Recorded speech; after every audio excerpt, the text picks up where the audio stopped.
ਵਾਹਿਗੁਰੂ ਜੀ ਕਾ ਖਾਲਸਾ ਵਾਹਿਗੁਰੂ ਜੀ ਕੀ ਫਤਿਹ। ਅਸਲਾਮ ਵਾਲੇਕਮ ਆਦਾਬ ਬਰਜ਼ ਮਹਾ ਤੁਹਾਡੀ ਹੋਸਟ ਨੀਲਮ ਖੋਟਮਾ ਟੀਵੀ ਫੋਰ ਦੇ ਸਾਰੇ ਦਰਸ਼ਕਾਂ ਤੇ ਸਰੋਤਿਆਂ ਨੂੰ ਜੀ ਆਇਆਂ ਕਹਿੰਦੇ ਆ ਪ੍ਰੋਗਰਾਮ ਸੱਚੋ ਸੱਚ ਵਿੱਚ ਜਿਹੜੇ ਇਸ ਪ੍ਰੋਗਰਾਮ ਨਾਲ ਦੇਸ਼ਾਂ ਵਿਦੇਸ਼ਾਂ ਤੋਂ ਜੁੜ ਚੁੱਕੇ ਨੇ। ਖਾਲਸਾ ਨਫੇਰ ਸੈਂਟਰ ਦੇ ਸੰਚਾਲਕ ਡਾਕਟਰ ਅਮਰਜੀਤ ਸਿੰਘ ਨੇ ਸਟੂਡੀਓ 'ਚ ਮੇਰੇ ਨਾਲ ਸ਼ਾਮਿਲ ਨੇ। ਉਹਨਾਂ ਨਾਲ ਗੱਲਬਾਤ ਕਰਕੇ ਅੱਜ ਦੇ ਅਹਿਮ ਇਸ਼ੂਜ਼ ਉੱਪਰ ਉਹਨਾਂ ਦਾ ਤਜ਼ੀਆ ਜਾਣਦੇ ਆ। ਜੀ ਡਾਕਟਰ ਸਾਹਿਬ ਵਾਹਿਗੁਰੂ ਜੀ ਕਾ ਖਾਲਸਾ ਵਾਹਿਗੁਰੂ ਜੀ ਕੀ ਫਤਿਹ। हाँ जी नीलम कौर जी ਤੁਹਾਨੂੰ ਵੀ ਤੇ ਦੁਨੀਆ ਭਰ 'ਚ ਬੈਠੇ ਸਾਡੇ ਬਹੁਤ ਹੀ ਪਿਆਰੇ ਸੋਹਣੇ ਸਿਆਣੇ ਟੀਵੀ 84 ਦੇ ਵਿਊਅਰਸ ਨੂੰ ਵੀ ਵਾਹਿਗੁਰੂ ਜੀ ਕਾ ਖਾਲਸਾ ਵਾਹਿਗੁਰੂ ਜੀ ਕੀ ਫਤਿਹ। ਸਾਡੇ ਬਹੁਤ ਹੀ ਪਿਆਰੇ ਮੁਸਲਮਾਨ ਭੈਣਾਂ ਭਰਾਵਾਂ ਨੂੰ ਅਸਲਾਮ ਅਲੈਕਮ। ਗੰਗਾ ਜਮਨੀ ਤਹਿਜ਼ੀਬ ਦੇ ਹਿੰਦੂ ਤਵੀਆਂ ਨੂੰ ਨਮੋ ਨਮੇ। ਜੀ ਰਾਜ ਸਾਹਿਬ ਜੀ ਨੂੰ ਪ੍ਰੋਗਰਾਮ ਸੱਚੋ ਸੱਚ ਵਿੱਚ ਬਹੁਤ ਮਿਹਰਬਾਨੀ। ਜੀ ਰਾਜ ਸਾਹਿਬ ਅੱਜ 22 ਮਈ 2024 8 ਜੇਠ ਨਾਨਕਸ਼ਾਹੀ ਸੰਮਤ 556 ਦਾ ਦਿਨ ਹੈ ਤੇ ਡਾਕਟਰ ਸਾਹਿਬ ਪ੍ਰੋਗਰਾਮ ਸ਼ੁਰੂ ਕਰਨ ਤੋਂ ਪਹਿਲਾਂ ਅਸੀਂ ਆਪਣੇ ਦਰਸ਼ਕਾਂ ਤੇ ਸਰੋਤਿਆਂ ਨੂੰ ਹਮੇਸ਼ਾ ਤਰ੍ਹਾਂ ਦੱਸੀ ਵਿਊਅਰਸ ਜੇ ਤੁਸੀਂ ਹੱਕ ਸੱਚ ਇਨਸਾਫ ਤੇ ਪੈਰਾ ਦਿਨ ਦਾ ਇੱਕੋ ਇੱਕ ਚੈਨਲ ਟੀਵੀ 84 ਨੂੰ ਦੇਖਣਾ ਚਾਹੁੰਦੇ ਹੋ ਤਾਂ ਤੁਸੀਂ ਦੇਖ ਸਕਦੇ ਸਪੈਕਟਰਮ ਕੇਬਲ ਆਰਸਨ cable working Canada roku Jadoo box ਸ਼ਾਵਾ ਫੇਸਬੁੱਕ ਟੀਵੀ 84 ਦੀ ਐਪ ਰਾਹੀਂ online streaming and IP box ਤੇ ਤੁਸੀਂ ਟੀਵੀ 84 ਨੂੰ ਦੇਖ ਸਕਦੇ ਹੋ। ਵਿਊਅਰਸ ਜੇ ਤੁਸੀਂ ਟੀਵੀ 84 ਨਾਲ ਜੋ ਪ੍ਰੋਗਰਾਮ ਸੱਚੋ ਸੱਚ ਨਾਲ ਫੇਸਬੁੱਕ ਰਾਹੀਂ ਜੁੜੇ ਤਾਂ ਵੱਧ ਲਾਈਕ ਕਰੋ ਤੇ ਸ਼ੇਅਰ ਕਰੋ ਅਤੇ ਨਾਲ ਹੀ YouTube ਤੇ ਸਬਸਕ੍ਰਾਈਬ ਵੀ ਕਰੋ। ਇਹ ਵੀ ਦੱਸ ਦਈਏ ਕਿ ਤੁਸੀਂ ਟੀਵੀ 84 ਦੀ ਐਪ ਨੂੰ ਐਂਡਰੋਇਡ ਐਂਡ ਐਪ ਸਟੋਰ ਤੇ ਡਾਊਨਲੋਡ ਕਰਕੇ ਜੋ ਟੀਵੀ 84 ਦੀ ਲਾਈਵ ਸਟ੍ਰੀਮ ਹੈ ਇਸ ਨੂੰ ਤੁਸੀਂ 24 ਆਵਰਸ ਦੇਖ ਸਕਦੇ ਹੋ। ਸੋ ਵਿਊਅਰਸ ਪ੍ਰੋਗਰਾਮ ਦੀ ਸ਼ੁਰੂਆਤ ਕਰਾਂਗੇ ਅੱਜ ਦੀ ਸਪਾਂਸਰਸ਼ਿਪ ਦੇ ਹਵਾਲੇ ਨਾਲ ਕਿ ਅੱਜ ਦੇ ਪ੍ਰੋਗਰਾਮ ਸੱਚੋ ਸੱਚ ਨੂੰ ਸਪਾਂਸਰ ਕੀਤਾ ਗਿਆ ਹੈ ਸਿਆਟਲ ਤੋਂ ਵੀਰ ਤਨਵੀਰ ਸਿੰਘ ਜੀ ਹੋਰਾਂ ਵੱਲੋਂ। ਸੋ ਉਹਨਾਂ ਨੇ ਬੇਨਤੀ ਕੀਤੀ ਹੈ ਕਿ ਸਾਨੂੰ ਮੀਰੀ ਪੀਰੀ ਦੇ ਸਿਧਾਂਤ ਤੇ ਪਹਿਰਾ ਦੇਣ ਦੀ ਲੋੜ ਹੈ। ਦੁਸ਼ਮਣ ਸਾਡੇ ਘਰ ਤੱਕ ਆ ਚੁੱਕਾ ਹੈ। ਅਸੀਂ ਧਾਰਮਿਕ ਪੱਖ ਤੋਂ ਅੰਦਰੋਂ ਮਜ਼ਬੂਤ ਨਾ ਹੋਵਾਂਗੇ ਤਾਂ ਵਿਰੋਧ ਪ੍ਰਦਰਸ਼ਨ ਨਾਲ ਗੱਲ ਨਹੀਂ ਬਣਨੀ। ਸੋ ਜੇਲ੍ਹਾਂ ਵਿੱਚ ਬੈਠੇ ਬੰਦੀ ਸਿੰਘਾਂ ਦੀ ਚੜ੍ਹਦੀ ਕਲਾ ਲਈ ਅਰਦਾਸ ਖਾਲਸਾ ਦੀ ਪ੍ਰਾਪਤੀ ਲਈ ਇਕਮੁੱਠ ਹੋਈਏ। ਸੋ ਅੱਜ ਦੀ ਸਪਾਂਸਰਸ਼ਿਪ ਲਈ ਅਸੀਂ ਵੀਰ ਤਨਵੀਰ ਸਿੰਘ ਜੀ ਹੋਰਾਂ ਦਾ ਤਹਿ ਦਿਲ ਤੋਂ ਧੰਨਵਾਦ ਕਰਦੇ ਹਾਂ ਔਰ ਤੁਹਾਨੂੰ ਵੀ ਅਪੀਲ ਤੇ ਬੇਨਤੀ ਕਰਦੇ ਹਾਂ ਕਿ ਤੁਸੀਂ ਪ੍ਰੋਗਰਾਮ ਸੱਚੋ ਸੱਚ ਨੂੰ ਵੱਧ ਤੋਂ ਵੱਧ ਸਪਾਂਸਰ ਕਰੋ। ਸਪਾਂਸਰਸ਼ਿਪ ਲਈ ਤੁਸੀਂ ਸਾਨੂੰ ਕਾਲ ਕਰ ਸਕਦੇ ਸਾਡੇ ਫੋਨ ਨੰਬਰ ਤੇ 5166619184 ਸੇਮ ਨੰਬਰ ਤੇ WhatsApp ਕਰ ਸਕਦੇ ਹੋ। ਤੁਸੀਂ ਸਾਨੂੰ ਈਮੇਲ ਵੀ ਕਰ ਸਕਦੇ ਹੋ info@tv84.tv ਤੇ। ਸੋ ਵਿਊਅਰਸ ਪਹਿਲੇ ਸੈਗਮੈਂਟ ਦੇ ਵਿੱਚ ਜਿਸ ਤਰ੍ਹਾਂ ਕਿ ਪੰਜਾਬੀ ਦਾ ਅਖਾਣ ਹੈ ਕਿ ਬੱਕਰੇ ਦੀ ਮਾਂ ਕਦੋਂ ਤੱਕ ਖੈਰ ਮਨਾਏਗੀ। ਸੋ ਇਹ ਅਖਾਣ ਅੱਜ ਸਾਬਤ ਹੋਇਆ। ਚੈਕ ਰਿਪਬਲਿਕ ਦੀ ਉੱਚ ਅਦਾਲਤ ਨੇ ਰਾਹ ਦੇ ਮਰਡਰ ਏਜੰਟ ਨਿਖਲ ਗੁਪਤਾ ਦੀ ਅਮਰੀਕਾ ਹਵਾਲਗੀ ਦਾ ਰਾਹ ਜਿਹੜਾ ਉਹ ਪੱਧਰਾ ਕਰ ਦਿੱਤਾ। ਹੁਣ ਸਿਰਫ ਚੈਕ ਰਿਪਬਲਿਕ ਦੇ ਜਸਟਿਸ ਮਿਨਿਸਟਰ ਨੇ ਇਸ ਫੈਸਲੇ ਨੂੰ ਰਿਵਿਊ ਕਰਨਾ ਹੈ। ਸੋ ਅਸੀਂ ਆਸ ਕਰਦੇ ਹਾਂ ਕਿ ਜਿਹੜੀ ਬਹੁਤ ਜਲਦੀ ਨਿਖਲ ਗੁਪਤਾ ਨਿਊਯਾਰਕ ਦੀ ਅਦਾਲਤ ਵਿੱਚ ਪੇਸ਼ ਕੀਤਾ ਜਾਏਗਾ ਔਰ ਨਿਊਯਾਰਕ ਦੀਆਂ ਲਈ ਸਿੱਖ ਸੰਗਤਾਂ ਹੁਣ ਤੋਂ ਹੀ ਇਸ ਗੱਲ ਨੂੰ ਯਕੀਨੀ ਬਣਾਉਣ ਕਿ ਅਦਾਲਤ ਦੀ ਕਾਰਵਾਈ ਮੌਕੇ ਵੱਡੀ ਗਿਣਤੀ ਵਿੱਚ ਸਿੱਖ ਸੰਗਤਾਂ ਦੀ ਜਿਹੜੀ ਮੌਜੂਦਗੀ ਹੈ ਉਹ ਹੋਣੀ ਚਾਹੀਦੀ ਹੈ। ਸੋ ਇਸ ਬਾਰੇ ਆਪਾਂ ਗੱਲਬਾਤ ਕਰਨ ਜਾ ਰਹੇ ਹਾਂ। ਸੋ ਅਸੀਂ ਚਾਹਾਂਗੇ ਕਿ ਤੁਸੀਂ ਇਸੇ ਤਰ੍ਹਾਂ ਬੜੇ ਰਹਿਣਾ ਦੇਖਣ ਸੁਣ ਲਈ ਤੁਹਾਡਾ ਸਭ ਦਾ ਬਹੁਤ ਬਹੁਤ ਸ਼ੁਕਰੀਆ। ਜੀ ਡਾਕਟਰ ਸਾਹਿਬ ਕੀ ਵਿਚਾਰਾਂ ਨੇ?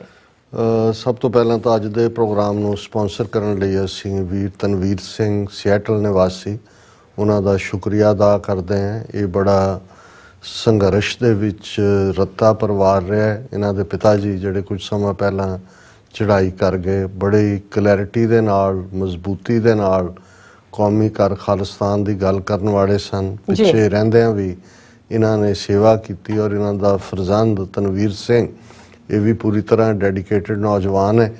ਸਾਡੀ ਹਰ ਸਿਆਟਲ ਫੇਰੀ ਵੇਲੇ ਇੱਕ ਵੇਲੇ ਦਾ ਖਾਣਾ ਇਹਨਾਂ ਵੱਲ ਹੁੰਦਾ ਹੈ ਔਰ ਇਕੱਲਾ ਇਹੀ ਨਹੀਂ ਕਿ ਵੀ ਇਹ ਸਾਡੇ ਨਾਲ ਗਈ ਟੀਮ ਨੂੰ ਜਿਹੜਾ ਖੈਰ ਮਕਦਮ ਕਹਿੰਦੇ ਨੇ ਘੱਟੋ ਘੱਟ 20-25 ਸਿੰਘਾਂ ਸਿੰਘਣੀਆਂ ਦਾ ਜਿਹੜਾ ਖਾਣਾ ਹੈ ਇਹਨਾਂ ਦੇ ਘਰ ਹੁੰਦਾ ਹੈ। ਔਰ ਸਿਧਾਂਤਕ ਤੌਰ ਤੇ ਕਲੈਰਿਟੀ ਹੈ। ਕਈ ਵਾਰ ਥੋੜੇ ਫਰਸਟ੍ਰੇਟ ਵੀ ਹੁੰਦੇ ਨੇ ਕਿਉਂਕਿ ਜਦੋਂ ਤੁਸੀਂ ਬਹੁਤ ਐਗਰੈਸਿਵ ਸਟਾਂਸ ਲੈਂਦੇ ਹੋ ਤੇ ਤੁਹਾਨੂੰ ਇਹ ਨਜ਼ਰ ਆ ਰਿਹਾ ਹੁੰਦਾ ਵੀ ਅੱਗੋਂ ਉਸ ਕਿਸਮ ਦਾ ਕੁਝ ਵਾਪਰ ਨਹੀਂ ਰਿਹਾ। ਔਰ ਜਿਹੜੇ 2-3 ਨੁਕਤੇ ਤਨਵੀਰ ਸਿੰਘ ਹੋਰਾਂ ਨੇ ਚੁੱਕੇ ਨੇ ਬਿਲਕੁਲ ਵਾਜਬ ਨੇ ਕਿ ਜਿਹੜਾ ਮੀਰੀ ਪੀਰੀ ਦਾ ਕਾਨਸੈਪਟ ਇਹ ਸਿਰਫ ਕਹਿਣ ਤੱਕ ਮਹਿਦੂਦ ਨਾ ਹੋਏ। ਖਾਸ ਤੌਰ ਤੇ ਗੁਰਦੁਆਰਿਆਂ ਦੇ ਪ੍ਰਬੰਧਾਂ ਦੇ ਵਿੱਚ ਜਿਵੇਂ ਇੱਕ ਖਾਸ ਤਬਕਾ ਖਾਸ ਥਾਵਾਂ ਤੇ ਪ੍ਰਬੰਧਕਾਂ ਦਾ ਉਹ ਖਾਲਿਸਤਾਨ ਦੇ ਮੈਸੇਜ ਨੂੰ ਮਾਈਨਸ ਕਰਨ ਦੀ ਕੋਸ਼ਿਸ਼ ਕਰਦਾ ਹੈ ਜਾਂ ਕਈ ਥਾਵਾਂ ਤੇ ਇਹ ਕਹਿ ਕੇ ਜੀ ਕਿ ਸੰਗਤ ਤਾਂ ਕੀਰਤਨ ਤੇ ਕਥਾ ਸੁਣਨਾ ਚਾਹੁੰਦੀ ਹੈ ਉਹ ਸਿਆਸੀ ਗੱਲਾਂ ਨਹੀਂ ਸੁਣਨਾ ਚਾਹੁੰਦੀ। ਅਸਲ ਦੇ ਵਿੱਚ ਉਹਨਾਂ ਚੋਂ ਇੱਕ ਤਬਕੇ ਦੀਆਂ ਆਪਣੀਆਂ ਤਾਰਾਂ ਦਿੱਲੀ ਦਰਬਾਰ ਦੀਆਂ ਏਜੰਸੀਆਂ ਨਾਲ ਕਿਤੇ ਨਾ ਕਿਤੇ ਜੁੜੀਆਂ ਹੁੰਦੀਆਂ ਜਾਂ ਬਹੁਤ ਸਾਰੇ ਜਿਹੜੇ ਨੇ ਉਹ ਖੁਦ ਹੀ ਇਸ ਗੱਲ ਤੋਂ ਜੀ ਕਿਤੇ ਸਾਡਾ ਵੀਜ਼ਾ ਨਾ ਰੱਦ ਹੋ ਜਾਏ ਇਸ ਕਿਸਮ ਦੀਆਂ ਹਰਕਤਾਂ ਕਰਦੇ ਨੇ।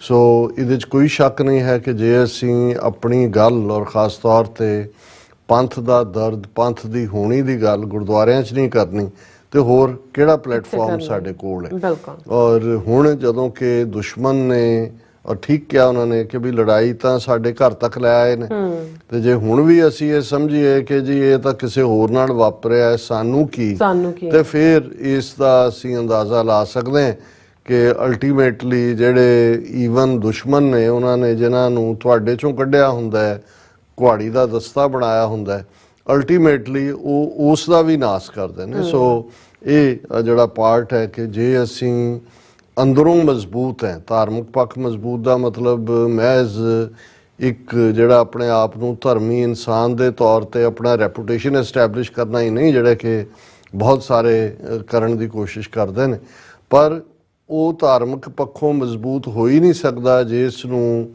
ਮੀਰੀ ਦੀ ਜਾਂ ਖਾਲਸਾਈ ਰਾਜ, ਬਾਦਸ਼ਾਹਤ, ਸਿੱਖ ਬਾਦਸ਼ਾਹਤ, ਇਸ ਦੇ ਨਾਲ ਮੁਹੱਬਤ ਨਾ ਹੋਏ ਜਾਂ ਇਸ ਦੇ ਲਈ ਉਹ ਕੁਝ ਕਰਨਾ ਨਾ ਚਾਹੁੰਦਾ ਹੋਏ। ਔਰ ਇਹ ਵੀ ਉਹਨਾਂ ਨੇ ਠੀਕ ਕਿਹਾ ਕਿ ਵੀ ਸਾਨੂੰ ਵਿਉਂਤਬੰਦੀ, ਰਣਬੰਦੀ ਔਰ ਸਟ੍ਰੈਟੇਜਾਈਜ਼ ਜਿਸ ਨੂੰ ਕਰਨਾ ਕਹਿੰਦੇ ਨੇ, ਉਹ ਕਰਨ ਦੀ ਲੋੜ ਹੈ। ਵਿਰੋਧ ਪ੍ਰਦਰਸ਼ਨ ਉਹਨਾਂ ਦੀ ਇੱਕ ਆਪਣੀ ਥਾਂ ਹੁੰਦੀ ਹੈ, ਔਰ ਮੈਨੂੰ ਕਈ ਵਾਰੀ ਲੱਗਦਾ ਹੁੰਦਾ ਕਿ ਵੀ ਜਿਹੜੇ ਕੁਝ ਸਪੀਕਰ ਆ ਕੇ ਇਹ ਕਹਿਣ ਦੀ ਕੋਸ਼ਿਸ਼ ਕਰਨਗੇ ਕਿ ਜੀ ਨਾਰਿਆਂ ਨਾਲ ਖਾਲਿਸਤਾਨ ਨਹੀਂ ਬਣਨਾ, ਗੱਲ ਉਹਨਾਂ ਦੀ ਗਲਤ ਨਹੀਂ ਹੈ, ਪਰ ਇਸ ਗੱਲ ਨੂੰ ਇਵੇਂ ਵੀ ਕਿਹਾ ਜਾ ਸਕਦਾ ਹੈ ਕਿ ਭਾਈ ਨਾਰਿਆਂ ਦੀ ਆਪਣੀ ਅਹਿਮੀਅਤ ਹੈ, ਇਹ ਕਿਸੇ ਕੌਮ ਦੇ ਜਜ਼ਬਾਤਾਂ ਦਾ ਪ੍ਰਗਟਾਵਾ ਹੁੰਦਾ ਹੈ। ਦੁਸ਼ਮਣ ਦੇ ਲਈ ਜਿਹੜਾ ਹੈ ਇਹ ਤੁਹਾਡਾ ਚੈਲੰਜ ਵੀ ਹੈ, ਪਰ ਇਸ ਦੇ ਨਾਲ ਸਾਨੂੰ ਗੰਭੀਰਤਾ ਦੇ ਨਾਲ ਅੰਦਰ ਬਹਿ ਕੇ ਰਣਨੀਤੀ, ਵਿਉਂਤਬੰਦੀ ਕਰਨ ਦੀ ਲੋੜ ਵੀ ਹੈ। ਲੇਕਿਨ ਜਦੋਂ ਤੁਸੀਂ ਕੋਈ ਆ ਕੇ ਇਹ ਕਹਿੰਦਾ ਸਟੇਜ ਦੇ ਉੱਤੇ ਕਿ ਜੀ ਦੇਖੋ ਤੁਸੀਂ ਬੜੇ ਨਾਅਰੇ ਲਾਉਂਦੇ ਹੋ, ਨਾਅਰਿਆਂ ਨਾਲ ਤਾਂ ਨਹੀਂ ਬਣ ਜਾਣਾ, ਇਹਦਾ ਮਤਲਬ ਇਹ ਹੁੰਦਾ ਵੀ ਤੁਸੀਂ ਆਪਣੀ ਕਮਜ਼ੋਰੀ ਨੂੰ ਕਿਤੇ ਨਾ ਕਿਤੇ ਜ਼ਾਹਰ ਕਰ ਰਹੇ ਹੁੰਦੇ ਹੋ, ਔਰ ਦੂਸਰਿਆਂ ਨੂੰ ਤੁਸੀਂ ਨੈਗੇਟ ਕਰਕੇ ਕਿਤੇ ਨਾ ਕਿਤੇ ਆਪਣਾ ਇਹ ਦੱਸ ਰਹੇ ਹੁੰਦੇ ਹੋ ਕਿ ਜੀ ਜਿਵੇਂ ਤੁਸੀਂ ਕੋਈ ਬਹੁਤ ਗੰਭੀਰ ਕੰਮ ਕਰ ਰਹੇ ਹੋ ਤੇ ਨਾਅਰਿਆਂ ਵਾਲੇ ਜਿਹੜੇ ਨੇ ਸਿਰਫ ਨਾਅਰਿਆਂ ਲਈ ਨੇ। ਔਰ ਜ਼ਾਹਰ ਹੈ ਵੀ ਹਰ ਸਿੱਖ ਜਦੋਂ ਅਰਦਾਸ ਕਰਦਾ ਹੈ ਉਸ ਦੇ ਸਾਹਮਣੇ ਬੰਦੀ ਸਿੰਘਾਂ ਦੀ ਰਿਹਾਈ ਦਾ ਮੁੱਦਾ ਮਹਿਜ਼ ਇਸ ਲਈ ਨਹੀਂ ਕਿ ਉਹਦੇ 'ਚ ਤੁਸੀਂ ਕੋਈ ਲਿਸਟ ਕਿਹਨੂੰ ਯਾਦ ਕਰਦੇ ਹੋ, ਕਿਹਨੂੰ ਨਹੀਂ ਕਰਦੇ। ਮੈਂ ਤਾਂ ਹਮੇਸ਼ਾ ਜਿੱਥੇ ਵੀ ਇਹ ਕਹਿੰਦਾ ਕਿ ਭਾਈ ਸਾਡੇ ਸਾਹਮਣੇ ਜਿੱਥੇ ਸਾਡੇ ਉਹ ਸ਼ਹੀਦ ਨੇ ਜਿਹੜੇ ਸਾਡੀਆਂ ਮਨਾਂ ਦੀਆਂ ਅੱਖਾਂ ਸਾਹਮਣੇ ਹਮੇਸ਼ਾ ਰਹਿਣੇ ਚਾਹੀਦੇ ਨੇ, ਜਿਨ੍ਹਾਂ ਨੇ ਆਪਣਾ ਅੱਜ ਦਿੱਤਾ ਤਾਂ ਕਿ ਕੌਮ ਦਾ ਆਉਣ ਵਾਲਾ ਕੱਲ ਮਾਨ ਮੱਤਾ ਹੋਏ, ਸ਼ਾਨ ਮੱਤਾ ਹੋਏ। ਦੂਸਰੇ ਪਾਸੇ ਸਾਡੇ ਉਹ ਯੋਧੇ ਜਿਹੜੇ ਖਾਲਿਸਤਾਨ ਦੀ ਪ੍ਰਾਪਤੀ ਲਈ ਲੜਦੇ ਆ, ਭਾਵੇਂ ਜੇਲ੍ਹਾਂ 'ਚ ਨੇ, ਭਾਵੇਂ ਬਾਹਰ ਐਜ਼ ਏ ਐਕਟਿਵਿਸਟ, ਹਕੂਮਤ ਦੇ ਪ੍ਰੈਸ਼ਰ, ਦਬਾਅ ਜਾਂ ਈਵਨ ਜਲਾਵਤਨੀ, ਇਹ ਸਭ ਨੂੰ ਸਫਰ ਕਰ ਰਹੇ ਨੇ ਕਿ ਉਹਨਾਂ ਦੀ ਸਤਿਗੁਰੂ ਚੜ੍ਹਦੀ ਕਲਾ ਬਖਸ਼ਣ, ਕਿਉਂਕਿ ਸ਼ਹੀਦ ਹੋਣਾ ਗੁਰੂ ਦੀ ਗੋਦ ਹੈ, ਬਹੁਤ ਵੱਡਾ ਰੁਤਬਾ ਹੈ ਸ਼ਹੀਦ ਦਾ, ਪਰ ਇਸ ਕੌਜ਼ ਦੇ ਨਾਲ ਜੁੜੇ ਰਹਿਣਾ, ਖੜੇ ਰਹਿਣਾ, ਔਰ ਇਸ ਦੇ ਲਈ ਜਿਹੜਾ ਨਾ ਝੁਕਣਾ, ਨਾ ਵਿਕਣਾ, ਨਾ ਆਪਣੇ ਆਪ ਨੂੰ ਅੰਦਰੋਂ ਟੁੱਟਣਾ, ਇਹ ਵੀ ਸਤਿਗੁਰੂ ਦੀ ਰਹਿਮਤ ਦੇ ਨਾਲ ਹੀ ਸੰਭਵ ਹੁੰਦਾ ਹੈ। ਸੋ ਵੀਰ ਤਨਵੀਰ ਸਿੰਘ ਉਹਨਾਂ ਦਾ ਬਹੁਤ ਬਹੁਤ ਸ਼ੁਕਰੀਆ। ਗੱਲ ਤੁਸੀਂ ਠੀਕ ਕਿਹਾ, ਹਾਲਾਂ ਸੁਣਦੇ ਤਾਂ ਅਸੀਂ ਇਹ ਫਰੇਜ਼ ਸ਼ੁਰੂ ਤੋਂ ਹੀ ਰਹੇ ਕਿ ਬੱਕਰੇ ਦੀ ਮਾਂ ਕਦੋਂ ਤੱਕ ਖੈਰ ਬਣਾਏਗੀ। ਵੈਸੇ ਖੈਰ ਤਾਂ ਬੱਕਰੇ ਦੀ ਮਾਂ ਦੀ ਆਪਣੀ ਵੀ ਨਹੀਂ ਰਹਿੰਦੀ, ਕਿਉਂਕਿ ਇਹ ਸੰਬੰਧ ਤਾਂ ਇਸੇ ਨਾਲ ਹੁੰਦਾ ਹੈ ਕਿ ਬਈ ਜਿਹੜਾ ਬੱਕਰਾ ਅੱਜ ਨਹੀਂ ਕੱਲ ਨਹੀਂ ਪਰਸੋਂ ਉਸ ਨੂੰ ਜਿਹੜਾ ਹੈ ਉਹ ਉਸ ਦਾ ਝਟਕਾ ਕੀਤਾ ਜਾਣਾ ਜਾਂ ਉਸ ਨੂੰ ਜਵਾ ਕੀਤਾ ਹੀ ਜਾਣਾ। ਅਲਟੀਮੇਟਲੀ ਉਹਦੀ ਡੈਸਟੀਨੇਸ਼ਨ ਤਾਂ ਹੋਰ ਕੋਈ ਨਹੀਂ ਹੈ, ਉਸ ਦੀ ਡੈਸਟੀਨੇਸ਼ਨ ਤਾਂ ਕਸਾਈ ਦਾ ਫਾਈਨਲ ਨਾਈਫ ਹੈ ਜਾਂ ਉਸ ਦਾ ਬੁੱਚੜਖਾਨਾ ਹੈ ਜਿੱਥੇ ਉਹਨੇ ਜਾਣੇ। ਹਾਲਾਂਕਿ ਭਾਵੇਂ ਉਹ ਮਾਂ ਬੁੱਢੀ ਹੋਏ, ਵਾਰੀ ਉਹਦੀ ਵੀ ਅਲਟੀਮੇਟਲੀ ਆ ਜਾਂਦੀ ਹੈ। ਸੋ ਇਸ ਕੇਸ 'ਚ ਅਸੀਂ ਦੇਖਦੇ ਹਾਂ ਕਿਉਂਕਿ ਨਿਖਲ ਗੁਪਤਾ ਜਿਹੜਾ ਪਿਛਲੇ ਸਾਰੇ ਪੀਰੀਅਡ 'ਚ ਜਦੋਂ ਤੋਂ ਇਹ ਨਿਊਯਾਰਕ ਦੀ ਅਦਾਲਤ ਦੇ ਵਿੱਚ ਜਿਹੜਾ ਜੂਨ ਦੇ ਮਹੀਨੇ 'ਚ ਇਹ ਇੰਡਾਇਕਟਮੈਂਟ ਫਾਈਲ ਕੀਤੀ ਗਈ, ਜਿਹੜਾ ਅਨਸੀਲ ਭਾਵੇਂ ਉਹ ਲਿਫਾਫਾ ਨਵੰਬਰ ਮਹੀਨੇ 'ਚ ਕੀਤਾ ਗਿਆ, ਪਰ ਇਹ ਜੂਨ ਦੇ ਮਹੀਨੇ 'ਚ ਹੀ ਨਿਊਯਾਰਕ ਕੋਰਟ 'ਚ ਜਸਟਿਸ ਡਿਪਾਰਟਮੈਂਟ ਨੇ ਇੰਡਾਇਕਟਮੈਂਟ ਫਾਈਲ ਕੀਤੀ ਸੀ, ਜਿਸ ਨੂੰ ਮੋਟੇ ਤੌਰ ਤੇ ਗੁਰਪਤਵੰਤ ਸਿੰਘ ਪੰਨੂ ਮਰਡਰ ਪਲਾਟ ਜਾਂ ਫੋਇਲਡ ਮਰਡਰ ਪਲਾਟ ਦੇ ਨਾਂ ਨਾਲ ਯਾਦ ਕੀਤਾ ਜਾਂਦਾ ਹੈ।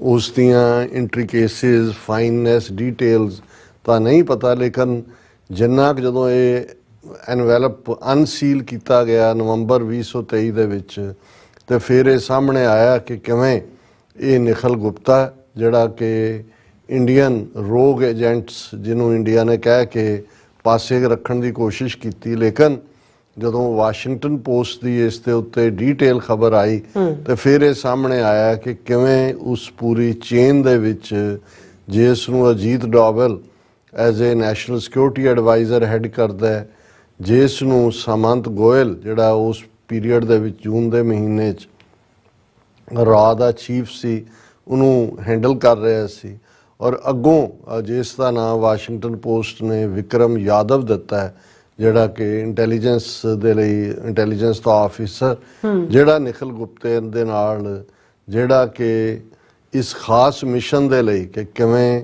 ਗੁਰਪਤਵੰਤ ਸਿੰਘ ਪੰਨੂ ਦਾ ਮਰਡਰ ਕਰਨਾ ਹੈ, ਕਿਸ ਲੈਵਲ ਦੇ ਉੱਤੇ ਜਿਹੜੇ ਕੰਟਰੈਕਟ ਜਿਹੜਾ ਉਹਨੂੰ ਦਿੱਤਾ ਗਿਆ ਉਹਨੇ ਅੱਗੋਂ ਹਾਇਰ ਕੀਤਾ, ਪਰ ਲੱਕੀਲੀ ਜਿਹਦੇ ਨਾਲ ਨਿਖਲ ਗੁਪਤੇ ਦਾ, ਜਿਸ ਦੇ ਬਾਰੇ ਫਿਰ ਇਹ ਵੀ ਸਾਹਮਣੇ ਆਇਆ ਕਿ ਕੋਈ ਉਹ ਰੂਕੀ ਨਹੀਂ ਹੈ ਇਸ ਫੀਲਡ ਦਾ, ਆਲਰੇਡੀ ਅਫਗਾਨਿਸਤਾਨ ਦੇ ਵਿੱਚ ਉਸ ਨੂੰ ਇੰਡੀਅਨ ਏਜੰਸੀਆਂ ਨੇ ਜਿਹੜਾ ਉਹ ਵਰਤਿਆ ਹੋਇਆ, ਔਰ ਇਸ ਤੋਂ ਵੀ ਡੂੰਘਾ ਉਸ ਦੇ ਸਬੰਧ ਨਿਕਲਣਗੇ। ਹਾਲਾਂਕਿ ਨਿਖਲ ਗੁਪਤਾ ਖੁਦ ਬਿਲਕੁਲ ਅਮਰੀਕਾ ਦੀ ਧਰਤੀ ਤੇ ਨਹੀਂ ਆਇਆ ਹੈ, ਉਹ ਉੱਥੋਂ ਹੀ, ਉਸ ਤੋਂ ਪਹਿਲਾਂ ਆਇਆ ਹੋਏਗਾ, ਪਰ ਉੱਥੋਂ ਹੀ ਉਹਨੇ ਰਿਕਰੂਟ ਕੀਤਾ।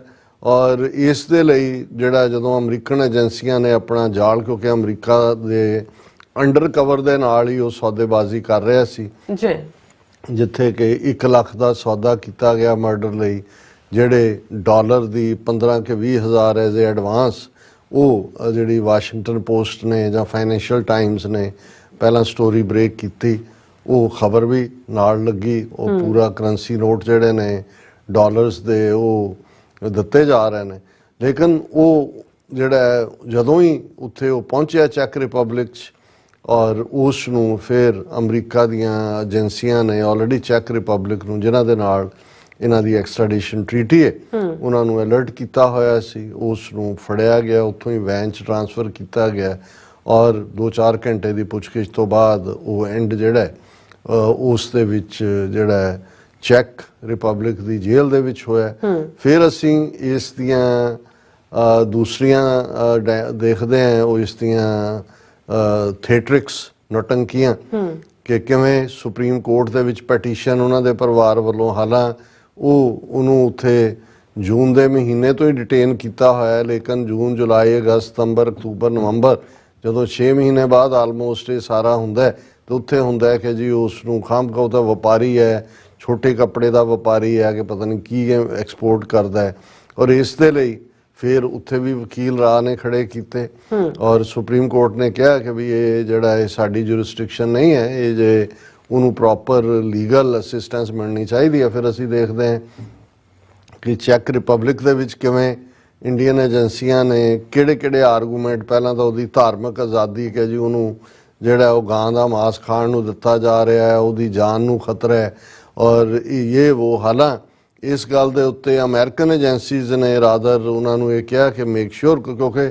ਸਾਨੂੰ ਸੀ ਕਿ ਵੀ ਇਹ ਇੱਕ ਕੀ ਵਿਟਨੈਸ ਜਿਹੜੀ ਹੈ ਜਿਹਨੇ ਸਾਰਾ ਕੁਝ ਕੀਤਾ, ਇਹਨੂੰ ਇੰਡੀਅਨ ਏਜੰਸੀਆਂ 2-3 ਤਰੀਕੇ ਨੇ ਜਿਹਦੇ ਥੱਲੇ, ਇੱਕ ਤਾਂ ਉਹਨੂੰ ਐਲੀਮੀਨੇਟ ਕਰ ਸਕਦੇ ਨੇ, ਜਿਵੇਂ ਮੈਂ ਉਦੋਂ ਵੀ ਉਦਾਹਰਣ ਦਿੱਤੀ ਸੀ ਕਿ ਇੱਕ ਬਹੁਤ, ਜਦੋਂ ਇੰਦਰਾ ਗਾਂਧੀ ਪ੍ਰਾਈਮ ਮਿਨਿਸਟਰ ਬਣੀ, ਉਦੋਂ ਇੱਕ ਕੇਸ ਜਿਹੜਾ ਬੜਾ ਪਪੂਲਰ ਹੋਇਆ ਸੀ ਕਿ ਵੀ ਇੰਦਰਾ ਨੇ ਆਪਣੇ ਕਿਸੇ ਏਜੰਟ ਨੂੰ ਭੇਜਿਆ ਕਿ ਫਲਾਂ ਬੈਂਕ ਚੋਂ ਇਹਨੇ ਪੈਸੇ ਤੈਨੂੰ ਦੇਗਾ ਮੈਨੇਜਰ, ਇਹ ਉਹ ਜਿਹੜਾ ਅਨਅਕਾਊਂਟਡ ਮਨੀ ਜੋ ਵੀ ਚੱਲ ਰਿਹਾ ਹੋਏਗਾ, ਔਰ ਉਹ ਕੁਦਰਤੀ, ਕਿਉਂਕਿ ਏਜੰਸੀਆਂ ਕਈ ਵਾਰੀ ਇੱਕ ਏਜੰਸੀ ਜਿੱਥੇ ਇਨਵੋਲਵ ਹੁੰਦੀ ਹੈ, ਦੂਜੀ ਨੂੰ ਪਤਾ ਨਹੀਂ ਹੁੰਦਾ ਕਿ ਕੌਣ ਆਪਰੇਸ਼ਨ ਕਰ ਰਿਹਾ।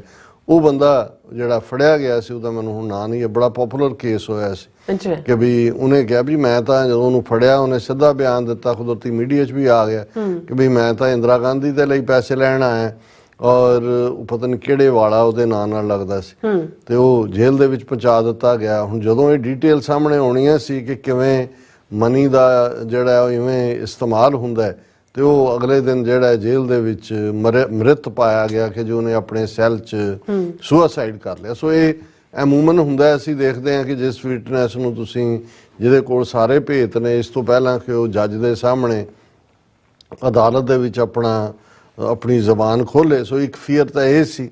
ਦੂਸਰਾ ਜਿਹੜਾ ਜਿਸ ਅੰਦਾਜ਼ ਦੇ ਵਿੱਚ ਉਹਨਾਂ ਦੀ 4 ਲੇਅਰ ਜਿਹੜਾ ਕੋਰਟ ਸਿਸਟਮ ਹੈ ਚੈਕ ਰਿਪਬਲਿਕ ਦਾ, ਔਰ ਅਸੀਂ ਕਿਉਂਕਿ ਚੈਕ ਰਿਪਬਲਿਕ ਇਹ ਈਸਟਰਨ ਯੂਰਪੀਅਨ ਕੰਟਰੀਜ਼, ਚੈਕੋਸਲੋਵਾਕੀਆ ਮੁਲਕ ਸੀ, ਉਹਦੇ 2 ਮੁਲਕ ਬਣੇ, ਚੈਕ ਔਰ ਸਲੋਵਾਕੀਆ, ਔਰ ਇਸੇ ਹੀ ਕੈਟਾਗਰੀ 'ਚ ਹੰਗਰੀ, ਪੋਲੈਂਡ, ਰੋਮਾਨੀਆ, ਗਰੀਬੀ ਦੇ ਮਾਰੇ ਮੁਲਕ, ਕਰਪਸ਼ਨ, ਸਿੱਖਰਾਂ ਦੀ ਅੰਤਾਂ ਦੀ। ਔਰ ਸਾਨੂੰ ਇਹ ਵੀ ਨਜ਼ਰ ਆਇਆ ਕਿ ਵੀ ਇਹ ਨਾ ਹੋਏ ਵੀ ਅਦਾਲਤੀ ਸਿਸਟਮ 'ਚ ਇੰਨਾ ਉਲਝਾ ਲਿਆ ਜਾਏ। ਔਰ ਇਸੇ ਦੌਰਾਨ ਇਹ ਵੀ ਆਇਆ ਕਿ ਗੁਜਰਾਤ ਦੇ ਵਿੱਚ ਜਿਹੜਾ ਇੱਕ ਵਰਲਡ ਟ੍ਰੇਡ ਫੇਅਰ ਦੇ ਨਾਂ ਥੱਲੇ ਗੁਜਰਾਤੀ ਗਵਰਨਮੈਂਟ ਕੋਈ ਕਰਦੀ ਹੈ ਟ੍ਰੇਡ ਫੇਅਰ, ਉਸ 'ਚ ਚੈਕ ਰਿਪਬਲਿਕ ਦੇ ਪ੍ਰੈਜ਼ੀਡੈਂਟ ਨੂੰ ਸੱਦ ਕੇ ਗੈਸਟ ਆਫ ਆਨਰ ਬਣਾਇਆ ਗਿਆ। ਔਰ ਇਕੱਲਾ ਇਹੀ ਨਹੀਂ, ਉਸ ਦੀ ਸਪੈਸ਼ਲ ਮੀਟਿੰਗ ਮੋਦੀ ਦੇ ਨਾਲ ਔਰ ਜਿਹੜੀ ਹੈ S Jai Shankar foreign minister ਦੇ ਨਾਲ ਕਰਵਾਈ ਗਈ। ਉਦੋਂ ਸਾਡਾ ਇਹ ਵੀ ਹੋਇਆ ਕਿ ਵੀ ਇਹ ਤਾਂ ਕੋਈ ਨਾ ਕੋਈ ਡੀਲ ਇਹਨਾਂ ਬਣਾ ਲਈ ਹੋਏ। ਔਰ ਇਸ 'ਚੋਂ ਲੋਅਰ ਕੋਰਟ 'ਚੋਂ ਤਾਂ ਬੜੀ ਤੇਜ਼ੀ ਨਾਲ ਅਸੀਂ ਦੇਖਦੇ ਹਾਂ ਕਿਉਂਕਿ ਜੂਨ ਦਾ ਉਹ ਫੜਿਆ ਹੋਇਆ ਔਰ ਹੁਣ ਵਾਪਸ ਜਿਹੜਾ ਹੈ ਉਹ ਜੂਨ ਦਾ ਮਹੀਨਾ ਆਉਣ ਵਾਲਾ ਵੀ ਇਹ 10-11 ਮਹੀਨੇ 'ਚ ਫਿਰ ਇਹ ਆਇਆ ਕਿ ਜੀ ਬਾਕੀ ਦੋਨੋਂ ਕੋਰਟਸ ਨੇ ਜਿਹੜਾ ਉਹਦੀ ਐਕਸਟ੍ਰੈਡੀਸ਼ਨ ਨੂੰ ਕਲੀਅਰ ਕਰ ਦਿੱਤਾ ਹੈ, ਲੇਕਿਨ ਜਿਹੜਾ ਉਹਨਾਂ ਦਾ ਕਨਸਟੀਟਿਊਸ਼ਨਲ ਕੋਰਟ ਹੈ ਟੌਪ ਉਹਨਾਂ ਦੇ ਕੋਲ ਹੈ। ਔਰ ਉਸ ਤੋਂ ਆਇਆ ਜੀ ਉਹਨਾਂ ਨੇ ਕਿਹਾ ਜੀ ਉਹਨਾਂ ਦਾ ਕੋਈ ਸਕੈਜੂਲ ਪਤਾ ਨਹੀਂ ਹੈ, ਬਹੁਤ ਵਰਕਲੋਡ ਹੈ, ਕਦੋਂ ਉਹਨਾਂ ਨੇ ਸੁਣਵਾਈ ਕਰਨੀ ਹੈ। ਔਰ ਕਨਸਟੀਟਿਊਸ਼ਨਲ ਕੋਰਟ ਇਸ ਗੱਲ ਨੂੰ ਯਕੀਨੀ ਬਣਾਏਗਾ ਕਿਉਂਕਿ ਕਨਸਟੀਟਿਊਸ਼ਨਲ ਕੋਰਟ ਦੇ ਸਾਹਮਣੇ ਜਿਹੜੇ ਆਰਗੂਮੈਂਟ ਇੰਡੀਅਨ ਟੀਮ ਜਿਹੜੀ ਵੀ ਉਹਨਾਂ ਨੇ ਉੱਥੋਂ ਦੇ ਲੋਕਲ ਲਾਇਰਸ ਦੀ ਕੀਤੀ, ਉਹਨਾਂ ਦਾ ਇਹ ਸੀ ਕਿ ਇੰਨੀ ਹਰੀ ਵੀ ਕੀ ਹੈ। ਔਰ ਦੂਸਰਾ ਉਹਨਾਂ ਦਾ ਇਹ ਸੀ ਕਿ ਜੀ ਇਨਫ ਐਵੀਡੈਂਸ ਜਿਹੜਾ ਉਹ ਦਿੱਤਾ ਹੀ ਨਹੀਂ ਗਿਆ ਇੱਥੇ ਜਿਹਦੇ ਆਧਾਰ ਤੇ ਲਿਜਾਇਆ ਜਾ ਰਿਹਾ। ਉਹਨਾਂ ਨੇ ਕਿਹਾ ਵੀ ਔਰ ਇੰਡਾਈਟਮੈਂਟ ਦੀਆਂ ਡੀਟੇਲਸ ਉਹ ਤਾਂ ਉਹਨਾਂ ਨੇ ਕਿਹਾ ਵੀ ਅਸੀਂ ਅਦਾਲਤ 'ਚ ਦਿਆਂਗੇ ਜਦੋਂ ਨਿਊਯਾਰਕ 'ਚ ਆਏਗਾ, ਕਿਉਂਕਿ ਇੰਡਾਈਟਮੈਂਟ ਤਾਂ ਹੋ ਚੁੱਕੀ ਹੈ। ਜਿਹੜੀ ਅਰੇਂਜਮੈਂਟ ਹੈ ਉਹ ਅਰੇਂਜਮੈਂਟ ਦੇ ਪ੍ਰੂਫ ਉਹਨਾਂ ਨੇ ਕਿਹਾ ਉਹ ਤਾਂ ਜਦੋਂ ਅਰੇਂਜ ਹੋਏਗਾ ਨਿਊਯਾਰਕ ਦੀ ਅਦਾਲਤ 'ਚ ਆਲਰੇਡੀ ਇੰਡਾਈਟਮੈਂਟ ਦੇ ਵਿੱਚ ਸਬੂਤ ਨੇ, ਅਰੇਂਜਮੈਂਟ ਵੇਲੇ ਜਿਹੜੀ ਹੈ ਉਹ ਡੀਟੇਲ ਦਿੱਤੀ ਜਾਏਗੀ। ਫਿਰ ਜਿਹੜਾ ਦੂਸਰਾ ਆਰਗੂਮੈਂਟ ਉਹਨਾਂ ਦੀ ਟੀਮ ਨੇ ਬਿਲਡ ਕਰਨ ਦੀ ਕੋਸ਼ਿਸ਼ ਕੀਤੀ ਕਿ ਜੀ ਇਹ ਪੋਲੀਟੀਕਲ ਕੇਸ ਹੈ ਕਿ ਵੀ ਇਹ ਜਿਹੜਾ ਫਸਾਇਆ ਜਾ ਰਿਹਾ ਹੈ ਔਰ ਇਸ ਦੀਆਂ ਕੋਨੋਟੇਸ਼ਨਸ ਪੋਲੀਟੀਕਲ ਨੇ, ਇਸ ਲਈ ਦੂਜਾ। ਸੋ ਅੱਜ ਕਿਉਂਕਿ ਜੇ ਤਾਂ ਕਿਸੇ ਹੋਰ ਸੋਰਸ ਦੀ ਖਬਰ ਹੁੰਦੀ ਤੇ ਅਸੀਂ ਇਸ ਨੂੰ ਡਬਲ ਟ੍ਰਿਪਲ ਕਨਫਰਮ ਕਰਦੇ, ਪਰ ਜਿਵੇਂ ਮੇਰਾ ਇਹ ਕਹਿਣਾ ਹੁੰਦਾ ਹੈ ਕਿ ਵੀ 2 ਵਰਲਡ ਲੈਵਲ ਦੀਆਂ ਏਜੰਸੀਜ਼ ਨੇ ਜਿਨ੍ਹਾਂ ਦੀ ਖਬਰ ਦੁਨੀਆ ਭਰ ਦਾ ਮੀਡੀਆ ਅੱਗੋਂ ਬਾਏ ਕਰਦਾ ਹੈ, ਪ੍ਰਿੰਟ ਮੀਡੀਆ ਦੇ ਵਿੱਚ ਵੀ ਔਰ ਹੁਣ ਤਾਂ ਇਹ ਡਿਜੀਟਲ ਔਰ ਇਲੈਕਟ੍ਰੋਨਿਕ ਮੀਡੀਆ 'ਚ ਵੀ, ਐਸੋਸੀਏਟਡ ਪ੍ਰੈਸ ਉਹ ਜ਼ਿਆਦਾ ਪ੍ਰਿੰਟ, ਔਰ ਰਾਇਟਰ। ਔਰ ਇਹ ਰਾਇਟਰ ਦੀ ਨਿਊਜ਼ ਹੈ ਜਿਸ ਨੂੰ ਫਿਰ ਫੌਕਸ ਨਿਊਜ਼ ਔਰ ਦੂਸਰਿਆਂ ਤੀਸਰਿਆਂ ਨੇ, ਅਜੇ ਤੱਕ ਇੰਡੀਅਨ ਮੀਡੀਆ ਨੇ ਤਾਂ ਇਹਨੂੰ ਪਿਕ ਨਹੀਂ ਕੀਤਾ, ਪਰ ਆਲਰੇਡੀ ਰਾਇਟਰ ਦੀ ਹੋਣ ਦੇ ਨਾਤੇ ਬਾਕੀ ਇੰਟਰਨੈਸ਼ਨਲ ਮੀਡੀਆ 'ਚ ਪਹੁੰਚ ਗਈ ਹੈ ਖਬਰ। ਔਰ ਇਹ ਰਾਇਟਰ ਨੇ ਹੈਡਲਾਈਨ ਦਿੱਤੀ ਹੈ, ਚੈਕ constitutional court says Indian suspect can be extradited to US।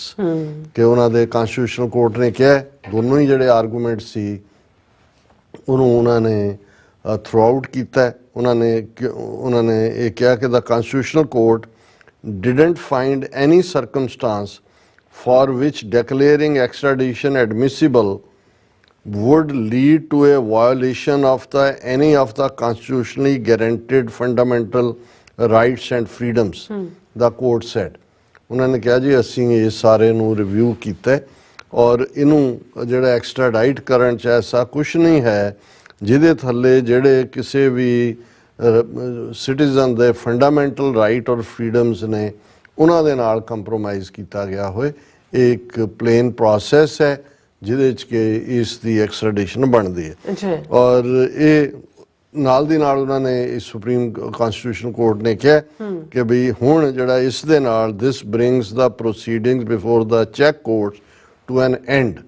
ਹੁਣ ਕੋਈ ਵੀ ਨਿਖਿਲ ਗੁਪਤਾ ਦੇ ਲਈ ਕਨਸਟੀਟਿਊਸ਼ਨਲ ਰੈਮਡੀ ਨਹੀਂ ਬਚੀ ਹੈ ਕਿਉਂਕਿ ਟੌਪ ਅਦਾਲਤ ਸੀ, ਇਹਦਾ ਐਂਡ ਹੋਇਆ। ਔਰ ਇਸ ਸਾਰੇ ਦੇ ਨਾਲ ਉਹਨਾਂ ਨੇ ਇਹ ਵੀ ਕਿਹਾ ਕਿ ਵੀ ਇਸ ਸਾਰੇ ਦੇ ਥੱਲੇ ਜਿਹੜਾ the court said it ruled that lower courts had given due consideration to aspects that may prevent extradition, rejecting the complaint brought by ਉਹਨਾਂ ਨੇ ਕਿਹਾ ਜੀ ਲੋਅਰ ਅਦਾਲਤਾਂ ਨੇ ਉਹ ਸਾਰੇ ਹੀ ਜਿਹੜੇ ਇਸ ਨੂੰ ਕੰਸੈਸ਼ਨ ਮਿਲੇ ਦਿੱਤੇ ਜਾ ਸਕਦੇ ਨੇ ਨਿਖਿਲ ਗੁਪਤਾ ਨੂੰ ਜਾਂ ਜਿਨ੍ਹਾਂ ਤੇ ਆਧਾਰਿਤ ਸੁਣਵਾਈ ਹੋ ਸਕਦੀ ਉਹਨਾਂ ਸਭ ਵੱਲ ਧਿਆਨ ਦਿੱਤਾ ਹੈ। ਔਰ ਈਵਨ ਕਨਸਟੀਟਿਊਸ਼ਨਲ ਕੋਰਟ ਨੇ ਕਿਹਾ ਵੀ ਇਹ ਗਲਤ ਹੈ ਗੱਲ ਕਿ ਕੇਸ ਪੋਲੀਟੀਕਲ ਹੈ, ਇਹ ਕ੍ਰਿਮੀਨਲ ਕੇਸ ਹੈ। It also rejected arguments that the case was political. उनका भी बिल्कुल पॉलिटिकल नहीं है, ये क्रिमिनल केस है, इन्हें मास्टरमाइंड किया है और ऑलरेडी अदालतां ने जिहड़ा है वो इस सारे नूं क्लीयर किया है। हुण जिहड़ी है इसकी एक्सट्राडिशन होए और कोई जुडिशियल उहदे कोल रैमेडी नहीं बची है।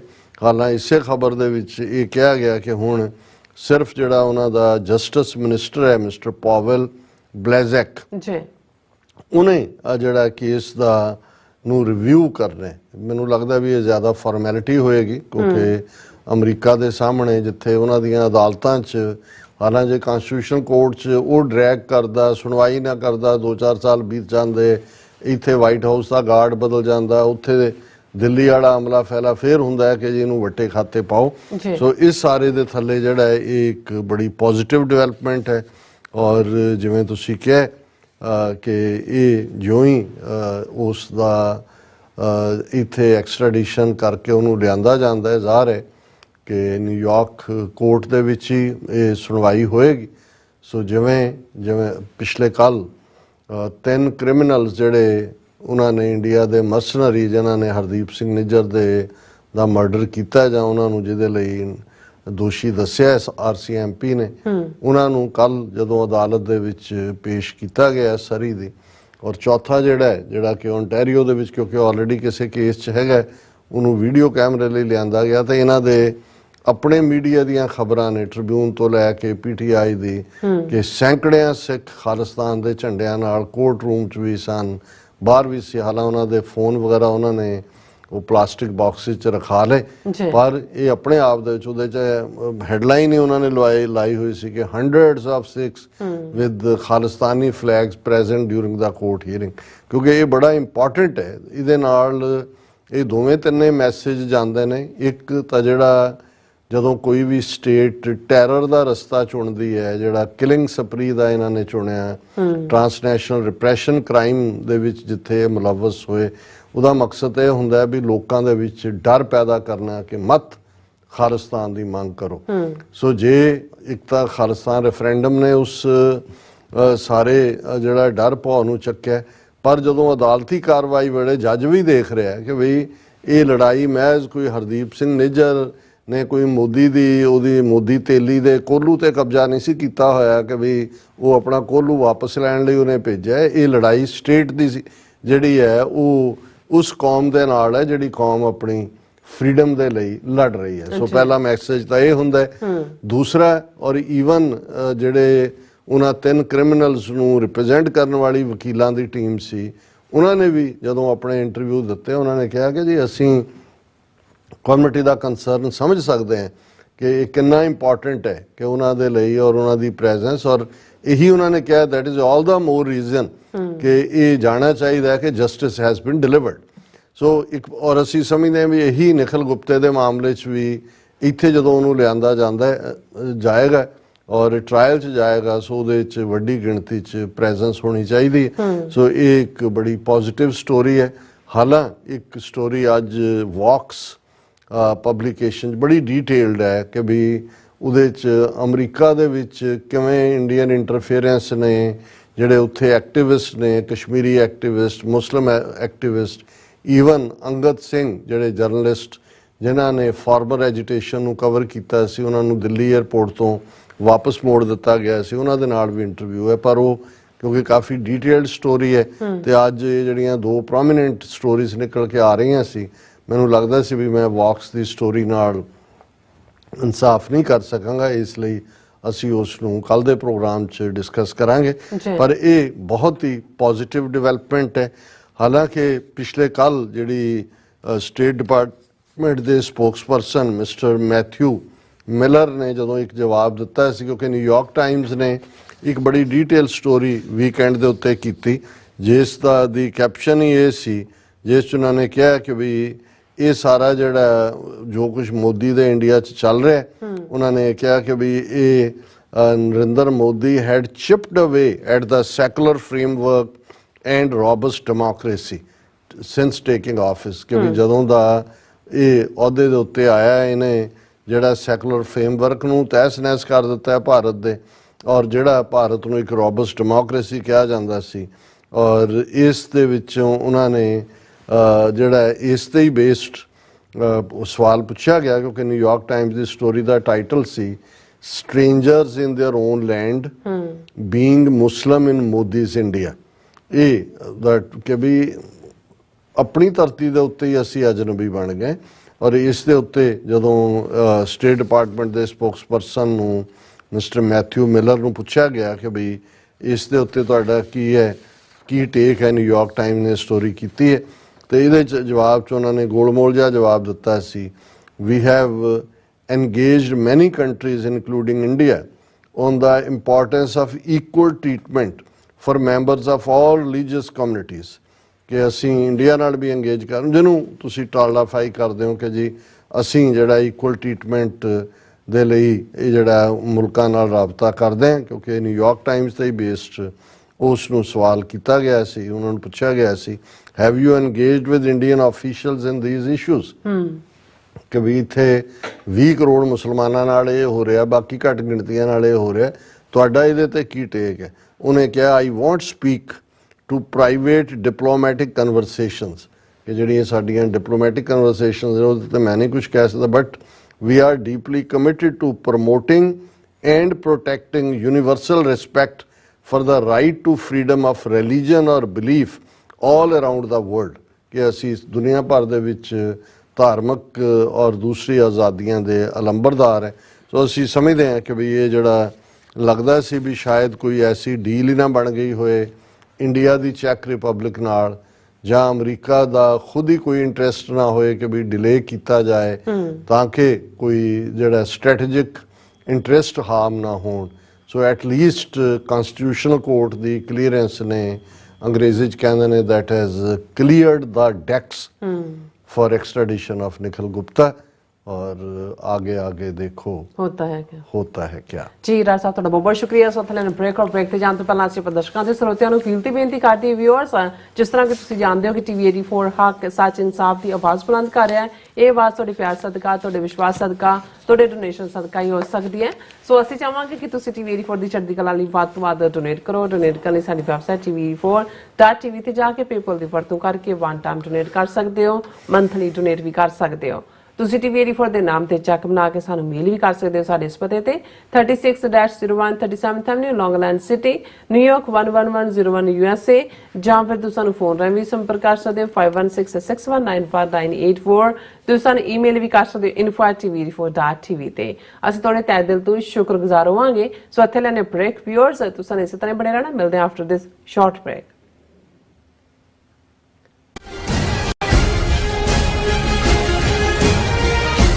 रसो पहचान जो लरे दीन की हेत ਘੱਲੂਘਾਰਾ 1984 ਦੀ 40ਵੀਂ ਵਰ੍ਹੇਗੰਢ ਮੌਕੇ ਕੌਮੀ ਸ਼ਹੀਦਾਂ ਦੀ ਯਾਦ ਨੂੰ ਸਮਰਪਿਤ ਸਮਾਗਮ 2 ਜੂਨ 2024 ਦਿਨ ਐਤਵਾਰ ਨੂੰ Gurdwara Singh Sabha of north Texas dolls ਵਿਖੇ ਹੋਣ ਜਾ ਰਿਹਾ ਹੈ ਅਖੰਡ ਪਾਠ ਸਾਹਿਬ ਦੀ ਆਰੰਭਤਾ 31 ਮਈ ਨੂੰ ਸਵੇਰੇ ਹੋਵੇਗੀ ਅਤੇ 2 ਜੂਨ ਨੂੰ ਸਵੇਰੇ 9 ਵਜੇ ਭੋਗ ਪਾਏ ਜਾਣਗੇ ਅਖੰਡ ਪਾਠ ਸਾਹਿਬ ਦੀ ਸੇਵਾ ਪੰਥਕ ਸੇਵਾਦਾਰ ਡਾਕਟਰ ਰਣਜੀਤ ਸਿੰਘ ਦੀ ਯਾਦ ਵਿੱਚ ਉਹਨਾਂ ਦੇ ਸਮੁੱਚੇ ਪਰਿਵਾਰ ਵੱਲੋਂ ਨਿਭਾਈ ਜਾਵੇਗੀ 2 ਜੂਨ ਨੂੰ ਗੁਰੂ ਘਰ ਵਿਖੇ ਖੂਨਦਾਨ ਕੈਂਪ ਵੀ ਲਾਇਆ ਜਾਵੇਗਾ ਕੌਮੀ ਸ਼ਹੀਦਾਂ ਨੂੰ ਸਮਰਪਿਤ ਅਤੇ ਡਾਕਟਰ ਰਣਜੀਤ ਸਿੰਘ ਦੀ ਯਾਦ ਵਿੱਚ ਮੁੱਖ ਦੀਵਾਨ ਵਿੱਚ ਖਾਲਿਸਤਾਨ ਅਫੇਅਰ ਸੈਂਟਰ ਦੇ ਸੰਚਾਲਕ ਡਾਕਟਰ ਅਮਰਜੀਤ ਸਿੰਘ ਸੰਗਤਾਂ ਨਾਲ ਵਿਚਾਰਾਂ ਦੀ ਸਾਂਝ ਪਾਉਣਗੇ ਟੀਵੀ 84 ਵੱਲੋਂ ਇਸ ਸਮਾਗਮ ਦਾ ਲਾਈਵ ਟੈਲੀਕਾਸਟ ਕੀਤਾ ਜਾਵੇਗਾ ਸਥਾਨਕ ਸੰਗਤਾਂ ਨੂੰ ਇਸ ਸਮਾਗਮ ਵਿੱਚ ਹਾਜ਼ਰੀ ਲਵਾਉਣ ਲਈ ਬੇਨਤੀ ਕੀਤੀ ਜਾਂਦੀ ਹੈ ਵਧੇਰੇ ਜਾਣਕਾਰੀ ਲਈ ਤੁਸੀਂ ਹੇਠ ਦਿੱਤੇ ਨੰਬਰ ਤੇ ਸੰਪਰਕ ਕਰ ਸਕਦੇ ਹੋ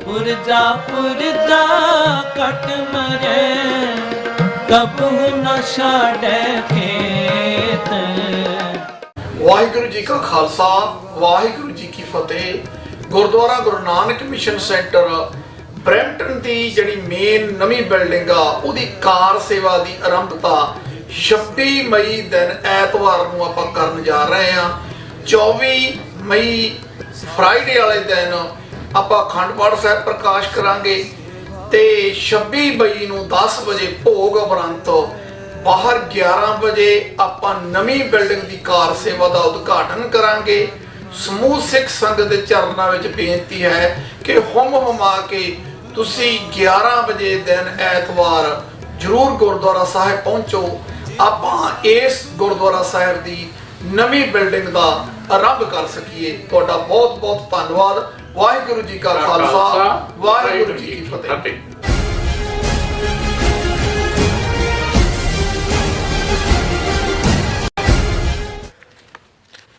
viewers welcome back to program. So viewers ਗੱਲਬਾਤ ਕਰਨ ਜਾ ਰਹੇ ਹਾਂ ਕਿ ਕਹਿੰਦੇ ਨੇ ਕਿ ਰੱਬ ਦੀ ਇਨਸਾਫ ਦੀ ਚੱਕੀ ਭਾਵੇਂ ਹੌਲੀ ਚੱਲਦੀ ਹੈ ਪਰ ਬੜਾ ਬਰੀਕ ਪੀਸਦੀ ਹੈ। ਸੋ ਕੈਨੇਡਾ ਦੀ CBC ਨਿਊਜ਼ ਨੇ ਥੋੜੀ ਦੇਰ ਪਹਿਲਾਂ ਸਟੋਰੀ ਬ੍ਰੇਕ ਕੀਤੀ ਹੈ ਕਿ RCMP ਵੱਲੋਂ 2022 ਵਿੱਚ ਸਰੀ ਵਿੱਚ ਹੋਏ ਸਿੱਖ ਵਪਾਰੀ ਰਿਪਤਮਨ ਸਿੰਘ ਮਲਿਕ ਦੇ ਕਤਲ ਨੂੰ ਵੀ ਭਾਰਤੀ ਏਜੰਸੀਆਂ ਦੀ ਕਾਰਗੁਜ਼ਾਰੀ ਨਾਲ ਜੋੜ ਕੇ ਵੇਖਿਆ ਜਾ ਰਿਹਾ ਹੈ। ਸੋ ਅਸੀਂ ਸਮਝਦੇ ਹਾਂ ਕਿ ਇਸ ਇਨਕੁਆਇਰੀ ਨੂੰ ਹੋਰ ਪਿੱਛੇ ਲਿਜਾਇਆ ਜਾਏਗਾ ਤਾਂ 에ਅਰ ਇੰਡੀਆ ਹਾਦਸਾ ਵੀ ਭਾਰਤੀ ਖੁਫੀਆ ਏਜੰਸੀਆਂ ਦਾ ਗੰਦਾ ਕਾਰਾ ਹੀ ਨਿਕਲੇਗਾ। ਸੋ ਇਸ ਬਾਰੇ ਆਪਾਂ ਗੱਲਬਾਤ ਕਰਨ ਜਾ ਰਹੇ ਹਾਂ। ਸੋ ਅਸੀਂ ਚਾਹਾਂਗੇ ਕਿ ਤੁਸੀਂ ਇਸੇ ਤਰ੍ਹਾਂ ਬਣੇ ਰਹਿਣਾ, ਦੇਖਣ ਸੁਣਨ ਲਈ ਐਂਡ ਲਿਖਣ ਲਈ ਤੁਹਾਡਾ ਸਭ ਦਾ ਬਹੁਤ ਬਹੁਤ ਧੰਨਵਾਦ ਜੀ। ਡਾਕਟਰ ਸਾਹਿਬ ਕੀ ਵਿਚਾਰਾਂ ਨੇ? ਦੇਖੋ, ਇਹ ਜਦੋਂ ਇੱਕ ਤੋਂ ਬਾਅਦ ਇੱਕ ਡਿਵੈਲਪਮੈਂਟਸ ਤੇਜ਼ੀ ਨਾਲ ਹੋ ਰਹੀਆਂ ਤੇ ਮੇਰੀ ਮਨ ਦੇ ਰਾਡਾਰ ਦੇ ਉੱਤੇ ਜਾਂ ਮਨ ਦੀ ਸਕਰੀਨ ਦੇ ਉੱਤੇ ਆਲਮੋਸਟ 40 ਸਾਲ ਦਾ ਜਿਹੜਾ ਵਰਤਾਰਾ ਹੈ ਉਹ ਇੱਕ ਤੋਂ ਬਾਅਦ ਇੱਕ ਸੀਨ ਵਾਂਗ, ਜਿਵੇਂ ਤੁਸੀਂ ਪਾਸਟ ਦੇ ਉੱਤੇ ਵੱਲ ਨਜ਼ਰ ਮਾਰਦੇ ਹੋ ਤੇ ਪਾਸਟ ਤੁਹਾਨੂੰ ਜਿਹੜਾ ਉਹ ਰਿਮਾਈਂਡ ਕਰਵਾ ਰਿਹਾ ਹੁੰਦਾ, ਉਹ ਘੁੰਮ ਰਿਹਾ ਕਿ ਵੀ ਕਿਵੇਂ ਜੂਨ 84 ਦਾ ਘੱਲੂਘਾਰਾ, ਸਿੱਖ ਕੌਮ ਦੀ ਬੇਬਸੀ, ਚਾਰ ਚਫੇਰਾ ਪੰਜਾਬ, ਕੱਟ ਆਫ ਦੁਨੀਆ ਨਾਲੋਂ, ਕੋਈ ਸਾਧਨ ਤੁਹਾਡੀ ਆਪਣੀ ਗੱਲ ਬਾਹਰ ਕੱਢਣ ਦਾ ਨਹੀਂ, ਔਰ ਪਿੰਡਾਂ ਚੋਂ ਜੇ ਲੋਕ ਨਿਕਲ ਰਹੇ ਨੇ, ਮਾਰੇ ਜਾ ਰਹੇ ਨੇ, ਦਰਬਾਰ ਸਾਹਿਬ ਦੇ ਅੰਦਰ ਕੀ ਚੱਲ ਰਿਹਾ ਹੈ। 1 ਜੂਨ ਨੂੰ ਕੱਟ ਆਫ ਕਰ ਦਿੱਤਾ ਗਿਆ ਬੱਸ ਸਰਵਿਸ, ਟ੍ਰੇਨ ਸਰਵਿਸ, ਪੈਦਲ ਚੱਲਣ ਤੇ ਵੀ ਪਾਬੰਦੀ। 6 ਜੂਨ ਤੱਕ ਤੁਹਾਡੇ ਕੋਲ ਇੱਕੋ ਇੱਕ ਸਾਧਨ, ਉਹੀ ਉਹਨਾਂ ਦਾ ਝੂਠ ਦਾ ਪਲੰਦਾ ਜਿਹੜਾ ਸਵੇਰ ਤੋਂ ਸ਼ਾਮ ਤੱਕ ਉਹ ਸਿਰਜ ਰਹੇ ਸੀ, ਭਾਰਤੀ ਦੂਰਦਰਸ਼ਨ, ਉਹੀ ਚੱਲ ਰਿਹਾ ਹੈ। ਉਹੀ ਖਬਰਾਂ, ਉਹੀ ਕਰੈਕਟਰ ਅਸੈਸੀਨੇਸ਼ਨ, ਉਹੀ ਜਿਹੜਾ ਭਾਂਤ ਦੀਆਂ ਖਬਰਾਂ ਕਿ ਦਰਬਾਰ ਸਾਹਿਬ ਦੇ ਅੰਦਰੋਂ ਜਿਹੜੀਆਂ ਨੇ ਡਰੱਗਸ ਔਰ ਲੜਕੀਆਂ ਔਰ ਦੂਸਰਾ ਮਿਲਿਆ ਔਰ ਇਸ ਕਿਸਮ ਦਾ, ਔਰ ਇੱਕ ਪਾਸੇ ਲਗਾਤਾਰਤਾ ਦੇ ਨਾਲ ਜੋ ਸਿੱਖ ਜਜ਼ਬਿਆਂ ਨੂੰ ਵਰੁੰਦਰਿਆ ਜਾ ਰਿਹਾ ਸੀ, ਕੋਈ ਗੱਲ ਬਾਹਰ ਨਹੀਂ ਸੀ। ਲੇਕਿਨ ਜਦੋਂ ਤੱਕ ਇਹ ਥੋੜ੍ਹੀ ਬਹੁਤ ਇਸ ਦੀ ਆਵਾਜ਼ ਬਾਹਰ ਪਹੁੰਚਣੀ ਸ਼ੁਰੂ ਹੋਈ, ਸਿੱਖ ਭਾਵੇਂ ਉਦੋਂ ਅਜੇ ਇੰਨੀ ਵੱਡੀ ਗਿਣਤੀ 'ਚ ਨਹੀਂ ਸੀ, ਉਹ ਲੰਡਨ ਹੋਏ, ਨਿਊਯਾਰਕ ਹੋਏ, ਸਰੀ ਵੈਨਕੂਵਰ, ਟੋਰਾਂਟੋ ਔਰ ਬਾਹਰ ਨਿਕਲੇ, ਵੱਡੇ ਵੱਡੇ ਪ੍ਰੋਟੈਸਟ ਹੋਣੇ ਸ਼ੁਰੂ ਹੋਏ। ਹਾਲਾਂ ਭਾਰਤ ਦੇ ਵਿੱਚ ਵੀ ਥੋੜ੍ਹਾ ਬਹੁਤ ਦਿੱਲੀ ਜਾਂ ਕਲਕੱਤੇ 'ਚ ਥੋੜ੍ਹੇ ਬਹੁਤ ਹੋਏ, ਲੇਕਿਨ ਇੰਨਾ ਖੌਫ ਪੈਦਾ ਕਰ ਦਿੱਤਾ ਗਿਆ ਸੀ ਕਿ ਵੀ ਕੋਈ ਬਹੁਤ ਜ਼ਿਆਦਾ ਨਹੀਂ ਸੀ ਕਿ ਵੀ ਕੀ ਹੋ ਰਿਹਾ। ਲੇਕਿਨ ਜਦੋਂ ਤੱਕ ਇਸ ਸਾਰੇ ਦਾ ਅਕਾਊਂਟ ਬਾਹਰ ਆਇਆ, ਔਰ ਅਸੀਂ ਜ਼ਿਕਰ ਕੀਤਾ ਸੀ 2 ਦਿਨ ਪਹਿਲੇ, ਬਾਰਬਰਾ ਕ੍ਰੋਸੈਟ ਜਿਹੜੀ ਨਿਊਯਾਰਕ ਟਾਈਮਜ਼ ਦੀ ਬਿਊਰੋ ਚੀਫ ਸੀ ਦਿੱਲੀ ਦੇ ਵਿੱਚ, ਔਰ ਉਸ ਦੀਆਂ ਸਟੋਰੀਜ਼ ਉਸ ਪੀਰੀਅਡ 'ਚ ਨਿਊਯਾਰਕ ਟਾਈਮਜ਼ ਨੇ ਜੋ ਕੁਛ ਵੀ ਕੀਤਾ ਉਹ ਬੜਾ ਕਮੈਂਡੇਬਲ ਸੀ। ਬਾਹਰ ਸਟੋਰੀ ਨਿਕਲੀ ਜਾਂ ਲੈ ਦੇ ਕੇ ਐਸੋਸੀਏਟਡ ਪ੍ਰੈਸ ਜਿਹਦਾ ਮੈਂ ਪਹਿਲਾਂ ਜ਼ਿਕਰ ਕੀਤਾ ਹੈ ਕਿ ਵੀ ਦੁਨੀਆ ਦੀ ਕਿਵੇਂ ਉਹ ਇੱਕ ਰੈਪੂਟੇਬਲ ਏਜੰਸੀ ਹੈ, ਉਸ ਦਾ ਜਿਹੜਾ ਰਿਪੋਰਟਰ ਜਿਹੜਾ ਲੇਟਰ ਪਹੁੰਚਿਆ ਅੰਮ੍ਰਿਤਸਰ, ਬ੍ਰਹਮ ਚੈਲਾਨੀ, ਕਿਉਂਕਿ ਪੰਜਾਬ ਹਰਿਆਣਾ ਇਹ ਸਾਰੇ 14 ਟੈਲੀਫੋਨ ਟੈਲੀਗ੍ਰਾਮ ਸਭ ਕੱਟ ਆਫ ਸੀ, ਕੋਈ ਸ਼ਿਮਲਾ ਫਰੀ ਸੀ। ਸੋ ਉਹਨੇ ਜਾ ਕੇ ਜਦੋਂ ਬਾਅਦ ਦੇ ਵਿੱਚ ਸ਼ਿਮਲਾ ਤੋਂ ਸਟੋਰੀਜ਼ ਪੋਸਟ ਕੀਤੀਆਂ ਕਿ ਵੀ ਕੀ ਹੋਇਆ, ਕਿਵੇਂ ਡੰਪ ਟਰੱਕਸ ਦੇ ਵਿੱਚ ਬੋਡੀਜ਼ ਜਿਹੜੀਆਂ ਨੇ ਅੱਧ ਸੜੇ ਅੱਧ ਮਰੇ ਉਹਨਾਂ ਨੂੰ ਢੋਇਆ ਗਿਆ, ਕਿਵੇਂ ਪੁਆਇੰਟ ਬਲੈਂਕ ਰੇਂਜ ਤੇ ਦੂਜੇ, ਉਹ ਇੱਕ ਜਿਹੜਾ ਐਸੋਸੀਏਟਡ ਪ੍ਰੈਸ ਰਾਹੀਂ ਇੱਕ ਖੌਫਨਾਕ ਵਰਤਾਰਾ ਜੋ ਭਾਰਤੀ ਸਟੇਟ ਨੇ ਡੈਮੋਕ੍ਰੇਸੀ ਦੇ ਨਾਂ ਥੱਲੇ ਸਿੱਖਾਂ ਦੇ ਸਭ ਤੋਂ ਪਵਿੱਤਰ ਥਾਂ ਦਰਬਾਰ ਸਾਹਿਬ ਔਰ ਗੁਰੂ ਅਰਜਨ ਸਾਹਿਬ ਦੀ ਸ਼ਹੀਦੀ ਵਾਲੇ ਦਿਨ ਕੀਤਾ। ਸੋ ਉਹਦੇ ਥੱਲੇ ਇੱਕ ਸਿੰਪਥੀ ਵੇਵ ਜ਼ਰੂਰ ਪੈਦਾ ਹੋਈ। ਖਾਸ ਤੌਰ 'ਤੇ ਅਸੀਂ ਅਮਰੀਕਾ ਔਰ ਕੈਨੇਡਾ ਦੇ ਹਵਾਲੇ ਨਾਲ ਕਹਿ ਸਕਦੇ ਹਾਂ। ਬ੍ਰਿਟਨ 'ਚ ਤਾਂ ਉਹ ਮਾਰਗਰਟ ਥੈਚਰ ਦਾ ਕੀ ਰੋਲ ਸੀ, ਹੁਣ ਮੇਰੇ ਖਿਆਲ ਹੈ 4 ਜੁਲਾਈ ਨੂੰ ਰਿਸ਼ੀ ਸੁਨਕ ਨੇ, ਪ੍ਰਾਈਮ ਮਿਨਿਸਟਰ ਨੇ, ਇਲੈਕਸ਼ਨਾਂ ਆਰਡਰ ਕਰ ਦਿੱਤੀਆਂ ਯੂਕੇ ਦੇ ਵਿੱਚ, ਤੇ ਜਾਂਦੀ ਲੱਗੇਗੀ ਕੰਜ਼ਰਵੇਟਿਵ ਸਰਕਾਰ ਬੁਰੀ ਤਰ੍ਹਾਂ ਹਾਰੇਗੀ। ਔਰ ਅਸੀਂ ਹੋਪ ਕਰਦੇ ਹਾਂ ਕਿ ਲੇਬਰ ਪਾਰਟੀ ਆਉਂਦੀ ਹੈ ਔਰ ਟਰੂਥ ਕਮਿਸ਼ਨ ਔਰ ਇਨਵੈਸਟੀਗੇਸ਼ਨ ਔਰ ਡੀਕਲਾਸੀਫਾਈਡ ਡਾਕੂਮੈਂਟ ਹੁੰਦੇ ਨੇ ਤੇ ਸਾਹਮਣੇ ਆਏਗਾ ਵੀ ਉਹਨਾਂ ਦਾ ਕੀ ਰੋਲ ਸੀ। ਲੇਕਿਨ ਇਹਦੇ 'ਚ ਕੋਈ ਸ਼ੱਕ ਨਹੀਂ ਹੈ ਕਿਉਂਕਿ ਕੈਨੇਡਾ 'ਚ ਪਰਸੈਂਟੇਜ ਵਾਈਜ਼ ਸਿੱਖ ਜ਼ਿਆਦਾ ਵੀ ਸਨ ਔਰ 80s ਦੇ ਵਿੱਚ ਹੀ ਜਿਹੜਾ ਹੈ ਉੱਥੇ ਅਵੇਅਰਨੈਸ ਵੀ ਪੈਦਾ ਹੋ ਗਈ ਸੀ। ਔਰ ਅਸੀਂ ਜੇ ਸੌਫਟ ਟਾਰਗੇਟ ਜਿਹਦਾ ਹਵਾਲਾ ਅਕਸਰ ਅਸੀਂ ਦਿੰਦੇ ਹਾਂ ਉਸ ਦੀ ਦੇਖੀਏ ਤਾਂ ਇੰਡੀਅਨ ਏਜੰਸੀਆਂ ਤਾਂ ਉੱਥੇ 70s ਤੋਂ ਹੀ ਐਕਟਿਵ ਸੀ, ਕਿਉਂਕਿ ਉਹਨਾਂ ਨੇ ਵੀ ਕੈਲਕੂਲੇਟ ਕੀਤਾ ਹੋਇਆ ਸੀ ਕਿ ਇੱਥੇ ਜਦੋਂ ਅਸੀਂ ਇਹਨਾਂ ਨੂੰ ਥ੍ਰੋਟਲ ਕਰਨਾ ਹੈ, ਇਹਨਾਂ ਨੂੰ ਘੇਰ ਕੇ ਮਾਰਨਾ ਹੈ, ਇਹਨਾਂ ਦੇ ਗੋਡੇ ਲਵਾਉਣੇ ਨੇ, ਤੇ ਸਭ ਤੋਂ ਜ਼ਿਆਦਾ ਜਿੱਥੇ ਪੋਪੂਲੇਸ਼ਨ ਵਾਈਜ਼ ਜਾਂ ਅਵੇਅਰਨੈਸ ਦੇ ਲੈਵਲ ਦੇ ਉੱਤੇ ਕੋਈ ਪ੍ਰੋਟੈਸਟ ਹੋਏਗਾ ਤੇ ਕੈਨੇਡਾ ਹੋਏਗਾ। ਸੋ ਆਲਰੇਡੀ ਗੁਰਦੁਆਰਿਆਂ ਦੇ ਵਿੱਚ ਉਹਨਾਂ ਦੀ ਇਨਵੋਲਵਮੈਂਟ ਸੀ। ਲੇਕਿਨ ਜਿਸ ਕਿਸਮ ਦਾ ਘਿਨਾਉਣਾ ਵਾਕਿਆ ਇਹਨਾਂ ਨੇ ਫਿਰ 85 ਦੇ ਵਿੱਚ ਕਨਿਸ਼ਕਾ ਜਹਾਜ਼ ਦੇ ਹਾਦਸੇ ਦਾ ਕੀਤਾ, ਕਿਉਂਕਿ 84 ਤੋਂ 85 ਤੱਕ ਪਹੁੰਚਦੇ ਆ ਬਹੁਤ ਸਾਰੇ ਫੈਕਟਸ ਜਿਹੜੇ ਨੇ ਉਹ ਬਾਹਰ ਆਣੇ ਸ਼ੁਰੂ ਹੋ ਗਏ ਸੀ। ਔਰ ਇੱਕ ਸਿੰਪਥੀ ਅਮਰੀਕਾ ਦੇ ਵਿੱਚ ਜੈਸੀ ਹੈਲਮਜ਼ ਜਿਹੜੇ ਇੱਥੋਂ ਕੈਰੋਲਾਈਨਾ ਤੋਂ ਸੈਨੇਟਰ ਸੀ ਔਰ ਉਸ ਜ਼ਮਾਨੇ 'ਚ ਜਿਹੜੇ ਸਿੱਖ ਅਮਰੀਕਾ 'ਚ ਲੌਬੀ ਕਰ ਰਹੇ ਸੀ, ਉਹਨਾਂ 'ਚ ਵੀ ਇੱਕ ਸਿੰਪਥੀ ਅਮਰੀਕਨ ਲਾਅ ਮੇਕਰਸ ਦੇ ਵਿੱਚ। ਉਦੋਂ ਅਜੇ ਅਮਰੀਕਾ ਜਿਹੜਾ ਹੈ ਉਹ ਭਾਰਤ ਦਾ ਕੋਈ ਸਟ੍ਰੈਟੇਜਿਕ ਪਾਰਟਨਰ ਨਹੀਂ ਸੀ ਬਣਿਆ, ਕੋਈ ਬੁਲਵਾਕ ਅਗੇਂਸਟ ਚਾਈਨਾ ਨਹੀਂ ਸੀ। ਭਾਰਤ ਵੀ ਸੋਵੀਅਤ ਯੂਨੀਅਨ ਦੇ ਉਸ ਦਾਇਰੇ 'ਚ ਘੁੰਮ ਰਿਹਾ ਸੀ ਔਰ ਇਸ ਲਈ ਅਮਰੀਕਾ ਦੀ ਦਿਲਚਸਪੀ ਸਿੱਖਾਂ ਦੇ ਵਿੱਚ ਸੀ। ਕੈਨੇਡਾ ਦੇ ਵਿੱਚ ਜ਼ਾਹਰ ਹੈ ਕਿ ਵੀ ਜੋ ਸਿੱਖਾਂ ਨੇ ਤਾਂ ਆਵਾਜ਼ ਚੁੱਕਣੀ ਸੀ। ਸੋ ਇੰਡੀਅਨ ਏਜੰਸੀਆਂ ਨੇ ਦੇਖਿਆ ਕਿ ਵੀ ਇਹ ਜਿਹੜੀ ਸਾਡਾ ਪਾਰਟ ਜੋ ਅਸੀਂ ਸਿੱਖਾਂ ਨੂੰ ਘੇਰ ਕੇ ਮਾਰ ਕੇ ਟੋਟਲ ਵਾਰ ਡਿਕਲੇਅਰ ਕੀਤੀ ਹੈ, ਇਹਦਾ ਜੇ ਸਿੰਪਥੀ ਵੇਵ ਕੈਨੇਡਾ ਅਮਰੀਕਾ ਦੇ ਵਿੱਚ ਅੱਗੇ ਵਧੀ ਇੱਥੋਂ ਦੇ law makers, opinion makers and decision makers ਦੇ ਵਿੱਚ, ਤੇ ਇਹ ਇੱਕ ਖਾਲਿਸਤਾਨ ਦੀ ਮੂਵਮੈਂਟ ਨੂੰ ਪੁਖਤਾ ਕਰ ਦੇਗੀ। ਸੋ ਜਿਹੜਾ ਸਭ ਤੋਂ ਘਿਨਾਉਣੀ ਉਹਨਾਂ ਨੇ ਹਰਕਤ ਕੀਤੀ ਉਹ ਸੀ ਕਨਿਸ਼ਕਾ ਜਹਾਜ਼ ਏਅਰ ਇੰਡੀਆ, ਉਸ ਦਾ ਜਿਹੜਾ ਹੈ ਉਸ ਨੂੰ ਉਡਾਣਾ। ਉਸ ਦੇ ਲਈ 2 ਜਹਾਜ਼, ਇੱਕ ਨਰੇਤਾ ਤੇ ਇੱਕ ਜਿਹੜੀ ਉਹਨਾਂ ਦੀ ਸਾਰੀ, ਮੈਂ ਹੁਣ ਇਸ ਡੀਟੇਲ 'ਚ ਨਹੀਂ ਜਾਵਾਂਗਾ। ਸਾਨੂੰ ਪਹਿਲੇ ਦਿਨ ਤੋਂ ਹੀ ਕੋਈ ਭੁਲੇਖਾ ਨਹੀਂ ਰਿਹਾ ਕਿ ਭਾਈ ਇਸ ਦੇ ਬਿਹਾਈਂਡ ਕੌਣ ਹੈ। ਬੇਸ਼ੱਕ ਉਸ ਜਜ਼ਬਾਤੀ ਦੌਰ ਦੇ ਵਿੱਚ ਪੱਗਾਂ ਵਾਲੇ ਜਿਹੜੇ ਕਿਰਦਾਰ ਨੇ ਉਹ ਵਰਤੇ ਗਏ ਹੋਣ ਐਜ਼ ਏ ਫਰੰਟ ਚਿਹਰੇ, ਜਿਨ੍ਹਾਂ ਦੇ ਵਿੱਚ ਅਸੀਂ ਬਾਅਦ ਦੇ ਵਿੱਚ ਦੇਖਦੇ ਹਾਂ ਕਿ ਕਿਵੇਂ ਉਹ ਇੰਦਰਜੀਤ ਸਿੰਘ ਰਿਆਤ ਯੂਕੇ ਦਾ ਸਿਟੀਜ਼ਨ ਵੀ, ਔਰ ਜਾਂ ਉਹਦੇ 'ਚ ਤਲਵਿੰਦਰ ਸਿੰਘ ਪਰਮਾਰ ਜਾਂ ਰਿਪੁਦਮਨ ਸਿੰਘ ਮਲਕ ਜਾਂ ਇਹ ਨਾਂ ਜਿਹੜੇ ਨੇ ਇਹ ਲਿਆਂਦੇ ਗਏ। ਪਰ ਅਸੀਂ ਉਸ ਵੇਰ ਵਿੱਚ ਵੀ ਨਹੀਂ ਜਾਵਾਂਗੇ ਕਿਉਂਕਿ ਇਹ ਸਾਡਾ ਵਿਸ਼ਾ ਨਹੀਂ ਹੈ ਗੱਲ ਕਰਨ ਦਾ।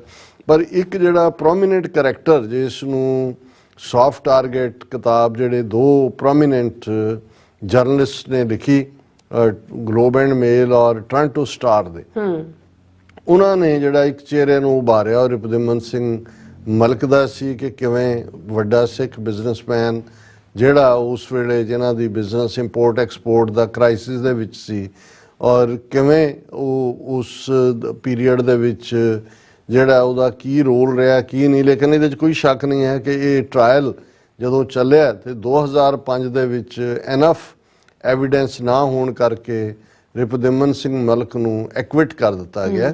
ਔਰ ਰਿਪੁਦਮਨ ਸਿੰਘ ਮਲਕ ਕੋਈ ਛੋਟਾ ਨਾਂ ਨਹੀਂ ਸੀ ਸਿੱਖ ਦਾ ਹਲਕਿਆਂ ਦੇ ਵਿੱਚ ਵੀ, ਕਿਉਂਕਿ ਉਸ ਨੇ ਖਾਲਸਾ ਸਕੂਲ ਸਰੀ ਦੇ ਵਿੱਚ ਬਣਾਇਆ, ਖਾਲਸਾ ਕ੍ਰੈਡਿਟ ਯੂਨੀਅਨ ਜਿਹੜੀ ਹੈ ਵਪਾਰ ਵਾਈਜ਼ ਵੀ ਉਹਨੇ ਕਾਮਯਾਬ ਕੀਤੀ, ਖਾਲਸਾ ਕ੍ਰੈਡਿਟ ਯੂਨੀਅਨ, ਔਰ ਸਤਨਾਮ ਟਰਸਟ ਜਿਹਦੇ ਥੱਲੇ ਬਹੁਤ ਸਾਰੀਆਂ ਧਾਰਮਿਕ ਔਰ ਦੂਸਰੀਆਂ ਕਿਤਾਬਾਂ ਦੀ ਪਬਲੀਕੇਸ਼ਨ, ਔਰ ਦੂਸਰਾ ਔਰ ਉਹਦਾ ਰਿਪੁਦਮਨ ਸਿੰਘ ਮਲਕ ਦਾ ਗੁਰਮੁਖੀ ਰੂਪ ਪ੍ਰਕਾਸ਼ ਦਾੜਾ ਅਖੰਡ ਕੀਰਤਨੀ ਜਥਿਆਂ ਦੇ ਨਾਲ ਜਿਹੜਾ ਹੈ ਉਹਨਾਂ ਦੀ ਨੇੜਤਾ। ਸੋ ਇਹ ਸਾਰੇ ਪਾਰਟ ਜਿਹੜੇ ਨੇ ਉਹਨਾਂ ਦਾ ਆਲਰੇਡੀ ਕਮਿਊਨਿਟੀ ਦੇ ਵਿੱਚ ਇੱਕ ਪੋਜ਼ਿਟਿਵ ਇਮੇਜ ਸੀ। ਔਰ ਕਿਉਂਕਿ 84 ਦੇ ਦੌਰ 'ਚ ਹਰ ਸਿੱਖ ਇਹ ਮਹਿਸੂਸ ਕਰਦਾ ਸੀ ਕਿ ਜੋ ਸਾਡੇ ਤੇ ਹਮਲਾ ਹੋਇਆ ਜੋ ਸਰਕਾਰ ਨੇ ਕੀਤਾ ਅਸੀਂ ਇਸ ਨੂੰ ਕਾਊਂਟਰ ਕਰਨਾ।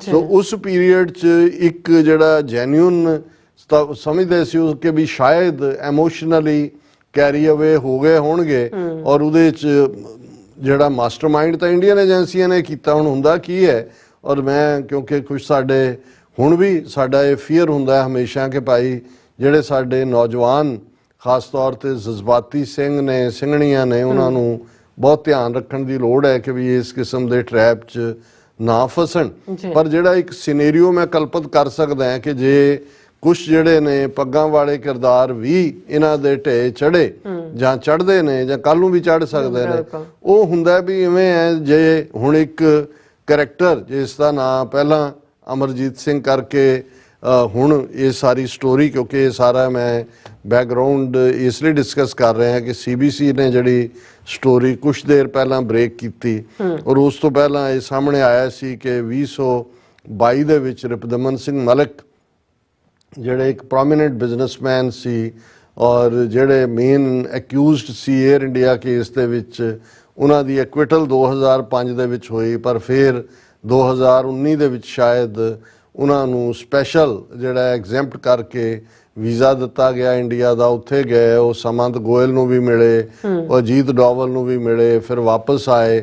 ਉਹਨਾਂ ਨੇ ਕਿਹਾ ਜੀ ਬਾਹਰਲੇ ਮੋਦੀ ਗਵਰਨਮੈਂਟ ਨੂੰ, ਮੋਦੀ ਨੂੰ ਲੈਟਰ ਵੀ ਲਿਖਿਆ ਥੈਂਕਸ ਦਾ, ਔਰ ਇਹ ਵੀ ਕਿਹਾ ਕਿ ਜੀ ਜੋ ਮੋਦੀ ਕਰ ਰਿਹਾ ਸਿੱਖਾਂ ਦਾ ਕੋਈ ਨਹੀਂ, ਅਸੀਂ ਭਟਕ ਗਏ ਸੀ ਬਾਹਰ, ਥੋੜੇ ਜਿਹੇ ਸਿੱਖ ਨੇ। ਫਿਰ ਇਹ ਵੀ ਪ੍ਰੈਜ਼ੈਂਟ ਕਰਨ ਦੀ ਕੋਸ਼ਿਸ਼ ਕੀਤੀ ਗਈ ਕਿ ਰਿਪਦਮਨ ਸਿੰਘ ਮਲਿਕ ਜਿਹੜੇ ਨੇ ਉਹ ਕੰਟੈਂਡਰ ਨੇ ਹੁਣ ਸਿੱਖਾਂ ਦੀ ਲੀਡਰਸ਼ਿਪ ਦੇ ਸਰੀ ਗੁਰਦੁਆਰੇ ਨਾਲ ਰਿਲੇਟਡ, ਗੁਰੂ ਨਾਨਕ ਸਿੱਖ ਗੁਰਦੁਆਰਾ ਜਿਸ ਦੇ ਜਿਹੜੇ ਨੇ ਹਰਦੀਪ ਸਿੰਘ ਨਿੱਜਰ ਪ੍ਰਧਾਨ ਸੀ। ਔਰ ਫਿਰ ਅਚਾਨਕ ਖਬਰ ਆਈ ਕਿ ਵੀ 2022 ਦੇ ਵਿੱਚ ਉਹਨਾਂ ਦਾ ਨਿਊਟਨ ਇੱਕ ਟਾਊਨ ਹੈ ਸਰੀ ਔਰ ਵੈਨਕੂਵਰ ਦੇ ਵਿਚਾਲੇ, ਆਪਣੇ ਜਿੱਥੇ ਕਿ ਉਹ ਕਾਰੋਬਾਰ ਜਾ ਰਹੇ ਸੀ, ਉੱਥੇ ਉਹਨਾਂ ਦਾ ਮਰਡਰ ਹੋਇਆ। ਔਰ ਇੱਕਦਮ ਇੰਡੀਅਨ ਮੀਡੀਆ ਨੇ ਇਸ ਖਬਰ ਨੂੰ ਇਵੇਂ ਪਲਾਂਟ ਕੀਤਾ ਕਿ ਜੀ ਦੇਖੋ ਇਹ, ਕਿਉਂਕਿ ਇਹ ਰਿਪਦਮਨ ਸਿੰਘ ਮਲਿਕ ਹੁਣ ਇੰਡੀਅਨ ਖੈਮੇ 'ਚ ਆ ਗਏ ਸੀ, ਉਹਨਾਂ ਨੇ ਖਾਲਿਸਤਾਨ ਤੋਂ ਤੋਬਾ ਕਰ ਲਈ ਸੀ।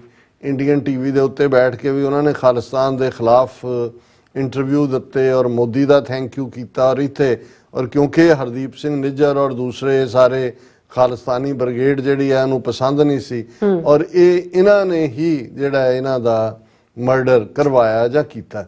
ਔਰ ਇਸ ਕਿਸਮ ਦੀਆਂ ਸਟੋਰੀਜ਼ ਉਹਨੂੰ ਜੋੜੀਆਂ ਗਈਆਂ। ਹਾਲਾਂਕਿ ਦੋ ਬੰਦੇ ਜਿਹੜੇ ਰਿਪਦਮਨ ਸਿੰਘ ਮਲਿਕ ਦੇ ਮਰਡਰ ਦੇ ਲਈ ਫੜੇ ਗਏ, ਦੋਨੋਂ ਨੌਨ ਸਿੱਖ ਨੇ, ਹੁਣ ਵਾਲੇ ਤਾਂ ਉਹਨਾਂ ਨੇ ਚਾਰੋਂ ਹੀ ਜਿਹੜੇ ਨੇ ਉਹ ਸਿੱਖਾਂ ਦੇ ਮੁੰਡੇ ਇਸਤੇਮਾਲ ਕੀਤੇ, ਔਰ ਇਸ ਲਈ ਉਹ ਕਨੈਕਸ਼ਨ ਐਸਟੈਬਲਿਸ਼ ਨਹੀਂ ਸੀ ਹੋ ਰਿਹਾ। ਔਰ ਇਸ ਤੋਂ ਬਾਅਦ ਬਹੁਤੀ ਖਬਰ ਇਸ ਲਈ ਵੀ ਨਹੀਂ ਆਈ ਕਿਉਂਕਿ ਬਹੁਤਿਆਂ ਦੀਆਂ ਨਜ਼ਰਾਂ 'ਚ ਰਿਪਦਮਨ ਸਿੰਘ ਮਲਿਕ ਜਿਹੜੇ ਨੇ ਉਹ ਆਲਰੇਡੀ ਦੂਸਰੇ ਖੈਮੇ 'ਚ ਜਾ ਚੁੱਕੇ ਸੀ।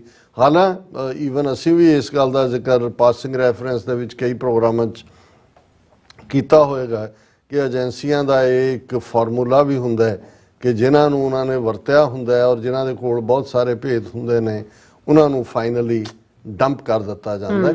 ਔਰ ਇਹ ਉਹਨਾਂ ਦਾ ਹੀ, ਏਜੰਸੀਆਂ ਦਾ ਹੀ ਘਰ ਹੈ। ਬਿਲਕੁਲ।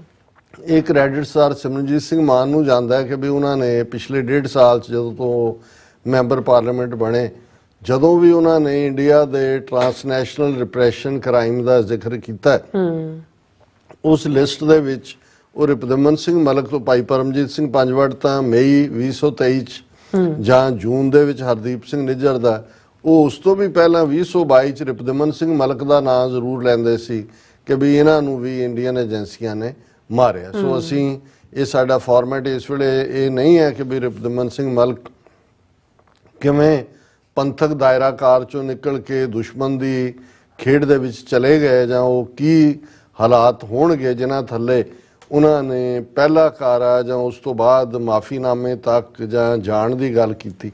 ਲੇਕਿਨ ਅੱਜ ਜਿਹੜੀ ਸੀਬੀਸੀ ਦੀ ਸਟੋਰੀ ਹੈ, ਇਸ ਵੇਲੇ ਜਦੋਂ ਅਸੀਂ ਗੱਲ ਵੀ ਕਰ ਰਹੇ ਹਾਂ, ਸਾਰੇ ਪਾਸੇ ਜਿਸ ਨੇ ਤਹਿਲਕਾ ਮਚਾਇਆ ਹੋਇਆ ਕਿ ਜਿਹੜੀ ਗੱਲ ਇਨਸਾਈਡਰਸ ਜਾਂ ਜਿਹੜੇ ਲੋਕ ਸਾਡੇ ਵਰਗੇ ਬੈਠ ਕੇ ਥੋੜਾ ਬਹੁਤ, ਜਿਹਨੂੰ ਅਸੀਂ ਅਮਰੀਕਾ ਦਾ ਉਹ ਡਕ ਟੈਸਟ ਕਹਿੰਦੇ ਆ ਕਿ what looks like a duck, quacks like a duck, walks like a duck is a duck, ਅਸੀਂ ਖਬਰਾਂ ਨੂੰ ਜਦੋਂ ਦੇਖਦੇ ਹਾਂ ਉਹਦੇ ਖਬਰ ਦੇ ਵੀ ਨੈਣ ਨਕਸ਼ ਹੁੰਦੇ ਨੇ, ਖਬਰ ਦਾ ਵੀ ਮੁਹਾਂਦਰਾ ਹੁੰਦਾ ਹੈ, ਖਬਰ ਦਾ ਵੀ ਕੱਦ ਬੁੱਤ ਹੁੰਦਾ ਹੈ, ਤੇ ਖਬਰ ਦੇ ਪਿੱਛੇ ਖਬਰ ਦਾ ਇੱਕ ਪਰਛਾਵਾਂ ਵੀ ਹੁੰਦਾ। ਜੇ ਤੁਸੀਂ ਇਹ ਸਾਰੇ ਹੀ ਦੇਖੋ ਤੇ ਫਿਰ ਉਹ ਡਕ ਟੈਸਟ ਵਾਂਗੂ ਕਿ ਬਈ ਜਿਹੜੀ ਵਾਕ ਕਰਦੀ ਹੈ, ਕੁਐਕ ਕੁਐਕ ਜਿਹੜੀ ਹੈ ਡਕ ਵਾਂਗ ਕਰਦੀ ਹੈ, ਉਹ ਡਕ ਹੈ। ਸੋ ਸਾਨੂੰ ਕੋਈ ਭੁਲੇਖਾ ਨਹੀਂ ਸੀ ਕਿ ਵੀ ਇਹ ਇਸਤੇਮਾਲ ਵੀ ਹੋਏ ਸੱਜਣ, ਇਨ ਸਪਾਈਟ ਆਫ ਕੀ ਹਾਲਾਤ ਨੇ ਸਾਨੂੰ ਨਹੀਂ ਪਤਾ ਹੈ, ਲੇਕਿਨ ਫਾਈਨਲੀ ਜਿਹੜਾ ਹੈ ਡੰਪ ਵੀ ਉਹਨਾਂ ਨੇ ਕੀਤਾ ਕਿਉਂਕਿ ਉਹਨਾਂ ਨੂੰ ਲੱਗਾ ਕਿ ਵੀ ਇਹਨਾਂ ਦੀ ਯੂਜ਼ਫੁਲਨੈਸ ਹੋ ਗਈ।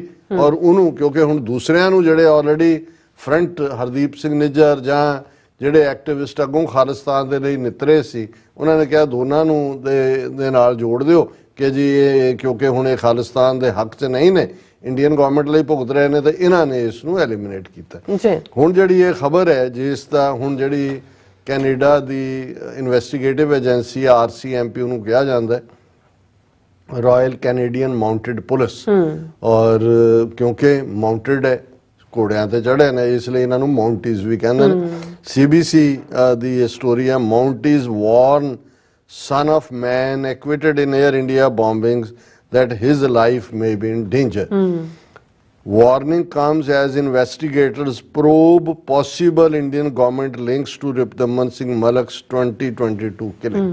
ਹੁਣ ਇਹ ਬੜੀ ਕਨਵਿੰਸਿੰਗ ਹੈ ਕਿ ਵੀ RCMP ਇਹ ਦੇਖ ਰਹੀ ਹੈ, ਹਾਲਾਂਕਿ ਜਦੋਂ ਹੁਣ ਜਿਹੜੇ ਦੋ ਫੜੇ ਹੋਏ ਨੇ ਇਹਨਾਂ ਦੇ ਕੇਸ ਨੌਨ ਸਿੱਖ ਨੇ, ਉਹਨਾਂ ਦੇ ਨਾਮ ਵੀ ਨੇ ਜਿਹੜੇ ਸਪੈਨਿਸ਼ ਔਰ ਦੂਸਰੇ ਕਿਸਮ ਦੇ, ਉਦੋਂ ਸਾਹਮਣੇ ਆਏਗਾ। ਅਜੇ ਤੱਕ ਇਸ ਲੈਵਲ ਦਾ ਇਹ ਸਟੋਰੀ ਤਾਂ ਬ੍ਰੇਕ ਕੀਤੀ, ਔਰ CBC Canadian broadcasting corporation almost official ਹੈ, ਸੋ ਇਹ ਕ੍ਰੈਡੀਬਲ ਹੈ। ਇਹਨਾਂ ਨੂੰ ਹੀ ਲਿੰਕ ਉਹਨਾਂ ਨੇ ਜਿਹੜੀ ਹੈ ਲੀਕ ਦਿੱਤਾ ਹੈ ਕਿ ਭਾਈ ਹੁਣ ਇਹਨਾਂ ਦੇ ਰਿਪਦਮਨ ਸਿੰਘ ਮਲਕ ਦਾ ਬੇਟਾ ਜਿਸ ਦਾ ਨਾਂ ਹਰਦੀਪ ਮਲਕ ਹੈ, ਔਰ ਉਹ ਆਪਣੀ ਫੈਮਿਲੀ ਦੇ ਨਾਲ ਇਸ ਵੇਲੇ ਪੈਰਿਸ ਦੇ ਵਿੱਚ ਛੁੱਟੀਆਂ ਮਨਾ ਰਿਹਾ ਸੀ, ਜਦੋਂ ਕਿ RCMP ਨੇ ਉੱਥੇ ਉਹਨਾਂ ਨੂੰ ਇੱਕ ਪਿਛਲੇ ਹਫਤੇ ਹੀ ਇੱਕ ਲੈਟਰ ਦਿੱਤਾ ਹੈ, ਜਿਸ ਲੈਟਰ ਨੂੰ ਕਿਹਾ ਜਾਂਦਾ ਹੈ ਜਿਹੜਾ ਇਹ ਡਿਊਟੀ ਟੂ ਵਾਰਨ, ਕਿ ਭਾਈ ਅਸੀਂ ਤੁਹਾਨੂੰ ਖਬਰਦਾਰ ਕਰ ਰਹੇ ਹਾਂ। ਔਰ ਉਸ ਲੈਟਰ ਦੇ ਵਿੱਚ ਉਹਨਾਂ ਨੇ RCMP ਨੇ ਕਿਹਾ ਕਿ ਭਾਈ ਹਰਦੀਪ ਸਿੰਘ ਤੇਰੀ ਜਾਨ ਨੂੰ ਵੀ ਖਤਰਾ ਹੈ, ਔਰ ਇਹ ਜਿਹੜਾ ਵਾਰਨਿੰਗ ਹੈ ਅਸੀਂ ਤੁਹਾਨੂੰ ਦੇ ਰਹੇ ਹਾਂ। ਔਰ ਇਹ ਜਿਹੜਾ CBC ਨਿਊਜ਼ ਨੇ RCMP ਦੇ ਇਨਸਾਈਡ ਜਿਹੜੇ ਸੋਰਸਿਸ ਤੋਂ ਕਿਹਾ ਕਿ ਵੀ ਹੁਣ RCMP investigators have been probing whether the government of India was behind the killing of wealthy and controversial businessman. They believe Indian government was involved in last year's targeted killing of prominent Sikh separatist Hardeep Singh Nijjar. ਕਿ ਨਿੱਜਰ ਬਾਰੇ ਤਾਂ ਕੋਈ ਭੁਲੇਖਾ ਹੀ ਨਹੀਂ ਹੈ। ਹੁਣ ਇਸ ਸਾਰੇ ਤੋਂ ਜਦੋਂ ਕਿ ਹਾਲਾਂ ਜਿੱਥੋਂ ਤੱਕ ਮੈਨੂੰ ਲੱਗਦਾ ਹੈ, ਮੈਂ ਇਹ ਹਰਦੀਪ ਸਿੰਘ ਨਿੱਜਰ ਨੂੰ ਜੇ ਉਹਨਾਂ ਦਾ ਇਹ ਵਕੀਲ ਲੜਕਾ ਹੈ ਔਰ ਉਹ ਕਾਰੋਬਾਰ ਵੀ ਸਾਂਭ ਰਿਹਾ, ਤੇ ਮੈਂ ਥੋੜਾ ਬਹੁਤ ਇੰਟਰੈਕਸ਼ਨ ਕਿਸੇ ਯੂਥ ਕੈਂਪ ਦੇ ਵੇਲੇ ਜ਼ਰੂਰ ਹੋਇਆ। ਉਹ ਠੀਕ ਹੈ, ਉਹਨਾਂ ਨੇ ਰਾਦਰ ਫੈਮਿਲੀ ਨੇ ਰਿਪਦਮਨ ਸਿੰਘ ਮਲਕ ਦੇ ਮਰਡਰ ਤੋਂ ਬਾਅਦ ਵੀ ਕੋਈ ਪੋਲੀਟੀਕਲ ਸਟੇਟਮੈਂਟ ਨਹੀਂ ਸੀ ਦਿੱਤੀ, ਬੜਾ ਉਹਨਾਂ ਨੇ ਕੰਟਰੋਲ ਰੱਖਿਆ, ਬੈਲੈਂਸਡ। ਰਿਪਦਮਨ ਸਿੰਘ ਮਲਕ ਦੀ ਕੀ ਕਾਰਗੁਜ਼ਾਰੀ ਸੀ ਕੀ ਨਹੀਂ, ਉਹ ਗੁਰੂ ਦੇ ਅੱਗੇ ਹਰ ਇੱਕ ਨੇ ਆਪਣੀ ਜਿਹੜੀ ਆ ਉਹ ਹਿਸਾਬ ਕਿਤਾਬ ਦੇਣਾ। ਲੇਕਿਨ ਇਸ ਗੱਲ ਦਾ ਮੈਂ ਕ੍ਰੈਡਿਟ ਫੈਮਿਲੀ ਨੂੰ ਦਿਆਂਗਾ ਕਿ ਵੀ ਜਿਹੜੀ ਸਟੋਰੀ ਇੰਡੀਅਨ ਮੀਡੀਆ ਨੇ ਉਸ ਪੀਰੀਅਡ 'ਚ ਮਲਕ ਤੋਂ ਬਾਅਦ ਸਿੰਘਾਂ ਦੇ ਖਾਤੇ 'ਚ ਪਾਣੀ ਚਾਹੀ ਹਰਦੀਪ ਸਿੰਘ ਨਿੱਜਰ ਨਾਲ ਜੋੜ ਕੇ ਜਾਂ ਅਦਰਵਾਈਜ਼ ਫੈਮਿਲੀ ਨੇ ਉਸ ਤੋਂ ਵੀ ਪੂਰਾ ਕਿਨਾਰਾ ਰੱਖਿਆ। ਉਹਨਾਂ ਨੇ ਇਹ ਕਿਹਾ ਜੀ ਸਾਨੂੰ ਕੈਨੇਡੀਅਨ ਸਿਸਟਮ ਤੇ ਵਿਸ਼ਵਾਸ ਹੈ ਔਰ ਅਸੀਂ ਹੋਪ ਕਰਦੇ ਹਾਂ ਕਿ ਇੰਡੀਪੈਂਡੈਂਟ ਇਨਵੈਸਟੀਗੇਸ਼ਨ ਦੇ ਨਾਲ ਜਿਹੜੀ ਹੈ ਟਰੂਥ ਹੈ ਉਹ ਸਾਹਮਣੇ ਲਿਆਂਦੀ ਜਾਏਗੀ। ਪਰ ਹੁਣ ਐਸਾ ਕੀ ਰੀਜ਼ਨ ਹੈ ਕਿ ਵੀ ਈਵਨ ਇੰਡੀਅਨ ਏਜੰਸੀਆਂ ਨੂੰ ਉਹਨਾਂ ਦੇ ਬੇਟੇ ਤੋਂ ਵੀ ਖਤਰਾ ਹੈ ਹਰਦੀਪ ਸਿੰਘ ਮਲਕ ਤੋਂ, ਕਿ ਉਹਨੂੰ ਵੀ ਉਹ ਐਲੀਮੀਨੇਟ ਕਰਨਾ ਚਾਹੁੰਦੇ ਨੇ। ਇਹ ਡਿਊਟੀ ਟੂ ਵਾਰਨ ਐਵੇਂ ਨਹੀਂ ਹੈ, ਇਹਦਾ ਮਤਲਬ ਹੈ ਕਿ ਇਹਨਾਂ ਦੇ ਕੋਲ ਕ੍ਰੈਡੀਬਲ ਇਨਫੋਰਮੇਸ਼ਨ ਹੈ ਵੀ ਉਹਨਾਂ ਨੂੰ ਵੀ ਉਹ ਟਾਰਗੇਟ ਕਰ ਰਹੇ ਨੇ। ਔਰ CBC ਨਿਊਜ਼ ਨੇ ਕਿਹਾ ਵੀ ਇਹ ਜਿਹੜਾ ਇਹ ਸਾਡੇ ਕੋਲ ਸਬੂਤ ਨੇ ਕਿ ਜਿਸ ਦਿਨ ਰਿਪਦਮਨ ਸਿੰਘ ਮਲਕ ਦਾ ਮਰਡਰ ਹੁੰਦਾ ਉਹਨਾਂ 2 ਦਿਨਾਂ ਦੇ ਵਿੱਚ ਜਿਹੜਾ ਇਹਨਾਂ ਦਾ ਕੌਂਸੂਲੇਟ ਸੀ ਇੰਡੀਆ ਦਾ, ਜਿਹਦਾ ਨਾਮ ਅਮਰਜੀਤ ਸਿੰਘ ਹੈ, ਉਹ ਇਨ ਟੱਚ ਸੀ ਰਿਪਦਮਨ ਸਿੰਘ ਮਲਕ ਦੇ ਨਾਲ। ਇਨਫੈਕਟ ਉਸੇ ਦਿਨ ਉਹਨੇ ਜਿਹੜਾ ਕੁਝ ਘੰਟੇ ਬਾਅਦ ਲੰਚ ਕਰਨਾ ਸੀ ਅਮਰਜੀਤ ਸਿੰਘ ਨਾਲ। ਉਹਨਾਂ ਦੀ WhatsApp ਦੇ ਉੱਤੇ ਕੀ ਮੈਸੇਜਿੰਗ ਚੱਲ ਰਹੀ ਸੀ ਉਹਨਾਂ ਦਾ ਵੀ ਇਹਨਾਂ ਦੇ ਕੋਲ ਰਿਕਾਰਡ ਹੈ। ਔਰ ਇਹ ਜਿਹੜਾ ਇਸ ਸਾਰੇ ਚੋਂ ਨਿਕਲਦਾ ਹੈ, CBC News has seen evidence that suggests that Indian diplomat was in close contact with Ripdaman Singh Malik by phone and text in the hours leading up to his shooting, as reported in March in 5th Estate documentary Contract to Kill. ਇਸ ਦਾ ਇਨਕਸ਼ਾਫ ਤਾਂ ਉਹਨਾਂ ਨੇ ਪਹਿਲਾਂ ਵੀ ਜਿਹੜੀ 5th Estate the documentary Contract to Kill ਦੇ ਵਿੱਚ ਉਹਨਾਂ ਨੇ ਦਿੱਤਾ ਹੈ। ਔਰ ਇਹ ਉਹਨਾਂ ਨੇ ਕਿਹਾ ਕਿ investigators have been looking into whether the contacts with diplomats had anything to do with Singh Malak's death at the hands of 2 alleged BC gangsters. ਮਰਵਾਇਆ ਉਹਨੂੰ ਵੀ ਮਲਕ ਨੂੰ ਵੀ ਗੈਂਗਸਟਰਾਂ ਰਾਹੀਂ। ਫਿਰ ਉਹਨਾਂ ਨੇ ਇਸ ਸਾਰੇ ਦੇ ਉੱਤੇ ਕਿਹਾ ਕਿ ਵੀ ਇਹ ਕਿਉਂਕਿ ਸੈਂਸਿਟਿਵਿਟੀ ਆਫ ਦਾ ਮੈਟਰ ਹੈ ਅਸੀਂ ਇਸ ਦੀ ਡਿਟੇਲ 'ਚ ਨਹੀਂ ਜਾਣਾ ਚਾਹੁੰਦੇ, ਪਰ ਨਿਊਟਨ ਏਰੀਆ 'ਚ ਮਲਕ ਨੂੰ ਇਹਨੇ ਹੇਲ ਆਫ ਗਨ ਫਾਇਰ ਉਹਨਾਂ ਦਾ ਮਰਡਰ ਕੀਤਾ ਗਿਆ। ਔਰ ਇਹ ਸਾਰੇ ਚੋਂ ਫਿਰ ਉਹਨਾਂ ਨੇ ਉਹ ਕਨਿਸ਼ਕਾ ਕਾਂਡ ਦਾ ਜ਼ਿਕਰ ਕੀਤਾ ਜਿਹਦੇ 'ਚ ਕਿ 329 ਬੇਗੁਨਾਹ ਲੋਕ ਮਾਰੇ ਗਏ ਸੀ, ਜਿਨ੍ਹਾਂ 'ਚ 268 ਕੈਨੇਡੀਅਨ ਸਿਟੀਜ਼ਨ ਸੀ, ਬਾਕੀ ਮੁਲਕਾਂ ਨਾਲ ਸੰਬੰਧਿਤ ਸੀ। ਔਰ ਇਸ 'ਚ ਜਿਹੜਾ ਹੈ 2005 ਦੇ ਵਿੱਚ ਰਿਪੁਦਮਨ ਸਿੰਘ ਮਲਕ ਐਕਵਿਟ ਹੋ ਗਏ ਸੀ ਨਾਟ ਹੈਵਿੰਗ ਐਨਫ ਐਵੀਡੈਂਸ। ਔਰ ਫਿਰ ਇਹ ਸਾਰੀ CBC ਦੀ ਲੰਬੀ ਚੌੜੀ ਸਟੋਰੀ ਦੇ ਵਿੱਚ ਉਹਨਾਂ ਨੇ ਜਿਹੜਾ ਇਹ ਕਿਹਾ ਕਿ ਵੀ ਇਸ ਤੋਂ ਬਾਅਦ ਸਮੰਤ ਗੋਇਲ ਜਿਹੜਾ ਜਿਸ ਦੇ ਨਾਲ ਰਿਪੁਦਮਨ ਸਿੰਘ ਮਲਕ ਮਿਲੇ ਵੀ, ਉਹਨੇ ਵੱਡਾ ਰੋਲ ਅਦਾ ਕੀਤਾ ਕਿ ਜੀ ਇਹ ਜਿਹੜੇ ਬਲੈਕ ਲਿਸਟਡ ਔਰ ਦੂਸਰੇ ਤੀਸਰੇ ਨੇ ਇਹਨਾਂ ਨੂੰ ਕਿਵੇਂ ਲਿਜਾਇਆ ਜਾਏ ਇੰਡੀਆ। ਔਰ ਉਸੇ ਹੀ ਕੰਟੈਕਸਟ ਦੇ ਵਿੱਚ ਉਹਨਾਂ ਨੇ ਈਵਨ ਜਸਪਾਲ ਸਿੰਘ ਅਟਵਾਲ ਇਹ ਜਿਹੜਾ ਕਿ ਇਨਵੋਲਵਡ ਸੀ ਮਲਕੀਤ ਸਿੰਘ ਸਿੱਧੂ ਅਕਾਲੀ ਮਿਨਿਸਟਰ ਦੇ ਉੱਤੇ ਹਮਲੇ ਲਈ, ਉਹਨੂੰ ਕਿਸ ਢੰਗ ਨਾਲ ਉਹਨਾਂ ਨੇ ਸਮੰਤ ਗੋਇਲ ਔਰ ਉਹਦੀ ਟੀਮ ਨੇ ਜਿਹੜਾ ਉਸ ਚੋਂ ਕੱਢਿਆ ਬਲੈਕ ਲਿਸਟ। ਔਰ ਇਸ ਗੱਲ ਨੂੰ ਯਕੀਨੀ ਬਣਾਇਆ ਕਿ ਜਦੋਂ ਜਸਟਿਨ ਟਰੂਡੋ 2019 ਦੇ ਵੇਲੇ ਆਪਣੀ ਟ੍ਰਿਪ ਦੇ ਵੇਲੇ ਉੱਥੇ ਇੰਡੀਆ ਗਏ ਔਰ ਉਹਨੂੰ ਵੀ ਜਿਹੜਾ ਜਸਪਾਲ ਅਟਵਾਲ ਨੂੰ ਵੀ ਵਿੱਚ ਪਾੜਤਾ। ਔਰ ਜਸਪਾਲ ਅਟਵਾਲ ਦੀ ਫੋਟੋ ਵੀ ਜਸਟਿਨ ਟਰੂਡੋ ਦੀ ਵਾਈਫ ਦੇ ਨਾਲ ਜਿਹੜੀ ਇਹ ਸਾਰੀ CBC ਨੇ ਇਹਦੀ ਡਿਟੇਲ ਦਿੱਤੀ ਹੈ 2018 ਦੇ ਵਿੱਚ, ਨਾਟ 2019, 2018 ਚ ਜਸਟਿਨ ਟਰੂਡੋ ਗਏ। ਔਰ ਇਸ ਤੋਂ ਉਹਨਾਂ ਨੇ ਦੱਸਿਆ ਦੇਖੋ ਜੀ ਕੈਨੇਡਾ ਦਾ ਤਾਂ ਜਿਹੜਾ ਇਹ ਬੰਦਾ ਹੈ ਜਿਹੜੇ ਦਹਿਸ਼ਤਗਰਦ ਨੇ, ਕਨਵਿਕਟਡ ਨੇ, ਉਹਨਾਂ ਦੇ ਸਬੰਧ ਨੇ ਗਵਰਨਮੈਂਟ ਦੇ ਨਾਲ ਇਸ ਲੈਵਲ ਦੇ ਕਿ ਜਸਪਾਲ ਅਟਵਾਲ ਜਿਹੜਾ ਇਹ ਉਹਨਾਂ ਦੇ ਐਂਟੂਰੇਜ ਦਾ ਹਿੱਸਾ ਸੀ ਜਸਟਿਨ ਟਰੂਡੋ ਦੇ। ਸੋ ਉਹਨੂੰ ਬਹੁਤ ਇਸ ਦੇ ਨਾਲ ਨਾਮੋਸ਼ੀ ਹੋਈ ਟਰੂਡੋ ਦੇ ਸਾਰੇ ਐਂਟੂਰੇਜ ਨੂੰ, ਔਰ ਇਸ ਨੂੰ ਵੀ ਇਸਤੇਮਾਲ ਕੀਤਾ। ਹਾਲਾਂ ਉਦੋਂ ਵੀ ਕੈਨੇਡੀਅਨ ਏਜੰਸੀਆਂ ਨੇ ਕਿਹਾ ਸੀ ਕਿ ਵੀ ਇਹ ਕਿਵੇਂ ਇਹਦੀ ਕਲੀਅਰੈਂਸ ਹੋਈ ਔਰ ਕਿਵੇਂ ਵਾੜਿਆ ਗਿਆ ਵਿੱਚ, ਇਹ ਸਾਰਾ ਰਾਹ ਦੇ ਨਾਲ ਹੀ ਜਾ ਕੇ ਜੁੜਦਾ। ਔਰ ਇਸ ਸਾਰੇ ਦੇ ਚੱਲਦਿਆਂ ਇਸ ਤੋਂ ਪਹਿਲਾਂ ਸਮੰਤ ਗੋਇਲ ਦੀ ਤਾਰੀਫ ਜਿਹੜੀ ਹੈ, ਹੁਣ ਜਿਹੜਾ ਸਮੰਤ ਗੋਇਲ ਨੂੰ ਇੱਧਰ ਵੀ ਜਿਹੜਾ ਗੁਰਪਤਵੰਤ ਪੰਨੂ ਮਰਡਰ ਪਲਾਟ 'ਚ ਸਮੰਤ ਗੋਇਲ 30 ਜੂਨ ਨੂੰ ਰਿਟਾਇਰ ਹੁੰਦਾ। ਔਰ ਅਸੀਂ 2 ਦਿਨ ਪਹਿਲੇ ਜ਼ਿਕਰ ਕੀਤਾ ਸੀ ਕਿ ਦੋਨੋਂ ਹੀ ਆਫਿਸਰ ਸਮੰਤ ਗੋਇਲ ਦੁਲਮਾ ਪਿੰਡ ਦਾ ਬਾਣੀਆ ਜਿਹੜਾ ਰਾਜ ਚੀਫ ਰਿਟਾਇਰ ਹੋਇਆ, ਉਹਨੂੰ Z+ ਸਿਕਿਉਰਿਟੀ 40 ਬੰਦਿਆਂ ਦੀ ਪਿਛਲੇ ਦਿਨਾਂ ਹੀ ਦਿੱਤੀ ਹੈ। ਇਵੇਂ ਹੀ ਦਿਨਕਰ ਗੁਪਤੇ ਨੂੰ ਦਿੱਤੀ ਹੈ। ਔਰ ਸਮੰਤ ਗੋਇਲ ਕਿਸ ਹੱਦ ਤੱਕ ਫਿਰ ਇਨਵੋਲਵ ਸੀ ਈਵਨ ਮਲਕ ਦੇ ਨਾਲ, ਇਸ ਦਾ ਵੀ ਇਹਨੇ ਹਵਾਲਾ ਦਿੱਤਾ ਹੈ ਕਿ ਵੀ ਇਹ ਜਿਹੜੇ ਨੇ ਹਰਜੀਤ ਸਿੰਘ ਰਿਪੁਦਮਨ ਸਿੰਘ ਮਲਕ ਦੇ ਭਰਾ ਨੇ, ਉਹਨਾਂ ਨੇ 2019 ਦੇ ਵਿੱਚ ਇੱਕ ਚੜ੍ਹਦੀ ਕਲਾ ਟਾਈਮ TV ਨੂੰ ਇੰਟਰਵਿਊ ਦਿੱਤਾ ਸੀ, ਜਿਹਦੇ 'ਚ ਉਹਨੇ in this interview he credited Indian intelligence chief Samant Kumar Goel who ran the ਰਾ ਇੰਡੀਆਜ਼ ਫੋਰਨ ਇੰਟੈਲੀਜੈਂਸ ਏਜੰਸੀ। ਔਰ ਉਹਦੇ 'ਚ ਉਹਨੇ ਕਿਹਾ ਸੀ ਕਿ ਮਿਸਟਰ ਗੋਇਲ ਦਾ ਰਾ chief showed the guts to make this happen, ਕਿ ਸਮੰਤ ਗੋਇਲ ਦੀ ਬਦੌਲਤ ਹੀ ਰਿਪੁਦਮਨ ਸਿੰਘ ਮਲਕ ਨੂੰ ਵੀਜ਼ਾ ਮਿਲਿਆ ਔਰ ਉਹ ਵਾਪਸ ਜਾ ਸਕਿਆ। ਔਰ I even met him in Delhi and enjoyed myself while meeting him। ਵੀ ਇੱਥੇ ਵੀ ਔਰ ਇਹ ਫਿਰ ਦੋਵੇਂ ਭਰਾ ਗੋਇਲ ਜਿਹੜੇ ਰਿਪੁਦਮਨ ਸਿੰਘ ਮਲਕ ਵੀ ਔਰ ਉਹਦਾ ਭਰਾ ਹਰਜੀਤ ਸਿੰਘ ਵੀ, ਇਹ ਵੀ ਜਾ ਕੇ ਜਿਹੜਾ ਉਹ ਉਹਨੂੰ ਮਿਲੇ ਸਮੰਤ ਗੋਇਲ ਨੂੰ। ਸੋ ਇਸ ਸਾਰੇ ਦੇ ਉੱਤੇ ਫਿਰ ਉਹਨਾਂ ਨੇ ਕਿਹਾ ਕਿ ਵੀ ਇਸ ਵੇਲੇ ਕੈਨੇਡਾ ਦੀ ਸਿੱਖ ਕਮਿਊਨਿਟੀ ਦੇ ਵਿੱਚ ਟੈਨਸ਼ਨਸ ਨੇ। ਔਰ ਇਹ ਜਿਹੜਾ ਈਵਨ ਇਹਨੇ ਰਿਪੁਦਮਨ ਸਿੰਘ ਮਲਕ ਨੇ 2022 ਦੇ ਵਿੱਚ Malik thanked Indian prime minister Narendra Modi personally in a letter that infuriated some in Khalistani circles। ਉਹਦੇ 'ਚ ਉਹਨਾਂ ਨੇ ਲੈਟਰ ਦੇ ਵਿੱਚ ਮਲਕ ਨੇ ਲਿਖਿਆ ਮੋਦੀ ਨੂੰ, I am writing you this to express my deep heartfelt gratitude for the unprecedented positive steps taken by yourself to redress long pending Sikh demands and grievances, he wrote, including the elimination of blacklist। ਉਹਨਾਂ ਨੇ ਕਿਹਾ ਜੀ ਮੋਦੀ ਸਾਹਿਬ ਤੁਸੀਂ ਬਹੁਤ ਵੱਡਾ ਕੰਮ ਕੀਤਾ, ਤੁਸੀਂ ਬਹੁਤ ਪੋਜ਼ਿਟਿਵ ਸਟੈਪ ਲਏ ਨੇ, ਸਿੱਖਾਂ ਦੀਆਂ ਬਹੁਤ ਸਾਰੀਆਂ ਮੰਗਾਂ ਤੁਸੀਂ ਮੰਨ ਲਈਆਂ ਨੇ ਔਰ ਇਸ ਸਾਰੇ ਦੇ ਚੱਲਦੇ ਆ। ਸੋ ਇਹ ਸਟੋਰੀ ਫਿਰ ਉਹਨਾਂ ਨੇ ਕੌਂਸਲਰ ਕਨੈਕਸ਼ਨ ਦੀ ਗੱਲ ਕੀਤੀ ਕਿ ਅਮਰਜੀਤ ਸਿੰਘ ਦੇ ਨਾਲ ਕਿਵੇਂ ਮਲਕ ਦਾ ਸੀ। ਔਰ ਜਿਹੜਾ ਅਮਰਜੀਤ ਸਿੰਘ ਡਿਪਲੋਮੈਟ ਹੈ, ਇਹ ਇਹਨਾਂ ਦਾ ਰਾਹ ਦਾ ਬੰਦਾ ਜਿਹੜਾ ਬਿਊਰੋ 'ਚ ਗਿਆ ਹੋਇਆ, ਉਹਨੇ already Herat, Iran, UAE, Iran, Japan ਔਰ UK ਵਗੈਰਾ ਸਰਵ ਕੀਤਾ ਹੋਇਆ ਸੀ। ਹੁਣ ਉਹ ਰਿਟਾਇਰ ਹੋ ਚੁੱਕਾ ਹੈ ਔਰ CBC ਨੇ ਕਿਹਾ ਕਿ ਵੀ ਅਸੀਂ ਉਹਨੂੰ ਕੰਟੈਕਟ ਕਰਨ ਦੀ ਕੋਸ਼ਿਸ਼ ਕੀਤੀ, ਪਰ ਉਹਨੇ ਜਿਹੜਾ ਸੁਣ ਕੇ ਜਿਹੜਾ ਫਿਰ ਉਹ ਫੋਨ ਥੱਲੇ ਰੱਖ ਕੇ ਚਲਾ ਗਿਆ। ਔਰ ਉਹਨਾਂ ਦੇ ਕੋਲ ਆਪਸ ਦੇ ਵਿੱਚ ਅਮਰਜੀਤ ਸਿੰਘ ਔਰ ਮਲਕ ਦੀ ਜਿਸ ਦਿਨ ਉਹਦਾ ਮਰਡਰ ਹੋਇਆ ਔਰ ਉਸ ਤੋਂ ਇੱਕ ਦਿਨ ਪਹਿਲਾਂ ਵੀ ਚੈਟ ਮੈਸੇजेस ਔਰ ਥੈਂਕਸ ਔਰ ਦੂਸਰਾ ਤੀਸਰਾ ਇਹ ਸਾਰਾ ਹੋਇਆ।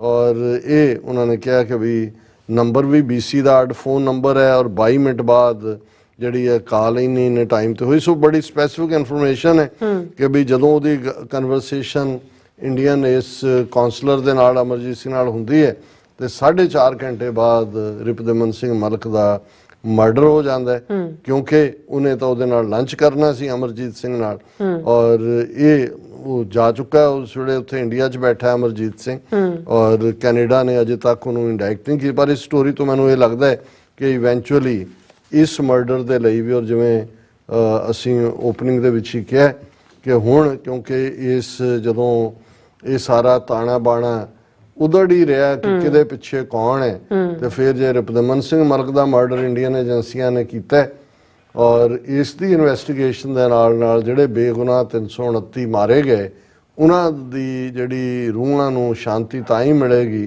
ਕਿ ਰੀਅਲ ਕਾਤਲ ਜਿਹੜੀ ਕਿ ਇੰਡੀਅਨ ਸਟੇਟ ਹੈ ਰਾਅ ਹੈ ਉਸ ਨੂੰ ਜਿਹੜਾ ਇਸ ਦੇ ਲਈ ਜਵਾਬਦੇਹ ਬਣਾਇਆ ਜਾਏ। ਸੋ ਇਸ ਇਨਵੈਸਟੀਗੇਸ਼ਨ ਦੀ ਫਰਦਰ ਮੰਗ ਹੁਣ ਸਿੱਖ ਜਥੇਬੰਦੀਆਂ ਵੱਲੋਂ ਕੀਤੀ ਜਾਣੀ ਚਾਹੀਦੀ। ਜੀ ਰਾਜ ਸਾਹਿਬ ਤੁਹਾਡਾ ਬਹੁਤ ਬਹੁਤ ਸ਼ੁਕਰੀਆ। ਸੋ ਅਥਲੈਨ ਬ੍ਰੇਕ ਵਿਊਅਰਸ ਤੁਸੀਂ ਇਸੇ ਤਰ੍ਹਾਂ ਬੜੇ ਰਹਿਣਾ। ਮਿਲਦੇ ਹਾਂ ਛੋਟੇ ਜਿਹੇ ਬ੍ਰੇਕ ਤੋਂ ਬਾਅਦ।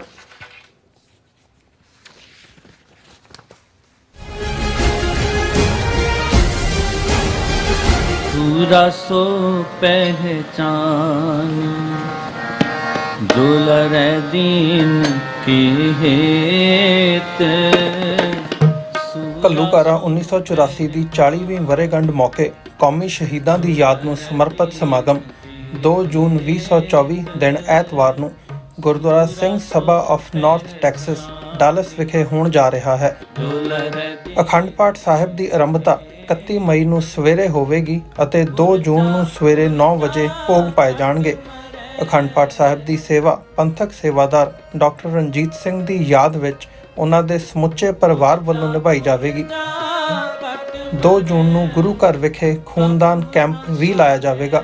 ਕੌਮੀ ਸ਼ਹੀਦਾਂ ਨੂੰ ਸਮਰਪਿਤ ਅਤੇ ਡਾਕਟਰ ਰਣਜੀਤ ਸਿੰਘ ਦੀ ਯਾਦ ਵਿੱਚ ਮੁੱਖ ਦੀਵਾਨ ਵਿੱਚ ਖਾਲਿਸਤਾਨ ਅਫੇਅਰ ਸੈਂਟਰ ਦੇ ਸੰਚਾਲਕ ਡਾਕਟਰ ਅਮਰਜੀਤ ਸਿੰਘ ਸੰਗਤਾਂ ਨਾਲ ਵਿਚਾਰਾਂ ਦੀ ਸਾਂਝ ਪਾਉਣਗੇ। TV 84 ਵੱਲੋਂ ਇਸ ਸਮਾਗਮ ਦਾ ਲਾਈਵ ਟੈਲੀਕਾਸਟ ਕੀਤਾ ਜਾਵੇਗਾ। ਸਥਾਨਕ ਸੰਗਤਾਂ ਨੂੰ ਇਸ ਸਮਾਗਮ ਵਿੱਚ ਹਾਜ਼ਰੀ ਲਵਾਉਣ ਲਈ ਬੇਨਤੀ ਕੀਤੀ ਜਾਂਦੀ ਹੈ। ਵਧੇਰੇ ਜਾਣਕਾਰੀ ਲਈ ਤੁਸੀਂ ਹੇਠ ਦਿੱਤੇ ਨੰਬਰ ਤੇ ਸੰਪਰਕ ਕਰ ਸਕਦੇ ਹੋ। ਪੁਰਜਾ ਪੁਰਜਾ ਕਟ ਮਰੇ ਕਬੂ ਨਾ ਛਾੜੇ ਖੇਤ। ਵਾਹਿਗੁਰੂ ਜੀ ਕਾ ਖਾਲਸਾ ਵਾਹਿਗੁਰੂ ਜੀ ਕੀ ਫਤਿਹ। Gurdwara Guru Nanak mission centre Brampton ਦੀ ਜਿਹੜੀ ਮੇਨ ਨਵੀਂ ਬਿਲਡਿੰਗ ਆ ਉਹਦੀ ਕਾਰ ਸੇਵਾ ਦੀ ਆਰੰਭਤਾ 26 ਮਈ ਦਿਨ ਐਤਵਾਰ ਨੂੰ ਆਪਾਂ ਕਰਨ ਜਾ ਰਹੇ ਹਾਂ। 24 ਮਈ ਫਰਾਈਡੇ ਵਾਲੇ ਦਿਨ ਆਪਾਂ ਅਖੰਡ ਪਾਠ ਸਾਹਿਬ ਪ੍ਰਕਾਸ਼ ਕਰਾਂਗੇ ਤੇ 26 ਮਈ ਨੂੰ 10 ਵਜੇ ਭੋਗ ਉਪਰੰਤ ਬਾਹਰ 11 ਵਜੇ ਆਪਾਂ ਨਵੀਂ ਬਿਲਡਿੰਗ ਦੀ ਕਾਰ ਸੇਵਾ ਦਾ ਉਦਘਾਟਨ ਕਰਾਂਗੇ। ਸਮੂਹ ਸਿੱਖ ਸੰਗਤ ਦੇ ਚਰਨਾਂ ਵਿੱਚ ਬੇਨਤੀ ਹੈ ਕਿ ਹੁਮ ਹੁਮਾ ਕੇ ਤੁਸੀਂ 11 ਵਜੇ ਦਿਨ ਐਤਵਾਰ ਜ਼ਰੂਰ ਗੁਰਦੁਆਰਾ ਸਾਹਿਬ ਪਹੁੰਚੋ। ਆਪਾਂ ਇਸ ਗੁਰਦੁਆਰਾ ਸਾਹਿਬ ਦੀ ਨਵੀਂ ਬਿਲਡਿੰਗ ਦਾ ਆਰੰਭ ਕਰ ਸਕੀਏ। ਤੁਹਾਡਾ ਬਹੁਤ ਬਹੁਤ ਧੰਨਵਾਦ। ਵਾਹਿਗੁਰੂ ਜੀ ਕਾ ਖਾਲਸਾ ਵਾਹਿਗੁਰੂ ਜੀ ਕੀ ਫਤਿਹ।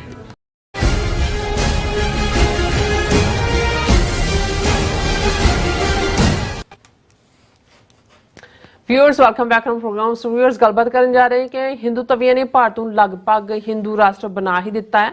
ਦੂਰਦਰਸ਼ੀ ਲੀਡਰਸ਼ਿਪ ਕਿਸ ਨੂੰ ਕਹਿੰਦੇ ਹਨ, ਇਸ ਦੀ ਇੱਕ ਮਿਸਾਲ ਤਾਮਿਲਨਾਡੂ ਦੀ ਪਾਰਟੀ DMK ਪਾਰਟੀ ਦੇ ਫਾਊਂਡਰ ਅੰਨਾ ਦੁਰਾਈ ਹਨ। ਅੰਨਾ ਦੁਰਾਈ ਨੇ 1963 ਵਿੱਚ ਜਦੋਂ ਹਿੰਦੀ ਨੂੰ ਰਾਸ਼ਟਰ ਭਾਸ਼ਾ ਬਣਾਉਣ ਦਾ ਬਿੱਲ ਲਿਆਂਦਾ ਸੀ, ਇਸ ਦੀ ਸਖਤ ਵਿਰੋਧਤਾ ਕੀਤੀ ਸੀ। ਉਹਨਾਂ ਵੱਲੋਂ ਦਿੱਤਾ ਗਿਆ ਰਾਜ ਸਭਾ ਵਿੱਚ ਜਿਹੜਾ ਭਾਸ਼ਣ ਹੈ ਅੱਜ ਵੀ ਇੱਕ ਯਾਦਗਾਰੀ ਭਾਸ਼ਣ ਹੈ। ਇਸ ਦੇ ਉਲਟ ਅਕਾਲੀ ਦਲ ਲੀਡਰਸ਼ਿਪ ਨੇ ਕਮ ਅਕਲੀ ਦਾ ਜਿਹੜਾ ਵਿਖਾ ਹੀ ਕੀਤਾ ਹੈ। ਸੋ ਇਸ ਬਾਰੇ ਆਪਾਂ ਗੱਲਬਾਤ ਕਰਨ ਜਾ ਰਹੇ ਹਾਂ। ਸੋ ਅਸੀਂ ਚਾਹਾਂਗੇ ਕਿ ਤੁਸੀਂ ਇਸੇ ਤਰ੍ਹਾਂ ਬੜੇ ਰਹਿਣਾ, ਦੇਖਣ ਸੁਣਨ ਲਈ ਲਿਖਣ ਲਈ ਤੁਹਾਡਾ ਸਭ ਦਾ ਬਹੁਤ ਬਹੁਤ ਸ਼ੁਕਰੀਆ। ਜੀ ਡਾਕਟਰ ਸਾਹਿਬ ਕੀ ਕਹਿਣਾ ਚਾਹੋਗੇ?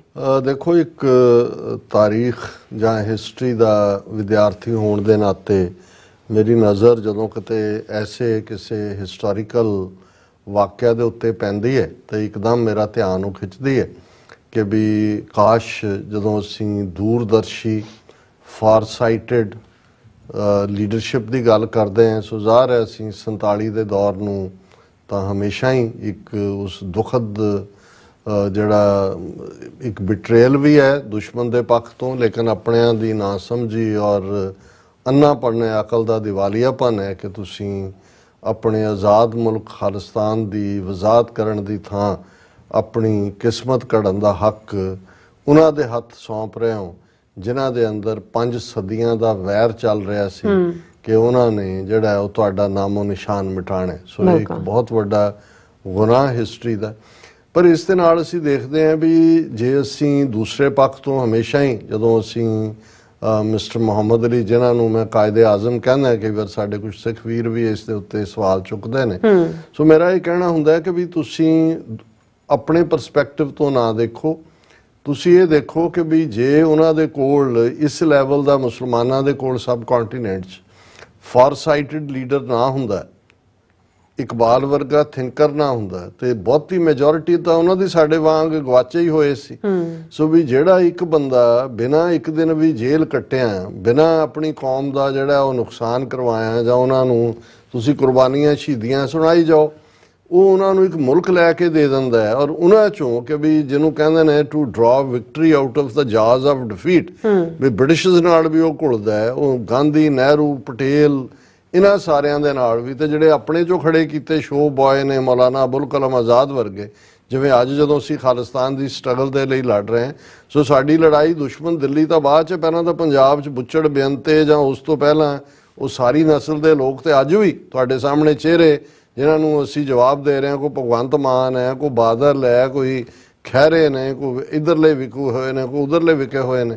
ਸੋ ਕੋਈ ਜਿਨ੍ਹਾਂ ਦੇ ਲਈ ਕੋਈ ਉਹ ਰਸਤਾ ਸੌਖਾ ਤਾਂ ਨਹੀਂ ਸੀ। ਇੱਕ ਵੱਡਾ ਹਿੱਸਾ ਜਿਹੜਾ ਅੱਜ ਵੀ ਜੇ 20 ਕਰੋੜ ਉੱਥੇ ਰਹਿ ਗਏ ਉਹੀ ਸੀ ਜਿਹੜੇ ਕਹਿੰਦੇ ਸੀ ਅਸੀਂ ਆਪਣੇ ਪੁਰਖਿਆਂ ਦੀਆਂ ਕਬਰਾਂ ਛੱਡ ਕੇ ਥੋੜੀ ਜਾਣਾ ਸੀ, ਕਿੱਥੇ ਜਾਣਾ। ਸੋ ਜੇ ਇੱਕ ਬੰਦੇ ਨੇ ਵਿਜ਼ਨ ਦੇ ਨਾਲ ਆਪਣੀ ਕੌਮ ਨੂੰ ਦੇ ਇੱਕ ਵੱਡੇ ਹਿੱਸੇ ਨੂੰ ਸੁਰੱਖਿਅਤ ਕਰ ਲਿਆ, ਤੇ ਘੱਟੋ ਘੱਟ ਨਾ ਸਹੀ ਆਪਣਾ ਸਮਝ ਕੇ ਨਾ ਸਹੀ ਵੈਸੇ ਹੀ ਐਡਮਾਇਰ ਤਾਂ ਕਰਨਾ ਬਣਦਾ। ਇਸੇ ਤਰ੍ਹਾਂ ਜਿਹੜੀ ਤਮਿਲ ਰਾਜਨੀਤੀ ਹੈ, ਔਰ ਇਹ ਹੈਰਾਨੀ ਕਰਨ ਵਾਲੀ ਗੱਲ ਹੋਏਗੀ ਬਹੁਤਿਆਂ ਲਈ ਕਿ ਵੀ ਇਹਦੇ ਬਾਵਜੂਦ ਹੁਣ ਤਮਿਲਨਾਡੂ ਭਾਰਤ ਦਾ ਉਹ ਸੂਬਾ ਜਿਹੜੇ ਆਲਮੋਸਟ ਮੇਰਾ ਖਿਆਲ ਜੇ ਮੈਂ ਗਲਤ ਨਾ ਹੋਵਾਂ ਤੇ 40-45 MP ਉਹਨਾਂ ਦੇ ਪਾਰਲੀਮੈਂਟ 'ਚ ਆਉਂਦੇ ਨੇ, ਇਹਨੂੰ ਮਦਰਾਸ ਕਹਿੰਦੇ ਸੀ। ਉਹਨਾਂ ਨੇ ਕਿਵੇਂ ਆਪਣੀ ਜ਼ਬਾਨ ਨੂੰ, ਆਪਣੇ ਕਲਚਰ ਨੂੰ, ਆਪਣੀ ਤਹਿਜ਼ੀਬ ਨੂੰ ਤਾਂ ਮਹਿਫੂਜ਼ ਰੱਖਿਆ ਹੀ ਰੱਖਿਆ, ਪਰ ਉਹਨਾਂ ਨੇ ਕੋਈ ਵੀ ਜਿਹੜੀ ਸੈਂਟਰ ਦੀ ਪਾਰਟੀ ਹੈ, ਉਹ ਕਾਂਗਰਸ ਹੋਏ, ਉਹ BJP ਹੋਏ, ਉਹ ਸੋਸ਼ਲਿਸਟ ਹੋਣ, ਕਮਿਊਨਿਸਟ ਹੋਣ, ਉਹਨਾਂ ਨੇ ਆਪਣੇ ਅੰਦਰ ਨਹੀਂ ਵੜਨ ਦਿੱਤਾ ਹੈ। ਇਹ ਠੀਕ ਹੈ ਕਿ ਵੀ ਉਹਨਾਂ ਨੇ ਇੱਕ ਗੱਲ 50ਵਿਆਂ 'ਚ ਜਦੋਂ ਉਹਨਾਂ ਨੇ ਆਪਣੇ ਅਡਰੀ ਭਾਸ਼ਾ ਦੇ ਆਧਾਰ ਤੇ ਸੂਬੇ ਨੂੰ ਕੀਤਾ, ਔਰ ਨਾਡੂ ਦਾ ਮਤਲਬ ਵੀ ਮੁਲਕ ਹੁੰਦਾ। ਹੁਣ ਤੁਸੀਂ 2 ਸੂਬੇ ਐਸੇ ਦੇਖੋਗੇ ਜਿਨ੍ਹਾਂ ਨੇ ਆਪਣੀ ਤਾਕਤ ਦੇ ਨਾਲ ਆਪਣੇ ਸੂਬਿਆਂ ਦੇ ਨਾਂ ਵੀ ਰਾਸ਼ਟਰ ਤੋਂ ਵੀ ਵੱਡੇ, ਹੁਣ ਜਦੋਂ ਮਹਾਰਾਸ਼ਟਰ ਕਿਹਾ ਜਾਂਦਾ ਹੈ ਤੇ ਰਾਸ਼ਟਰ ਤੋਂ ਤਾਂ ਵੱਡਾ, ਮਹਾਰਾਸ਼ਟਰ ਤਾਂ ਰਾਸ਼ਟਰ ਤੋਂ ਵੱਡਾ ਹੋਇਆ, ਲੇਕਿਨ ਉੱਥੇ ਕਿਸੇ ਨੂੰ ਕੋਈ ਇਤਰਾਜ਼ ਨਹੀਂ ਹੁੰਦਾ ਕਿ ਜੀ ਇਹ ਬਣਾਇਆ ਤਾਂ ਇਹ ਸੂਬਾ ਜਿਹੜਾ ਇਸ ਦਾ ਸੌਰਾਸ਼ਟਰਾ ਨਾਂ ਸੀ। ਸੌਰਾਸ਼ਟਰਾ ਚੋਂ ਇੱਕ ਪਾਸੇ ਤਾਂ ਗੁਜਰਾਤ ਗੁੱਜੂਆਂ ਦਾ ਜਿਹੜਾ ਸੂਬਾ ਬਣਿਆ, ਦੂਸਰੇ ਪਾਸੇ ਮਰਾਠਿਆਂ ਨੇ ਕਿਹਾ ਜੀ ਸਾਡਾ ਮਹਾਰਾਸ਼ਟਰ ਹੈ, ਔਰ ਉੱਥੇ 80-90% ਦੀ ਪ੍ਰਾਪਰਟੀ ਗੁਜਰਾਤੀਆਂ ਦੀ ਸੀ। ਔਰ ਇਨੀਸ਼ੀਅਲੀ ਬੰਬਈ ਜਿਹੜਾ ਹੈ, ਜਿਹਨੂੰ ਅੱਜ ਮੁੰਬਈ ਕਹਿੰਦੇ ਨੇ, ਉਹ ਗੁਜਰਾਤ ਨੂੰ ਦੇ ਦਿੱਤਾ ਸੀ ਉਹਨਾਂ ਨੇ, ਜਿਵੇਂ ਚੰਡੀਗੜ੍ਹ ਹਰਿਆਣੇ ਨੂੰ ਦਿੱਤਾ। ਪਰ ਉਹਨਾਂ ਨੇ ਕੁਰਬਾਨੀਆਂ ਦਿੱਤੀਆਂ, ਸ਼ਿਵ ਸੈਨਾ ਨੇ, ਬਾਲ ਠਾਕਰੇ ਨੇ, ਬੰਬਈ ਨੂੰ ਉਹਨਾਂ ਨੇ ਰੱਖਿਆ ਮਹਾਰਾਸ਼ਟਰ। ਔਰ ਹੁਣ ਦੀਆਂ ਚੋਣਾਂ ਦੇ ਵਿੱਚ ਜਿਹੜਾ ਇਸ਼ੂ ਜੇ ਇਹ ਲੂਜ਼ ਕਰਨਗੇ BJP ਆੜੇ, ਉੱਥੇ ਉਹਨਾਂ ਨੇ ਮਰਾਠਾ ਵਰਸਸ ਗੁੱਜੂ ਰੱਖ ਦਿੱਤਾ। ਉਹਨਾਂ ਨੇ ਕਿਹਾ ਵੀ ਇਹ 2 ਗੁਜਰਾਤੀ ਉੱਥੇ ਬੈਠੇ, ਇੱਥੋਂ ਸਾਡੀਆਂ ਬੰਬੇ ਦੀਆਂ ਜਿਹੜੀਆਂ ਇੰਡਸਟਰੀਆਂ ਉਹਨਾਂ ਨੂੰ ਚੁੱਕ ਕੇ ਗੁਜਰਾਤ ਲਿਜਾ ਰਹੇ ਨੇ। ਸੋ ਮਤਲਬ ਸਾਡੇ ਤਾਂ ਇੱਕ ਨੇ ਜੇ ਬਿਆਨ ਦਿੱਤਾ ਤੇ ਆਪਣੇ ਹੀ ਪੰਜੇ ਝਾੜ ਕੇ ਪੈ ਗਏ। ਜੇ ਉਹਨੇ ਸੁਖਪਾਲ ਕਹਿ ਰਹੇ ਨੇ, ਜਿਹੜਾ ਉਹ ਕਹਿ ਹੀ ਰਿਹਾ, ਕਹਿ ਦਿੱਤਾ ਹੈ ਕਿ ਜੀ ਇਹ ਪੰਜਾਬ ਦੀਆਂ ਨੌਕਰੀਆਂ ਜਾਂ ਜੇ ਦੂਜੇ ਸੂਬੇ ਤੁਹਾਡੇ ਜ਼ਮੀਨ ਲੈਣ ਤੇ ਪਾਬੰਦੀ ਲਾਉਂਦੇ ਨੇ, ਹਰਿਆਣਾ ਜਿਹੜਾ ਹਿਮਾਚਲ ਹੈ ਔਰ ਉੱਤਰਾਖੰਡ ਹੈ, ਰਾਜਸਥਾਨ ਹੈ, ਅਸੀਂ ਕਿਉਂ ਨਹੀਂ ਲਾ ਬਣਾ ਸਕਦੇ। ਤੇ ਉਹ ਭੰਡਾਂ ਦਾ ਭੰਡ ਭਗਵੰਤ ਮਾਨ ਉਹ ਕਹਿ ਰਿਹਾ ਅਸੀਂ ਤਾਂ ਲੰਗਰ ਲਾਉਣ ਵਾਲੀ ਕੌਮ ਹੈ, ਅਸੀਂ ਲੰਗਰ ਖਵਾਉਂਦੇ ਆ, ਇਹ ਅਸੀਂ ਕਿਵੇਂ ਕਿਰਤ ਕਰਕੇ ਖਾਂਦੇ। ਵੀ ਉਹ ਸਵਾਲ ਚਨਾ ਜਵਾਬ ਗੰਦਮ। ਲੇਕਿਨ ਉਹ ਖੁਸ਼ ਕਰ ਰਹੇ ਨੇ ਦਿੱਲੀ ਦੇ ਆਕਿਆਂ ਨੂੰ ਕਿ ਵੀ ਤੁਸੀਂ ਲਟਾ ਦਿਓ, ਪੰਜਾਬ 'ਚ ਆ ਕੇ ਉਹਨਾਂ ਨੂੰ ਵੋਟਾਂ ਵੀ ਬਣਾ ਕੇ ਦਿਓ, ਡੈਮੋਗ੍ਰਾਫੀ ਵੀ ਬਦਲੋ। ਇੱਕ ਹੋਰ ਜਿਹੜਾ ਇਸ ਕਿਸਮ ਦਾ ਉਹਨਾਂ ਦਾ ਦੁਮ ਛੱਲਾ, ਉਹ ਕਹਿੰਦਾ ਮੈਂ ਰਜਿਸਟਰੀਆਂ ਕਰਾਉਂ ਭਈਆਂ ਦੀਆਂ, ਕਿਵੇਂ ਨਹੀਂ ਹੁੰਦਾ। ਸੋ ਲੇਕਿਨ ਦੂਸਰੇ ਪਾਸੇ ਮੈਂ ਦੇਖਦਾ ਵੀ ਜੇ ਮੋਦੀ ਨੇ ਕਿਹਾ ਉੱਥੇ ਜਗਨਨਾਥਪੁਰੀ ਚ, ਕਿਹਾ ਜੀ ਦੇਖੋ ਇਹਦੀਆਂ ਚਾਬੀਆਂ 6 ਸਾਲ ਪਹਿਲਾਂ ਤਮਿਲਨਾਡੂ, ਨਾਲ ਦੀ ਨਾਲ ਸਟਾਲਿਨ ਦੀ ਸਟੇਟਮੈਂਟ ਆਈ, ਉਹਨਾਂ ਨੇ ਕਿਹਾ ਕਿ Stalin accuses Modi of maligning the people of Tamil Nadu, ਕਿ ਵੀ ਖਬਰਦਾਰ ਅਸੀਂ ਕੋਈ ਚੋਰ ਨਹੀਂ ਹੈਗੇ। ਇਸ ਤੋਂ ਪਹਿਲਾਂ ਵੀ ਉਸਨੇ ਸਨਾਤਨ ਧਰਮਾਂ ਨੂੰ ਲੈ ਕੇ ਵੀ ਉਹਨੇ ਕਿਹਾ ਜੀ ਅਸੀਂ ਇਹ ਜਿਹੜੀਆਂ ਸਾਰੀਆਂ ਪ੍ਰੋਬਲਮ ਨੇ ਉਹਦਾ ਕਾਰਨ ਹੀ ਇਹ ਸਨਾਤਨ ਵਰਣ, ਅਸੀਂ ਤਾਂ ਇਹਨੂੰ ਬਿਲਕੁਲ ਐਂਡ ਕਰਾਂਗੇ ਇਸ ਸਾਰੇ ਨੂੰ। ਹੁਣ ਇਸ ਸਾਰੇ ਦੇ ਚੱਲਦੇ ਆ ਈਵਨ, ਹਾਲਾਂਕਿ ਇਹ ਬੜੀ ਕ੍ਰੈਡੀਬਲ ਅਖਬਾਰ ਹੈ ਦਾ ਹਿੰਦੂ, ਮਦਰਾਸ ਤੋਂ ਛਪਦੀ, 19ਵੀਂ ਸਦੀ ਦੇ ਅਖੀਰ ਦੀ ਚੱਲ ਰਹੀ ਹੈ, ਲੇਕਿਨ ਉਹਨਾਂ ਨੂੰ ਵੀ ਨੋ ਮੈਟਰ, ਉਹਨਾਂ ਨੇ ਕਦੇ ਤੁਹਾਨੂੰ ਇਹ ਨਹੀਂ ਲੱਗੇਗਾ ਕਿ ਉਹ ਨੈਸ਼ਨਲ ਮੇਨ ਸਟ੍ਰੀਮ ਦੇ ਵਿੱਚ ਆ ਕੇ ਕੋਈ ਟਕਰਾਅ ਦੀ ਲਾਈਨ ਲੈਂਦੇ ਨੇ। ਪਰ ਜਿੱਥੇ ਉਹਨਾਂ ਨੂੰ ਲੱਗਦਾ ਹੈ ਵੀ ਆਪਣੀ ਤਮਿਲ ਕਲਚਰ ਦੀ, ਆਪਣੀ ਡ੍ਰੈਵਿਡਨ ਸਿਵਲਾਈਜੇਸ਼ਨ ਦੀ ਗੱਲ ਕੀਤੀ ਜਾ ਸਕਦੀ, ਉਹਨੂੰ ਹਾਈਲਾਈਟ ਕਰ ਦਿੰਦੇ ਨੇ। ਔਰ ਅੱਜ ਮੈਂ ਜਦੋਂ ਦਾ ਹਿੰਦੂ ਜਿਹਨੂੰ ਮੈਂ ਸਬਸਕ੍ਰਾਈਬ ਕੀਤਾ ਹੋਇਆ, ਕਿਉਂਕਿ ਉਹਦੇ 'ਚ ਫਿਰ ਵੀ ਕ੍ਰੈਡੀਬਲ ਸਟੋਰੀਜ਼ ਹੁੰਦੀਆਂ ਨੇ, ਔਰ ਉਹਦੀ ਮੈਂ ਇੱਕ ਸਟੋਰੀ ਦੇਖੀ ਤੇ ਮੈਨੂੰ ਲੱਗਾ ਕਿ ਵੀ ਇਹ ਇਸ ਲੈਵਲ ਦੇ ਵਿਜ਼ਨਰੀ ਇਹਨਾਂ ਦੇ, ਇਹ ਤਾਂ ਸਾਨੂੰ ਪਤਾ ਹੈ ਵੀ DMK ਪਾਰਟੀ, ਦਰਾਵੜ ਮੁਨੇਤਰ ਕਜ਼ਮ, ਉਹਨੂੰ ਅੰਨਾ ਦੁਰਾਈ, ਜਿਹਨੂੰ ਪਿਆਰ ਨਾਲ ਅੰਨਾ ਕਹਿੰਦੇ ਸੀ, ਭਾਵੇਂ DMK ਦੇ ਵਿੱਚ ਹੀ ਰਿਫਟ ਹੋਈ, DMK ਕਰੁਣਾਨਿਧੀ ਨੇ ਜਿਹੜਾ ਉਹਦਾ ਸਟੂਡੈਂਟ ਸੀ ਅੰਨਾ ਦੁਰਾਈ ਦਾ, ਉਹਨੂੰ ਪਾਵਰ ਤੱਕ ਪਹੁੰਚਾਇਆ ਜਿਹੜਾ DMK ਨੇ। ਫਿਰ ਜੇ ਉਹਨਾਂ ਦੀ ਟੁੱਟ ਭੱਜ ਵੀ ਹੋਈ, DMK ਅੰਨਾ ਬਣੀ, ਜਿਹਨੂੰ ਜੈ ਲਲਿਤਾ ਨੇ ਉਸ ਨੂੰ ਰਨ ਕੀਤਾ, ਔਰ ਹੁਣ ਅਗੇਨ ਸਟਾਲਿਨ ਜਿਹੜਾ ਕਿ ਕਰੁਣਾਨਿਧੀ ਦਾ ਪੁੱਤਰ ਹੈ ਉਹਨੂੰ ਹੈਡ ਕਰ ਰਿਹਾ, ਆਪੋਜ਼ਿਟ ਵੀ। ਸੋ ਉਹ BJP ਜਾਂ ਕਾਂਗਰਸ ਨਾਲ 1-2 ਸੀਟਾਂ ਉਹਨਾਂ ਨੂੰ ਛੱਡ ਦਿੰਦੇ ਨੇ, ਪਰ ਵਿਦਨ ਤਮਿਲਨਾਡੂ ਉਹਨਾਂ ਨੇ ਜਿਹੜਾ ਇਸ ਲੈਵਲ ਦੇ ਉੱਤੇ ਸਟੈਂਡ ਰੱਖਿਆ। ਔਰ ਇਹ ਅੰਨਾ ਦੁਰਾਈ ਤਾਂ ਇੰਨਾ ਵੋਕਲ ਸੀ, ਰਾਜਪਾਲ, ਇਹ ਫਾਊਂਡਰ ਹੈ ਦਰਾਵੜ ਮੁਨੇਤਰ ਕੜਗਮ, ਕੇ ਸਾਡੀ ਸਿਵਲਾਈਜੇਸ਼ਨ ਬਿਲਕੁਲ ਅੱਡ ਹੈ, ਸਾਡੀ ਸਭਿਅਤਾ ਤਹਿਜ਼ੀਬ। ਔਰ ਉਹਨੇ ਇੱਕ ਵਾਰੀ ਪਾਰਲੀਮੈਂਟ 'ਚ ਖਲੋ ਕੇ ਕਿਹਾ ਸੀ, ਉਹਨੇ ਕਿਹਾ ਜੀ ਲੋਕ ਕਹਿੰਦੇ ਨੇ ਜੀ ਅਸੀਂ ਬ੍ਰਾਹਮਣਾਂ ਦੇ ਖਿਲਾਫ ਨਹੀਂ ਹੈ, ਅਸੀਂ ਤਾਂ ਬ੍ਰਾਹਮਣਿਜ਼ਮ ਦੇ ਖਿਲਾਫ ਹੈ।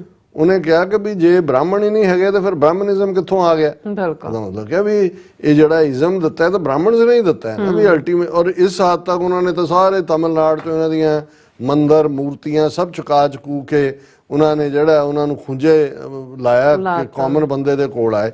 ਸੋ ਇਹ ਸਟੇਟਮੈਂਟ ਜਿਹੜੀ ਹੈ ਅੰਨਾ ਦੁਰਾਈ ਨੇ ਜਦੋਂ 1963 ਦੇ ਵਿੱਚ, ਕਿਉਂਕਿ ਰਾਜ ਸਭਾ ਦੇ ਮੈਂਬਰ ਸੀ ਅੰਨਾ ਦੁਰਾਈ, ਔਰ ਹਿੰਦੀ ਨੂੰ ਨੈਸ਼ਨਲ ਲੈਂਗੁਏਜ ਬਣਾਉਣ ਵਾਲਾ ਬਿੱਲ ਲਿਆਂਦਾ ਗਿਆ, ਤੇ ਜਿਹੜੀ ਗੱਲ ਉਹਨੇ ਕਹੀ ਮੈਂ ਸਮਝਦਾ ਵੀ ਇਹ ਕਮਾਲ ਹੈ। ਔਰ ਇਹ 1963 ਦਾ ਪੀਰੀਅਡ ਹੈ ਕਿ ਨਹਿਰੂ ਬੈਠਾ ਪਾਰਲੀਮੈਂਟ ਦੇ ਵਿੱਚ, ਵੱਡੇ ਵੱਡੇ ਜਾਇੰਟ ਇਹਨਾਂ ਦੇ ਬੈਠੇ ਨੇ, ਔਰ ਉਹਨਾਂ ਨੇ ਕਿਹਾ ਕਿ ਵੀ Anna Durai's words in Rajya Sabha on official language bill hold true today. ਕਿ ਅੱਜ ਜਦੋਂ ਅਸੀਂ ਆਲਮੋਸਟ 60 ਸਾਲ ਪਿੱਛੇ ਮੁੜ ਕੇ ਦੇਖਦੇ ਹਾਂ ਤਾਂ ਜੋ ਅੰਨਾ ਦੁਰਾਈ ਨੇ ਪਾਰਲੀਮੈਂਟ 'ਚ ਖਲੋ ਕੇ ਕਿਹਾ ਸੀ ਜਦੋਂ ਹਿੰਦੀ ਨੂੰ ਇਹ ਬਣਾਇਆ ਜਾ ਰਿਹਾ ਸੀ ਨੈਸ਼ਨਲ ਲੈਂਗੁਏਜ, ਉਹਨੇ ਕਿਹਾ ਵੀ it is a question of justice and freedom, it is a question of consultation and concord, it is a question of amity and affection or animosity, you will have to decide it in the way and not just through numbers।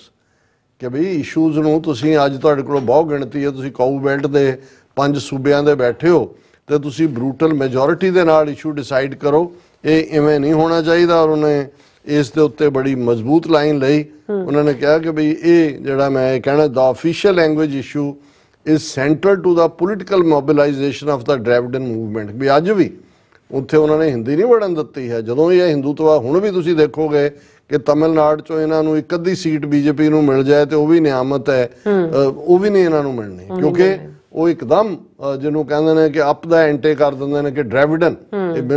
ਤਾਂ ਸਾਡਿਆਂ ਦਾ ਹਾਲ ਦੇਖੋ, ਆ ਅਨਿਲ ਜੋਸ਼ੀ ਪਹਿਲਾਂ ਅੰਮ੍ਰਿਤਸਰ ਦੇ ਹਲਕੇ ਚੋਂ ਇੱਕ ਹਿੰਦੂਤਵੀ ਨੂੰ ticket ਦੇਣੀ ਤੇ ਉਹਦੇ ਜਿੰਨੇ ਬੋਰਡ ਅੰਮ੍ਰਿਤਸਰ 'ਚ ਲੱਗੇ ਹੋਏ ਨੇ ਵੋਟਾਂ ਹਿੰਦੀ 'ਚ ਮੰਗ ਰਿਹਾ। ਇਹ ਹੈ ਉਹ ਅਕਾਲੀ ਦਲ ਜਿਹਨੇ ਪੰਜਾਬੀ ਸੂਬੇ ਦੇ ਲਈ 57,000 ਗ੍ਰਿਫਤਾਰੀਆਂ, ਕਿੰਨੇ ਬੰਦੇ, ਕੀ ਲੋੜ ਸੀ ਜੇ ਤੁਸੀਂ ਇਹੀ ਕੁਝ ਕਰਨਾ ਸੀ ਤੇ ਤੁਸੀਂ ਹਮਕੀ ਤੁਮਕੀ ਕਰੀ ਜਾਂਦੇ। ਹੁਣ ਵੀ ਤੁਸੀਂ ਮੀਡੀਆ ਦੇ ਸਾਹਮਣੇ ਬਹਿ ਕੇ, ਤੁਹਾਨੂੰ ਤਮਿਲ ਕਦੇ ਵੀ ਹਿੰਦੀ ਬੋਲਣ ਦੀ ਕੋਸ਼ਿਸ਼ ਨਹੀਂ ਕਰਦਾ, ਉਹ ਆਪਣੀ ਤਮਿਲ 'ਚ ਗੱਲ ਕਰੇਗਾ। ਤੇਲਗੂ ਆਂਧਰਾ ਵਾਲੇ ਉਹ ਤੇਲਗੂ 'ਚ ਗੱਲ ਕਰਨਗੇ, ਕੰਨੜ ਵਾਲੇ ਕਰਨਾਟਕਾ ਵਾਲੇ ਕੰਨੜ 'ਚ ਇੰਟਰਵਿਊ ਦੇ ਰਹੇ ਹੋਣਗੇ, ਕੇਰਲਾ ਵਾਲੇ ਮਲਿਆਲਮ 'ਚ ਦੇ ਰਹੇ ਹੋਣਗੇ, ਤੇ ਆਪਣੇ ਇਨਕਲੂਡਿੰਗ ਜਥੇਦਾਰ ਜਿਹੜੇ ਤਖਤਾਂ ਦੇ ਦੂਜੇ, ਉਹ ਵੀ ਉਹਨਾਂ ਨੇ ਹਿੰਦੀ ਦੀਆਂ ਵੀ ਲੱਤਾਂ ਤੋੜੀਆਂ ਹੁੰਦੀਆਂ, ਪੰਜਾਬੀ ਦੀਆਂ ਦੇ ਨਾਲ ਟੁੱਟਦੀਆਂ ਹੀ ਟੁੱਟਦੀਆਂ ਨੇ। ਔਰ ਇਸ ਕਿਸ ਇਹ ਹੈ ਅਹਿਸਾਸੇ ਕਮਤਰੀ। ਉਹਦੇ 'ਚ ਉਹਨਾਂ ਨੇ ਕਿਹਾ ਜਿਹੜੀ ਗੱਲ ਉਹਨੇ ਅੰਨਾ ਦੁਰਾਈ ਨੇ ਬੋਲਦਿਆਂ ਕਹੀ, he reminded the Congress government that democracy didn't mean majority rule. His words hold true today. ਉਹਨਾਂ ਨੇ ਕਿਹਾ ਤੁਸੀਂ ਡੈਮੋਕ੍ਰੇਸੀ ਨੂੰ ਮੈਜੋਰਟੀ ਰੂਲ ਜਿਹੜਾ ਹੈ ਇਹਦਾ ਮਤਲਬ ਡੈਮੋਕ੍ਰੇਸੀ ਦਾ ਮਤਲਬ ਮੈਜੋਰਟੀ ਰੂਲ ਨਹੀਂ ਹੈ ਕਿ ਤੁਸੀਂ ਬਾਈ ਹੁੱਕ ਔਰ ਬਾਈ ਕਰੁਕ ਸੀਟਾਂ ਲੈ ਲਈਆਂ ਔਰ ਤੁਸੀਂ ਆਪਣੀ ਤਾਨਾਸ਼ਾਹੀ ਚਲਾਓ।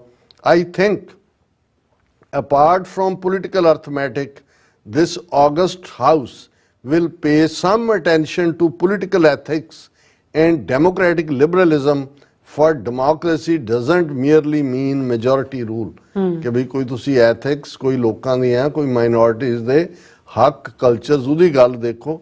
ਔਰ ਉਹਨਾਂ ਨੇ ਜਿਹੜਾ ਉਸ ਦੇ ਵਿੱਚ ਬੋਲਡਲੀ ਬੋਲਦਿਆਂ ਕਿਹਾ ਕਿ ਵੀ ਇਹ ਜਿਹੜਾ ultimately minority votes Anna also argued that Congress controlled power not because it was in the majority but it controls power through minority votes.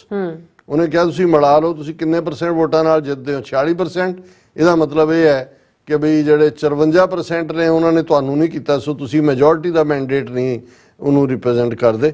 ਸੋ ਇਹ ਫਿਰ ਉਹਨਾਂ ਨੇ ਤਮਿਲਨਾਡੂ ਦੀ ਜਿਹੜੀ DMK ਦੀ ਨਹੀਂ ਇਸ ਦੇ ਉੱਤੇ ਰੱਖੀ ਹੋਈ ਹੈ ਅੰਨਾ ਦੁਰਾਈ ਵਾਲੇ ਵਰਗੇ ਜਿਹੜੇ ਥਿੰਕਰ ਦੀ, ਕਿ ਮੁੜ ਕੇ ਉੱਥੇ ਕਿਸੇ ਨੂੰ ਇਹ ਹੌਸਲਾ ਨਹੀਂ ਪਿਆ ਕਿ ਤਮਿਲ ਲੈਂਗੁਏਜ ਲੋਕ ਤਹਿਜ਼ੀਬ ਉਹਨਾਂ ਦੇ ਇੰਟਰਸਟ ਦੇ ਨਾਲ ਕੋਈ ਬਾਰਗੇਨ ਕਰੇ। ਔਰ ਉਹਨੇ ਤਾਂ ਰਿਡੀਕਿਊਲ ਕੀਤਾ, ਇਹ ਮੈਨੂੰ ਵੀ ਨਹੀਂ ਸੀ ਪਤਾ। ਉਹਨੇ ਕਿਹਾ ਕਹਿੰਦੇ ਤੁਸੀਂ ਕਿਹੜਾ ਨੇਸ਼ਨ ਇੰਡੀਆ ਤੇ ਕਿਹੜੀ ਲੈਂਗੁਏਜ ਹਿੰਦੀ। ਉਹਨੇ ਕਿਹਾ ਵੀ ਕਦੇ ਕਿਸੇ ਮੁਲਕ ਦੇ 2 ਨੈਸ਼ਨਲ ਐਂਥਮ ਦੇਖੇ ਵੀ ਤੁਸੀਂ 2 ਨੈਸ਼ਨਲ ਐਂਥਮ ਬਣਾਏ ਨੇ ਜਨ ਗਣ ਮਨ ਔਰ ਵੰਦੇ ਮਾਤਰਮ, ਉਹਨਾਂ ਚੋਂ ਦੋਨੋਂ ਹੀ ਬੰਗਾਲੀ ਚ ਨੇ, ਤੁਹਾਡਾ ਤਾਂ ਹਿੰਦੀ ਚ ਨੈਸ਼ਨਲ ਐਂਥਮ ਵੀ ਨਹੀਂ ਹੈ। ਤੇ ਮੈਂ ਆਈ ਡਿਡਨਟ ਰਿਅਲਾਈਜ਼, ਮੈਂ ਫਿਰ ਉਹ ਜਨ ਗਣ ਮਨ ਦੁਬਾਰਾ ਪੜਿਆ ਵੀ ਇਹ ਬੰਗਲਾ ਹੈ, ਤਾਂ ਹਿੰਦੀ ਨਹੀਂ ਹੈ। ਅਧਿਨਾਇਕ ਜय है भारत भाग्य विधाता। ਉਹਨੇ ਕਿਹਾ ਵੀ two national, Anudarai also sought to turn the tables on the Congress by saying that it had presented 2 national anthems, Vande Mataram and Jan Gan Man, and neither was in Hindi. They come just as my friend Mr. Gupta comes from Bengal. ਉਹਨੇ ਕਿਹਾ ਬੰਗਾਲੀਆਂ ਦੇ ਨੇ, ਇਹ ਤੁਹਾਡਾ ਕਿੱਥੋਂ national. ਉਹਨੇ ਬਿਲਕੁਲ ਇਹ ਕਿਹਾ warning that calm atmosphere in South India would be disturbed. ਉਹਨੇ ਕਿਹਾ ਸਾਊਥ ਇੰਡੀਆ ਖਲੋ ਜਾਏਗਾ ਤੁਹਾਡੇ ਖਿਲਾਫ। He urged home minister to drop the bill to amend the constitution and keep English as the official language, ਕਿ ਵੀ ਇਹਨੂੰ ਅੰਗਰੇਜ਼ੀ ਰੱਖੋ, ਵੀ ਤੁਸੀਂ ਇਹ ਹਿੰਦੀ ਲਿਆ ਕੇ ਜਿਹਨੂੰ 20-22% ਲੋਕ ਇੰਡੀਆ ਦੇ ਬੋਲਦੇ ਨੇ ਤੁਸੀਂ ਸਾਡੇ ਸਿਰ ਤੇ ਬਿਠਾ ਰਹੇ ਹੋ। ਉਹਨਾਂ ਨੇ ਕਿਹਾ ਠੀਕ ਹੈ ਮੇਰੀ ਆਵਾਜ਼ ਭਾਵੇਂ ਤੁਸੀਂ ਮੈਜੋਰਿਟੀ ਦੇ ਨਾਲ ਕੱਟਣ ਦੀ ਕੋਸ਼ਿਸ਼ ਕਰੋਗੇ, ਪਰ ਇੱਕ ਗੱਲ ਯਾਦ ਰੱਖਿਓ ਅਲਟੀਮੇਟਲੀ ਇਹਦਾ ਤੁਹਾਨੂੰ ਜਿਹੜਾ ਹੈ ਉਹ ਖਮਿਆਜ਼ਾ ਭੁਗਤਣਾ ਪਏਗਾ। ਇਹ ਹੈ ਫੋਰਸਾਈਟਡਨੈਸ। ਜੀ ਰਾਜ ਸਾਹਿਬ ਤੁਹਾਡਾ ਬਹੁਤ ਬਹੁਤ ਸ਼ੁਕਰੀਆ। ਸੋ ਥਲੇ ਬ੍ਰੇਕ ਵਿਊਅਰਸ ਤੁਸੀਂ ਇਸੇ ਤਰ੍ਹਾਂ ਬਣੇ ਰਹਿਣਾ। ਮਿਲਦੇ ਹਾਂ ਛੋਟੇ ਜਿਹੇ ਬ੍ਰੇਕ ਤੋਂ ਬਾਅਦ।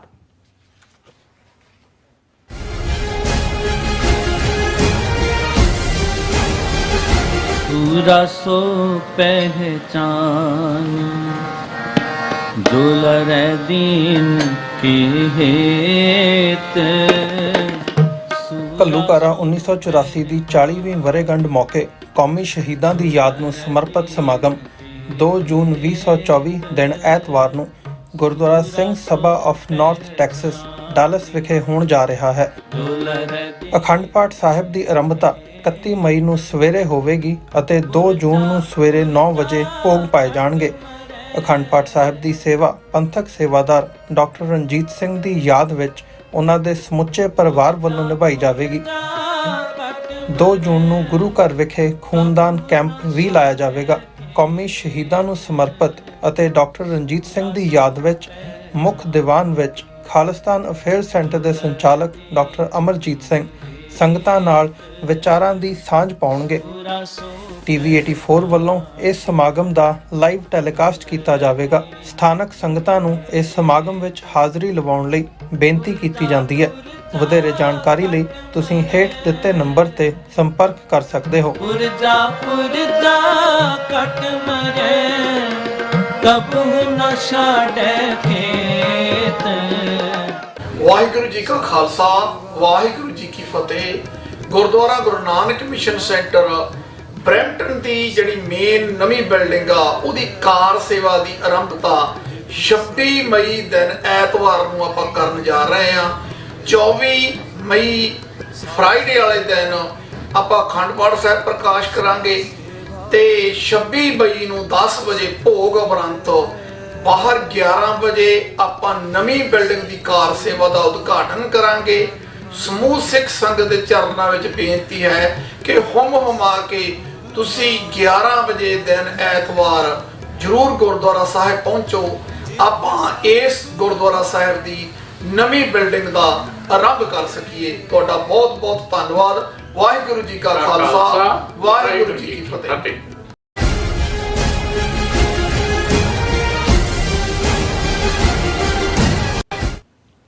Viewers welcome back to program. So viewers गलबात करन जा रहे हैं कि इंटरनेशनल क्रिमिनल कोर्ट ने इजराइल ਦੇ ਪ੍ਰਾਈਮ ਮਿਨਿਸਟਰ ਨੇਤਨਯਾਹੂ ਅਤੇ ਹਮਾਸ ਦੇ ਮੁੱਖ ਲੀਡਰਾਂ ਨੂੰ ਵਾਰ ਕ੍ਰਿਮੀਨਲ ਦੱਸਿਆ ਹੈ ਅਤੇ ਇਹਨਾਂ ਦੀ ਗ੍ਰਿਫਤਾਰੀ ਦੇ ਵਾਰੰਟ ਜਾਰੀ ਕਰਨ ਲਈ ਕਿਹਾ ਹੈ।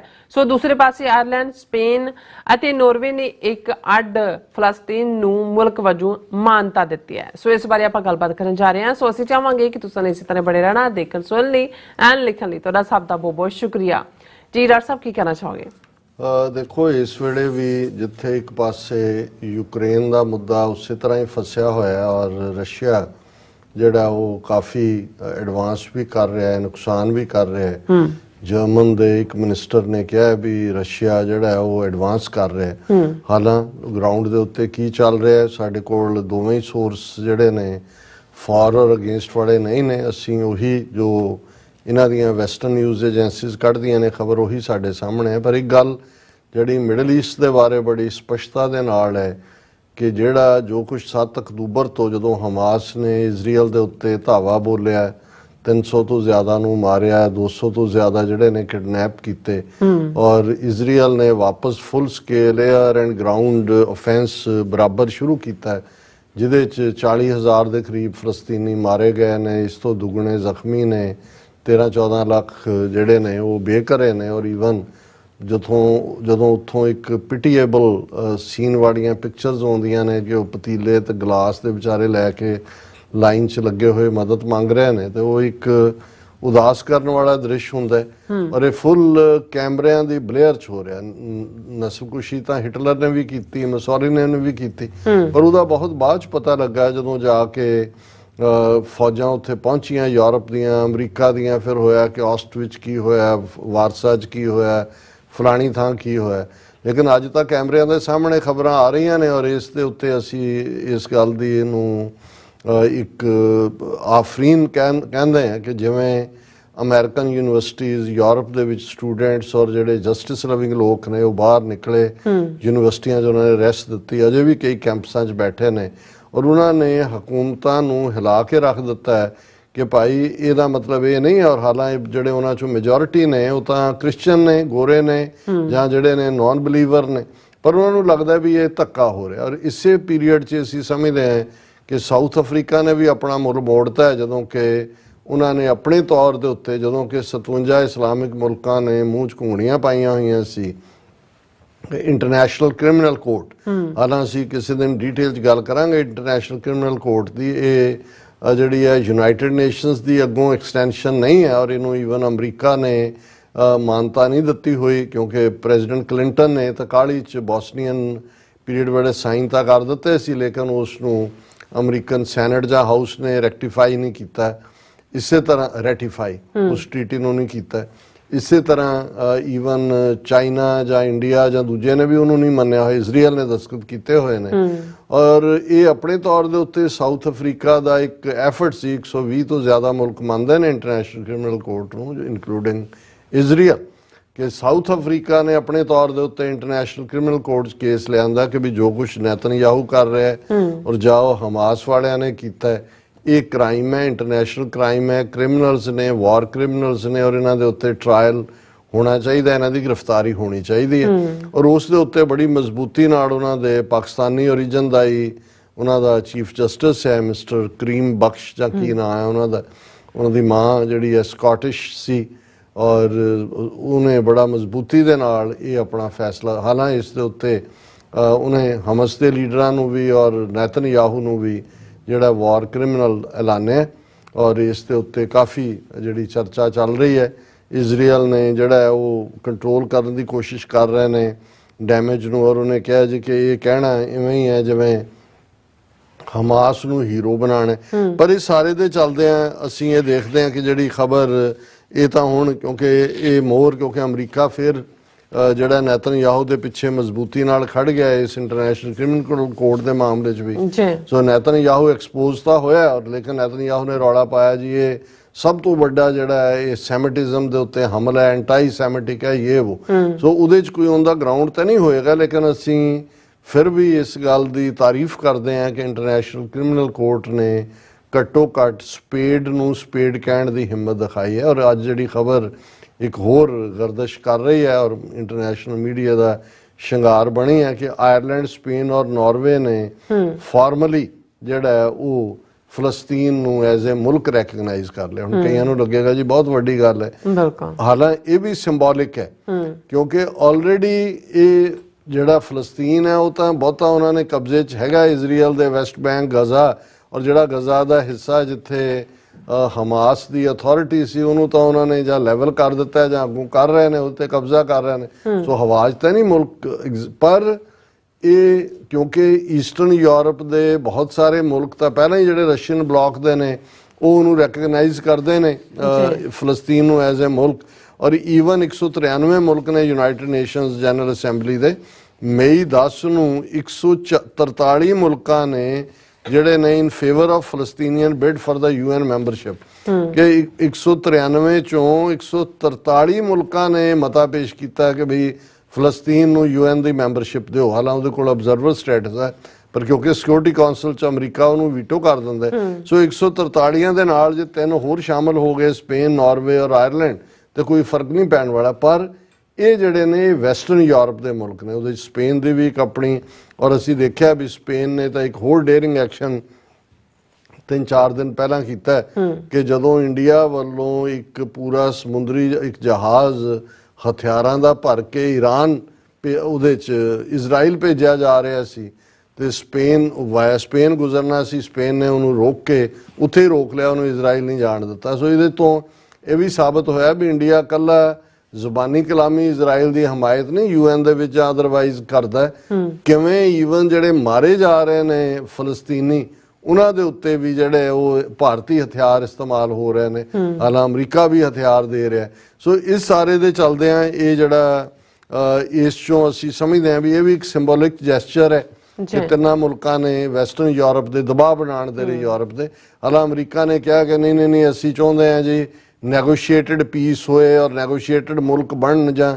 ਕਿਹਨੇ ਰੋਕਿਆ ਹੋਇਆ ਤੁਹਾਨੂੰ ਮੈਂ ਸਮਝਦਾ ਵੀ ਇਸ ਮਾਮਲੇ 'ਚ ਹਾਲਾਂ ਅਮਰੀਕਾ ਸਾਡਾ ਮੁਲਕ ਹੈ ਅਸੀਂ ਫਿਊਚਰ ਦੇ ਵਿੱਚ ਵੀ ਅਮਰੀਕਾ ਦੀ ਵੈਲਬੀਇੰਗ ਔਰ ਉਸ ਦੀ ਪ੍ਰੋਸਪੈਰਿਟੀ ਖੁਸ਼ਹਾਲੀ ਦੇ ਹਮੇਸ਼ਾ ਹੀ ਤਲਬਗਾਰ ਹੈ ਲੇਕਿਨ ਇਸ ਮਾਮਲੇ ਦੇ ਵਿੱਚ ਬਾਈਡਨ ਐਡਮਿਨਿਸਟ੍ਰੇਸ਼ਨ ਦੀਆਂ ਜਿਹੜੀਆਂ ਵੱਡੀਆਂ ਫੇਲਿਅਰਸ ਨੇ ਹੋਏਗਾ ਕਿ ਬਈ ਕਿਵੇਂ ਉਹ ਨੈਤਨਯਾਹੂ ਬਿਲਕੁਲ ਨਾਜ਼ੀ ਦਾ ਬੱਚਾ ਜਿਹੜਾ ਉਹ ਅਮਰੀਕਾ ਨੂੰ ਬਲੈਕਮੇਲ ਕਰ ਰਿਹਾ ਜਾਂ ਅਮਰੀਕਾ ਨੇ ਹੀ ਜਿਹੜਾ ਉਹਨਾਂ ਦਾ ਕੋਈ ਇੰਟਰਸਟ ਹੀ ਨਹੀਂ ਹੈ ਜਾਂ ਉਹ ਫਸੇ ਹੋਏ ਨੇ ਇੱਕ ਪਾਸੇ ਪ੍ਰੈਜ਼ੀਡੈਂਸ਼ੀਅਲ ਇਲੈਕਸ਼ਨ ਵੀ ਹੈ ਤਾਂ ਥੋੜੀ ਬਹੁਤ ਘੂਰੀ ਵੱਟਦੇ ਨੇ ਫਿਰ ਵਾਪਸ ਉਹੀ ਹੁੰਦਾ ਉਹ ਉਹਦੇ ਕਹਿਣ ਵਾਂਗੂ ਇੱਕ ਨੌਕਰ ਦੇ ਜੀ ਮੇਰੀ ਤਨਖਾਹ ਵਧਾ ਦਿਓ ਨਹੀਂ ਤੇ ਮਾਰ ਗਿਆ ਨਹੀਂ ਤੇ ਫਿਰ ਕੀ ਜੀ ਮੈਂ ਉਸੇ ਤਨਖਾਹ ਤੇ ਕੰਮ ਕਰਦਾ ਰਵਾਂਗਾ ਸੋ ਅਮਰੀਕਾ ਨੇ ਕੋਈ ਜਿਹੜਾ ਇਸ ਦੇ ਉੱਤੇ ਕੋਈ ਬੋਲਡ ਲਾਈਨ ਨਹੀਂ ਲਈ ਹੈ ਸੋ ਅਸੀਂ ਇਹ ਸਮਝਦੇ ਹਾਂ ਕਿ ਵੀ ਸਾਡਾ ਦਿਲ ਜਿੱਥੇ ਅਸੀਂ ਕੰਡੈਮ ਕਰਦੇ ਹਾਂ ਹਮਾਸ ਨੂੰ ਵੀ ਜੋ ਉਹਨਾਂ ਨੇ ਕੰਮ ਕੀਤਾ ਹਮਲਾ ਜਾਂ ਕਿਡਨੈਪਿੰਗ ਜਾਂ ਕਿਲਿੰਗ ਪਰ ਜਿਸ ਹੱਦ ਤੱਕ ਕਿ ਨੈਤਨਯਾਹੂ ਚਲਾ ਗਿਆ ਔਰ ਖਾਸ ਤੌਰ ਤੇ ਇਹ ਪੁਤਿਨ ਨੈਤਨਯਾਹੂ ਔਰ ਮੋਦੀ ਇਹਨਾਂ ਦਾ ਸਿੱਖਾਂ ਦੇ ਇਸ਼ੂ ਦੇ ਉੱਤੇ ਵੀ ਜਿਸ ਕਿਸਮ ਦਾ ਸਟੈਂਡ ਹੈ ਉਸ ਤੋਂ ਅਸੀਂ ਇਹ ਸਮਝਦੇ ਹਾਂ ਕਿ ਵੀ ਸਾਨੂੰ ਅਲਟੀਮੇਟਲੀ ਹੱਕ ਸੱਚ ਇਨਸਾਫ ਦੇ ਨਾਲ ਖਲੋਣਾ ਬਣਦਾ ਔਰ ਅਸੀਂ ਆਇਰਲੈਂਡ ਸਪੇਨ ਨਾਰਵੇ ਭਾਵੇਂ ਸਿੰਬੋਲਿਕ ਸਟੈਪ ਹੀ ਹੈ ਉਹਨਾਂ ਦੇ ਕਰਜ ਦੀ ਵੀ ਦਾਤ ਦਿੰਦੇ ਜੀ ਡਾਕਟਰ ਸਾਹਿਬ ਤੁਹਾਡਾ ਬਹੁਤ ਬਹੁਤ ਸ਼ੁਕਰੀਆ ਸੋ ਥਲੇ ਬ੍ਰੇਕ ਵਿਊਅਰਸ ਤੁਸੀਂ ਕਿਤੇ ਨਹੀਂ ਜਾਣਾ ਮਿਲਦੇ ਆਫਟਰ ਦਿਸ ਸ਼ਾਰਟ ਬ੍ਰੇਕ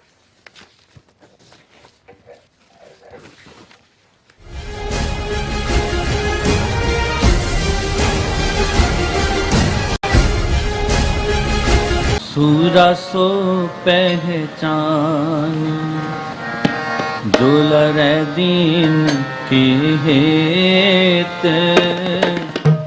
ਘੱਲੂਘਾਰਾ 1984 ਦੀ 40ਵੀਂ ਵਰ੍ਹੇਗੰਢ ਮੌਕੇ ਕੌਮੀ ਸ਼ਹੀਦਾਂ ਦੀ ਯਾਦ ਨੂੰ ਸਮਰਪਿਤ ਸਮਾਗਮ 2 ਜੂਨ 2024 ਦਿਨ ਐਤਵਾਰ ਨੂੰ Gurdwara Singh Sabha of north Texas dolls ਵਿਖੇ ਹੋਣ ਜਾ ਰਿਹਾ ਹੈ।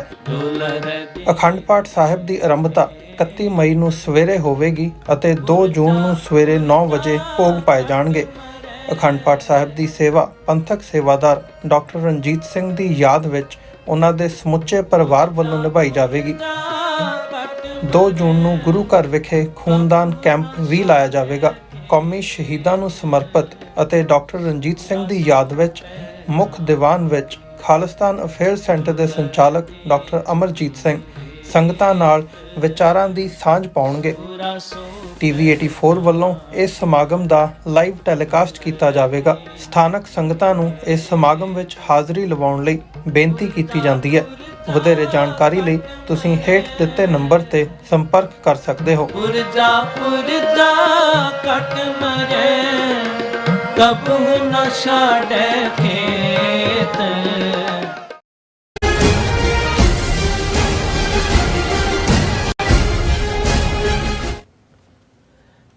Viewers welcome back to program. So viewers annual section ਵਿੱਚ ਗੱਲਬਾਤ ਕਰਨ ਜਾ ਰਹੇ ਹਾਂ ਕਿ ਭਾਰਤੀ ਜੁਡੀਸ਼ਰੀ ਪੂਰੀ ਤਰ੍ਹਾਂ ਆਰਐਸਐਸ ਦੀ ਰਖੇਲ ਬਣੀ ਹੋਈ ਹੈ। ਕਲਕੱਤਾ ਹਾਈ ਕੋਰਟ ਦੇ ਇੱਕ ਜੱਜ ਨੇ ਰਿਟਾਇਰਡ ਹੋਣ ਵੇਲੇ ਕਿਹਾ ਕਿ ਮੈਂ ਸ਼ੁਰੂ ਤੋਂ ਹੀ ਆਰਐਸਐਸ ਨਾਲ ਜੁੜਿਆ ਰਿਹਾ ਹਾਂ ਅਤੇ ਆਰਐਸਐਸ ਨੇ ਹੀ ਮੇਰੀ ਸ਼ਖਸੀਅਤ ਨੂੰ ਘੜਿਆ। ਮੈਂ ਵਾਪਸ ਆਰਐਸਐਸ ਲਈ ਕੰਮ ਕਰਾਂਗਾ। ਜਦੋਂ ਭਾਰਤ ਦੀ ਹਰ ਸੰਸਥਾ ਸਮੇਤ ਜੁਡੀਸ਼ਰੀ ਦੇ ਸਭ ਦਾ ਹਿੰਦੂਕਰਨ ਹੋ ਚੁੱਕਾ ਹੈ ਤਾਂ ਘੱਟ ਗਿਣਤੀਆਂ ਨੂੰ ਕਿੱਥੋਂ ਇਨਸਾਫ ਮਿਲੇਗਾ।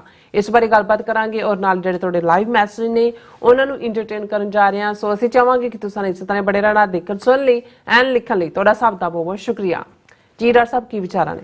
ਵੈਸੇ ਮੈਨੂੰ ਕਈ ਵਾਰੀ ਇਸ ਗੱਲ ਦਾ ਅਫਸੋਸ ਵੀ ਹੁੰਦਾ ਹੈ ਵੀ ਜਦੋਂ ਅਸੀਂ ਕੋਈ ਬੜੀ ਖੋਜ ਦੇ ਨਾਲ ਰਿਸਰਚ ਕਰਕੇ ਮਿਹਨਤ ਕਰਕੇ ਜਿਹੜੇ ਟੌਪਿਕ ਲਿਆਂਦੇ ਆ, ਜਿਹੜੇ ਭਾਵੇਂ ਚਲੰਤ ਨਹੀਂ ਹੁੰਦੇ, ਉਹਨਾਂ ਦੇ ਵਿੱਚ ਇਹ ਨਹੀਂ ਹੁੰਦਾ ਕਿ ਜੀ ਸਾਗਰ ਦੀ ਵਹੁਟੀ ਨੇ ਕਿਹਨੂੰ ਕੀ ਕਹਿ ਦਿੱਤਾ ਤੇ ਫਲਾਣੇ ਨੇ ਬਿੱਟੂ ਨੇ ਰਿੱਟੂ ਨੂੰ ਕੀ ਕਹਿ ਦਿੱਤਾ ਤੇ ਟੀਟੂ ਨੇ ਚੀਟੂ ਨੂੰ ਕੀ ਕਹਿ ਦਿੱਤਾ। ਤੇ ਉਸ ਕਿਸਮ ਦੇ ਟੌਪਿਕ ਜਿਹੜੇ ਨੇ ਉਹਨਾਂ ਦੀ ਵਿਊਅਰਸ਼ਿਪ ਆਲਮੋਸਟ ਜਿਹੜੀ ਹੈ ਉਹ ਬਹੁਤ ਥੱਲੇ ਚਲੀ ਜਾਂਦੀ ਹੈ। ਹਾਲਾਂਕਿ ਕੁਛ ਮੈਨੂੰ ਕਹਿਣਗੇ ਵੀ ਕਿ ਡਾਕਟਰ ਸਾਹਿਬ ਤੁਸੀਂ ਇੰਨੀ ਮਿਹਨਤ ਕਰਦੇ ਹੋ, ਇੱਥੇ ਕਦਰਦਾਨ ਨਹੀਂ ਨੇ। ਮੈਂ ਕਿਹਾ ਵੀ ਨਹੀਂ, ਅਲਟੀਮੇਟਲੀ ਜੇ ਅਸੀਂ ਹੁਣ ਜਿਵੇਂ ਕੱਲ ਅਸੀਂ ਮੀਰੀ ਪੀਰੀ ਦੇ ਟੌਪਿਕ ਤੇ ਗੱਲ ਕੀਤੀ, ਸ਼ਾਹਬਾਜ਼ ਸਿੰਘ ਦਾ ਰਾਈਟ ਅਪ, ਉਹ ਕੋਈ ਬਹੁਤੇ ਵਿਊਅਰਸ ਉਹਨੇ ਜਿਹੜੇ ਨੇ ਉਹ ਗ੍ਰੈਬ ਨਹੀਂ ਕੀਤੇ। ਇਸੇ ਤਰ੍ਹਾਂ ਕਸ਼ਮੀਰ 'ਚ ਵੀ ਜੱਜਾਂ ਦੇ ਫੈਸਲੇ ਔਰ ਦੂਜੇ, ਸੋ ਇਸੇ ਤਰ੍ਹਾਂ। ਲੇਕਿਨ ਫਿਰ ਵੀ ਮੈਨੂੰ ਲੱਗਦਾ ਹੁੰਦਾ ਹੈ ਕਿ ਵੀ ਉਹ ਸਾਡੇ ਪਿਤਾ ਜੀ ਕਹਿੰਦੇ ਹੁੰਦੇ ਸੀ ਕਿ ਵੀ ਜਿਹੜਾ ਚੋਰ ਹੈ ਜੋ ਚੋਰੀ ਕਰਨੋਂ ਨਹੀਂ ਹਟਦਾ ਤੇ ਜਿਹੜਾ ਚੌਕੀਦਾਰ ਹੈ ਉਹ ਹੋਕਾ ਦੇਣੋਂ ਕਿਉਂ ਹਟ ਜਾਏ। ਵੀ ਅਸੀਂ ਤਾਂ ਆਪਣਾ ਫਰਜ਼ ਅਦਾ ਕਰਨਾ ਹੈ ਔਰ ਅਸੀਂ ਇਹ ਸਮਝਦੇ ਹਾਂ ਵੀ ਜਦੋਂ ਤੱਕ ਸਾਡੇ ਵੀਰਾਂ ਭੈਣਾਂ ਨੂੰ ਗੰਭੀਰ ਗੁਫ਼ਤਗੂ ਕਿਸੇ ਗੱਲ ਦੀ ਤਹਿ ਤੱਕ ਜਾਣ ਦੀ ਗੱਲ, ਜਿਵੇਂ ਅਸੀਂ ਅੰਨਾ ਦੁਰਾਈ ਦੀ ਗੱਲ ਕੀਤੀ ਕਿ ਕਿਸ ਲੈਵਲ ਦਾ ਵਿਜ਼ਨ ਹੈ, 60 ਸਾਲ ਪਹਿਲਾਂ ਉਹਨੂੰ ਨਜ਼ਰ ਆ ਰਿਹਾ ਔਰ ਉਹ ਉਹਨਾਂ ਨੂੰ ਯਾਦ ਦਹਾਨੀ ਕਰਾ ਰਿਹਾ ਕਿ ਭਾਈ ਇਹ ਤੁਸੀਂ ਇਵੇਂ ਨਹੀਂ ਕਰ ਸਕਦੇ, ਤੁਹਾਡਾ ਕੋਈ ਮੈਜੋਰਟੀ ਰੂਲ ਨਹੀਂ ਹੈ। ਔਰ ਸਾਡਿਆਂ ਦਾ ਹਾਲ ਇਹ ਸੀ, ਔਰ ਸਰ ਕਪੂਰ ਸਿੰਘ ਨੇ ਸਾਚੀ ਸਾਖ 'ਚ ਕਿਤੇ ਲਿਖਿਆ ਕਿ ਉਦੋਂ ਕਿ ਹਿੰਦੁਸਤਾਨੀ ਔਰ ਹਿੰਦੀ ਦੇ ਵਿਚਾਲੇ ਵੀ ਕਿਹੜੀ ਜ਼ਬਾਨ ਬਣੇ, ਤੇ ਗੁਰਮੁਖ ਸਿੰਘ ਮੁਸਾਫਰ ਜਿਹੜਾ ਨਹਿਰੂ ਦੇ ਢਹਿ ਚੜਿਆ ਹੋਇਆ ਸੀ, ਉਹਨੇ ਹਿੰਦੁਸਤਾਨੀ ਛੱਡ ਕੇ ਹਿੰਦੀ ਦੇ ਹੱਕ 'ਚ ਵੋਟ ਪਾਈ ਸੀ। ਗਿਣਵੀਂ ਮਣਵੀਂ ਜਿਹੀ ਸਪੀਕਰ ਸੀ ਉਦੋਂ ਵਕਤੀ ਤੌਰ ਤੇ ਜਾਂ ਕੀ ਸੀ ਰਾਜ ਸਭਾ 'ਚ, ਤੇ ਉਸ 'ਚ ਉਹਨੇ ਫਿਰ ਉਹਨੇ ਮੌਲਾਨਾ ਅਬੁਲ ਕਲਾਮ ਆਜ਼ਾਦ ਨੇ ਕਿਹਾ ਸੀ ਕਿ ਇੱਕ ਜ਼ਲੀਲ ਸਿੱਖ ਨੇ ਹਮਾਰਾ ਵੀ ਬੇੜਾ ਗਰਕ ਕਰ ਦਿਆ। ਸੋ ਸਾਡੇ ਲੋਕਾਂ ਦਾ ਹਾਲ ਤਾਂ ਇਹ ਰਿਹਾ ਵੀ ਅਸੀਂ ਇੰਨੇ ਕੁ ਸਸਤੇ ਵਿਕਣ ਵਾਲੇ ਔਰ ਉਸ ਕਿਸਮ ਦੇ ਹਾਲਾਤ ਹੁੰਦੇ। ਹੁਣ ਗੱਲ ਸਾਡੇ ਤਾਂ ਇਹਦੇ ਤੇ ਲੱਗੇ ਹੋਏ ਨੇ, ਕੌਣ ਜਿੱਤੇਗਾ ਜੀ, ਫਲਾਣੀ ਸੀਟ ਜਿੱਤੇਗਾ ਕਿ ਨਹੀਂ, ਕੌਣ ਦੱਸਿਓ, ਇਧਰੋਂ ਦੱਸੋ ਉਧਰੋਂ। ਉਹਨਾਂ ਨੇ ਕਿਵੇਂ ਆਰਐਸਐਸ ਨੇ 100 ਸਾਲਾਂ ਦੇ ਵਿੱਚ they have permitted over all the institutions, ਔਰ ਕਿਵੇਂ ਉਹਨਾਂ ਨੇ, ਉਹ ਤਾਂ ਸਾਹਮਣੇ ਜਦੋਂ ਹੇਮੰਤ ਕਾਰਕਰੇ ਦਾ ਮਰਡਰ ਇਹਨਾਂ ਨੇ ਏਜੰਸੀਆਂ ਨੇ ਕੀਤਾ, ਕਿਉਂਕਿ ਉਹਨੇ ਸਾਹਮਣੇ ਕੱਢਿਆ ਸੀ ਕਿ ਵੀ ਇਹ ਸਮਝੌਤਾ ਐਕਸਪ੍ਰੈਸ ਦਾ ਪਾਰਟ ਜਿਹੜੀ ਇਹ ਸਾਰੀ ਸਾਧਵੀ ਪ੍ਰਗਿਆ ਔਰ ਦੂਜੀ ਜਿਨ੍ਹਾਂ ਨੇ ਆਪਣੀ ਬ੍ਰਿਗੇਡ ਬਣਾ ਕੇ ਮਸੀਤਾਂ ਦੇ ਅੰਦਰੋਂ ਹਮਲੇ ਵਿਦਨ ਔਰ ਈਵਨ ਕਰਨਲ ਪ੍ਰੋਤ ਵਰਗਾ ਸਰਵਿੰਗ ਇੰਡੀਅਨ ਇੰਟੈਲੀਜੈਂਸ ਦਾ ਬੰਦਾ ਉਹਨਾਂ ਨੂੰ ਟ੍ਰੇਨਡ ਕਰ ਰਿਹਾ। ਸੋ ਉਹ ਐਵੇਂ ਨਹੀਂ ਬੈਠੇ ਹੋਏ, ਉਹਨਾਂ ਨੇ ਫੌਜ ਵੀ ਉਹਨਾਂ ਦੀ ਹੈ ਔਰ ਉਹਦੇ ਜੁਡੀਸ਼ਰੀ 'ਚ ਵੀ ਮੀਡੀਆ ਤਾਂ ਉਹਨਾਂ ਨੇ ਕਿਵੇਂ ਸਿਸਟਮੈਟਿਕਲੀ ਕੰਟਰੋਲ ਕਰਕੇ ਨੈਰੇਟਿਵ ਬਣਾਇਆ, ਕਿਵੇਂ ਅੰਨਾ ਹਜ਼ਾਰੇ ਇੱਕ ਸਿੰਪਲ ਟੈਕਸੀ ਡਰਾਈਵਰ ਫੌਜ ਦਾ ਉਹਨੂੰ ਗਾਂਧੀ ਬਣਾ ਕੇ ਪੇਸ਼ ਕੀਤਾ 24/7 ਸਾਰੇ ਨੂੰ ਕਰਕੇ, ਕਿਵੇਂ ਸਿਸਟਮੈਟਿਕਲੀ ਮਨਮੋਹਨ ਸਿੰਘ ਸਰਕਾਰ ਦੇ ਖਿਲਾਫ ਜਿਹੜਾ ਕਰਪਸ਼ਨ ਦਾ ਪ੍ਰੋਪੇਗੈਂਡਾ ਕਰਕੇ ਕਿਵੇਂ ਉਹਨੂੰ ਡੀਫੇਮ ਕੀਤਾ, ਕਿਸ ਹੱਦ ਤੱਕ ਜਾ ਕੇ ਹੁਣ ਜਿਹੜੀ 80 ਕਰੋੜ ਲੋਕਾਂ ਨੂੰ ਮੁਫਤ ਅਨਾਜ ਦੇਣ ਦੀ ਸਕੀਮ ਜਿਹਦੇ ਥੱਲੇ ਮੈਕਸਿਮਮ ਵੋਟਾਂ ਬਟੋਰ ਰਿਹਾ ਹੈ, ਉਹਦੇ ਥੈਲੇ ਦੇ ਉੱਤੇ ਵੀ ਮੋਦੀ ਦੀ ਫੋਟੋ ਲੱਗੀ ਹੋਈ ਹੈ ਕਿ ਜੀ 80 ਜਬ ਤੱਕ ਮੋਦੀ ਹੈ ਔਰ ਸਾਹਮਣੇ ਹੋਏਗਾ।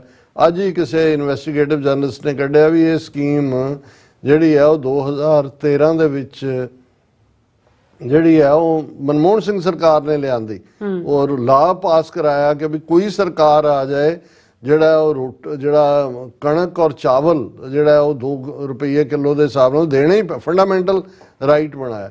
ਔਰ ਸਾਰੇ ਚੀਫ ਮਿਨਿਸਟਰਸ ਨੇ ਸਪੋਰਟ 2013 ਚ ਚੀਫ ਮਿਨਿਸਟਰ ਸੀ ਮੋਦੀ ਗੁਜਰਾਤ ਦਾ, ਇਹਦੀ ਲੈਟਰ ਉਹਨੇ ਡਿਸਕਸ ਕੀਤੀ ਕਿ ਇਹਨੇ ਲਿਖਿਆ ਸੀ ਜੀ ਅਸੀਂ ਤੇ ਬਿਲਕੁਲ ਖਿਲਾਫ ਹੈ ਔਰ ਇਹ ਬਿਲਕੁਲ ਨਹੀਂ ਹੋਣ। ਅੱਜ ਪ੍ਰੋਪੇਗੈਂਡਾ ਹੀ ਹੈ ਜੀ, ਦੇਖੋ ਮੋਦੀ ਹੈ ਤਾਂ ਮੁਮਕਿਨ ਹੈ, ਉਹਨੇ ਤੁਹਾਨੂੰ ਮੁਫਤ ਰੋਟੀ ਦੇ ਦਿੱਤੀ ਕਿਉਂਕਿ ਜਦੋਂ ਇਹ 5 ਕਿਲੋ ਅਨਾਜ ਦੇਣ ਦੀ ਗੱਲ ਹੁੰਦੀ ਪਰ ਮੈਂਬਰ ਤੇ ਜੇ 6 ਮੈਂਬਰ ਨੇ ਟੱਬਰ ਦੇ ਉਹਨਾਂ ਨੂੰ 30 ਕਿਲੋ 80 ਕਰੋੜ ਲੋਕਾਂ ਨੂੰ ਸਕੀਮ ਮਨਮੋਹਨ ਸਿੰਘ ਦੀ।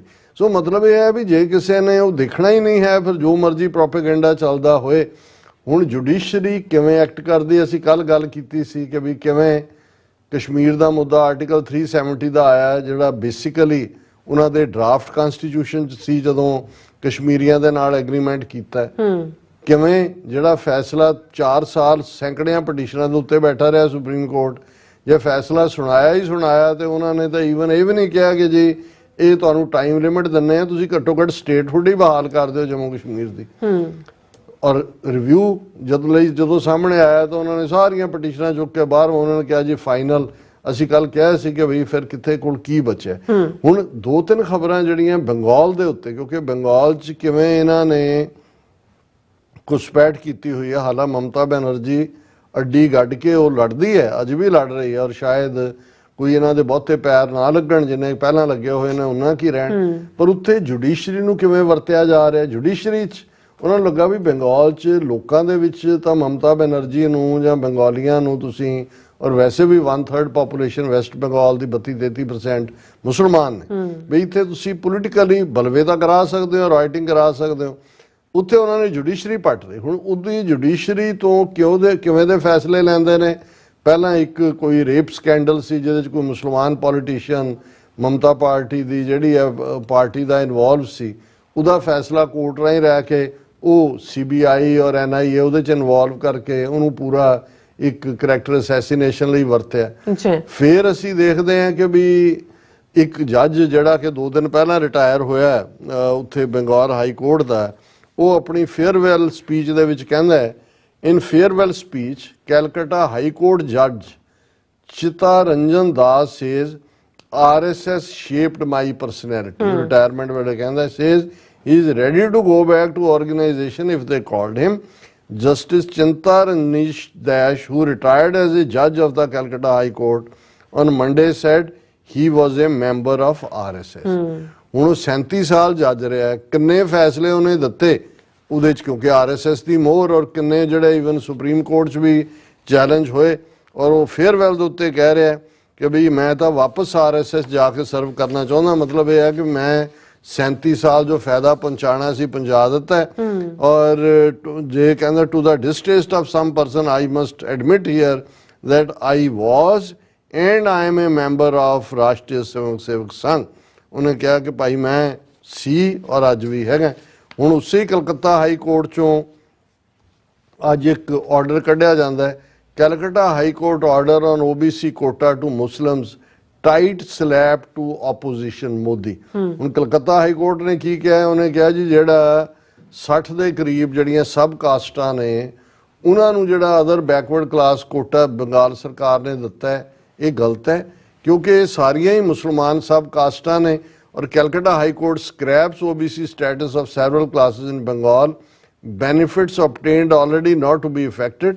ਉਹਨੇ ਕਿਹਾ ਜੀ ਜਿਨ੍ਹਾਂ ਨੇ ਬੈਨੀਫਿਟ ਚੱਕ ਲਿਆ ਉਹ ਠੀਕ ਹੈ 2010 'ਚ ਸੀ, ਪਰ ਇਹ ਮੁਸਲਮਾਨਾਂ ਨੂੰ ਫਾਇਦਾ ਪਹੁੰਚਾਉਂਦਾ ਹੈ, ਇਸ ਲਈ ਇਸ ਨੂੰ ਤੁਸੀਂ ਕੱਢੋ। ਔਰ ਮੋਦੀ ਕਹਿ ਰਿਹਾ ਦੇਖੋ ਜੀ ਕਲਕੱਤਾ ਹਾਈ ਕੋਰਟ ਨੇ ਫੈਸਲਾ ਸੁਣਾ ਦਿੱਤਾ ਹੈ ਕਿ ਬਈ ਇਹ ਮੁਸਲਮਾਨਾਂ ਨੂੰ ਫਾਇਦਾ ਪਹੁੰਚਾਉਣ ਲਈ ਉਹ ਟਾਈਟ ਸਲੈਪ ਹੈ ਆਪੋਜੀਸ਼ਨ ਦਾ। ਹੁਣ ਤੁਸੀਂ ਦੇਖੋ ਕਿ ਵੀ ਇੱਕ ਪਾਸੇ ਉਹ ਖਬਰਾਂ ਉੱਥੋਂ ਐਮਰਜ ਹੋ ਰਹੀਆਂ, ਇੱਕ 14 ਸਾਲਾਂ ਦਾ ਮੁੰਡਾ ਜਿਹੜਾ ਵੀਡੀਓ ਵੀ ਨਾਲ ਨਾਲ ਬਣਾ ਰਿਹਾ ਔਰ ਅੰਦਰ ਜਾ ਕੇ VOTING ਬੂਥ ਦੇ 7 ਵਾਰ ਉਹਨੇ ਵੋਟ ਪਾਈ ਹੈ ਔਰ ਉਹ ਚੱਲ ਰਿਹਾ। ਕਿੰਨੀ ਥਾਂ ਤੇ ਰਿਗ ਹੋ ਰਿਹਾ, ਕੀ ਚੱਲ ਰਿਹਾ। ਲੇਕਿਨ ਦੂਸਰੇ ਪਾਸੇ ਇਸ ਕਿਸਮ ਦੇ ਤੁਸੀਂ ਇਹਨਾਂ ਫੈਸਲਿਆਂ ਦੀ ਟਾਈਮਿੰਗ ਦੇਖੋ ਕਿ ਬਈ ਹੁਣ ਅਜੇ ਕੁਝ ਚਰਨਾਂ ਦੀ ਅਜੇ ਫੇਜ਼ ਰਹਿੰਦੇ ਨੇ VOTING ਦੇ 7 ਫੇਜ਼ ਨੇ ਪੂਰੇ। ਔਰ ਉਸ ਤੋਂ ਪਹਿਲਾਂ ਜੇ ਉਹ ਮੋਦੀ ਕਹਿ ਰਿਹਾ ਕਿ ਜੀ ਇਹ ਉਹਨਾਂ ਨੂੰ ਫਾਇਦਾ ਦੇਣਾ ਚਾਹੁੰਦੇ ਨੇ ਜਿਹੜੇ ਕਿ ਜ਼ਿਆਦਾ ਬੱਚੇ ਜੰਮਦੇ ਨੇ ਜਾਂ ਜਿਹੜੇ ਘੁਸਪੈਠੀਏ ਨੇ, ਤੇ ਨਾਲ ਜਿਹੜਾ ਬੰਗਾਲ ਹਾਈ ਕੋਰਟ ਕਹਿ ਰਿਹਾ ਕਿ ਜੀ ਕੈਂਸਲ OBC ਦਾ ਮੁਸਲਮਾਨ ਕੋਟਾ ਹੈ, ਤਾਂ ਅਪੀਜ਼ਮੈਂਟ ਮੋਦੀ ਕਹਿ ਰਿਹਾ ਦੇਖੋ ਜੀ ਹੁਣ ਮੈਂ ਤਾਂ ਨਹੀਂ ਕਿਹਾ ਮੁਸਲਮਾਨ, ਇਹ ਤਾਂ ਕੋਰਟ ਕਹਿ ਰਿਹਾ ਇਹਨਾਂ ਨੂੰ ਦੇ ਰਹੇ ਨੇ। ਇਹ ਹੈ ਜਦੋਂ ਤੇ ਤੁਸੀਂ ਹੁਣ ਇਹਨਾਂ ਸਾਰਿਆਂ ਦੇ ਮੁਕਾਬਲੇ ਆਪਣੇ ਉਜੱਡਾਂ ਦੀ ਗੱਲ ਦੇਖੋ ਤੇ ਫਿਰ ਉਹੀ ਲੈ ਦੇ ਕੇ ਮੈਂ ਉਹ ਸ਼ੇਰ ਹੀ ਉਰਦੂ ਦਾ ਕਹਿ ਸਕਦਾ ਕਿ ਵੀ ਆਪਣਿਆਂ ਦਾ ਹਾਲ ਤਾਂ ਇਹੀ ਹੈ ਕਿ ਹਰ ਸ਼ਾਖ पे उल्लू बैठा है, अंजामे गुलिस्तां क्या होगा, बर्बाद गुलिस्तां करने को जब एक ही उल्लू काफी है। ਜੀ ਰਾਜ ਸਾਹਿਬ ਤੁਹਾਡਾ ਬਹੁਤ ਬਹੁਤ ਧੰਨਵਾਦ। ਸੋ ਹੁਣ ਆਪਾਂ ਆਪਣੇ ਜਿਹੜੇ ਵਿਊਅਰਸ ਮੈਸੇਜ ਨੇ ਉਹ ਲੈਣ ਜਾ ਰਹੇ ਹਾਂ। ਸਭ ਦਾ ਬਹੁਤ ਬਹੁਤ ਸ਼ੁਕਰੀਆ ਅਦਾ ਕਰਦੇ ਹਾਂ। ਸ਼ਿੰਦਾ ਸਿੰਘ ਗਿੱਲ ਖਾਲਿਸਤਾਨੀ ਐਂਡ ਫਿਰ ਇਸ ਤਰ੍ਹਾਂ ਸੁਖਦੀਪ ਸੋਇਤਾ ਜੀ ਇਹ ਕਹਿੰਦੇ ਨੇ after 1984 every Sikh understood that the Indian court won't ever give us justice, only Guru Gobind Singh ji can provide us justice।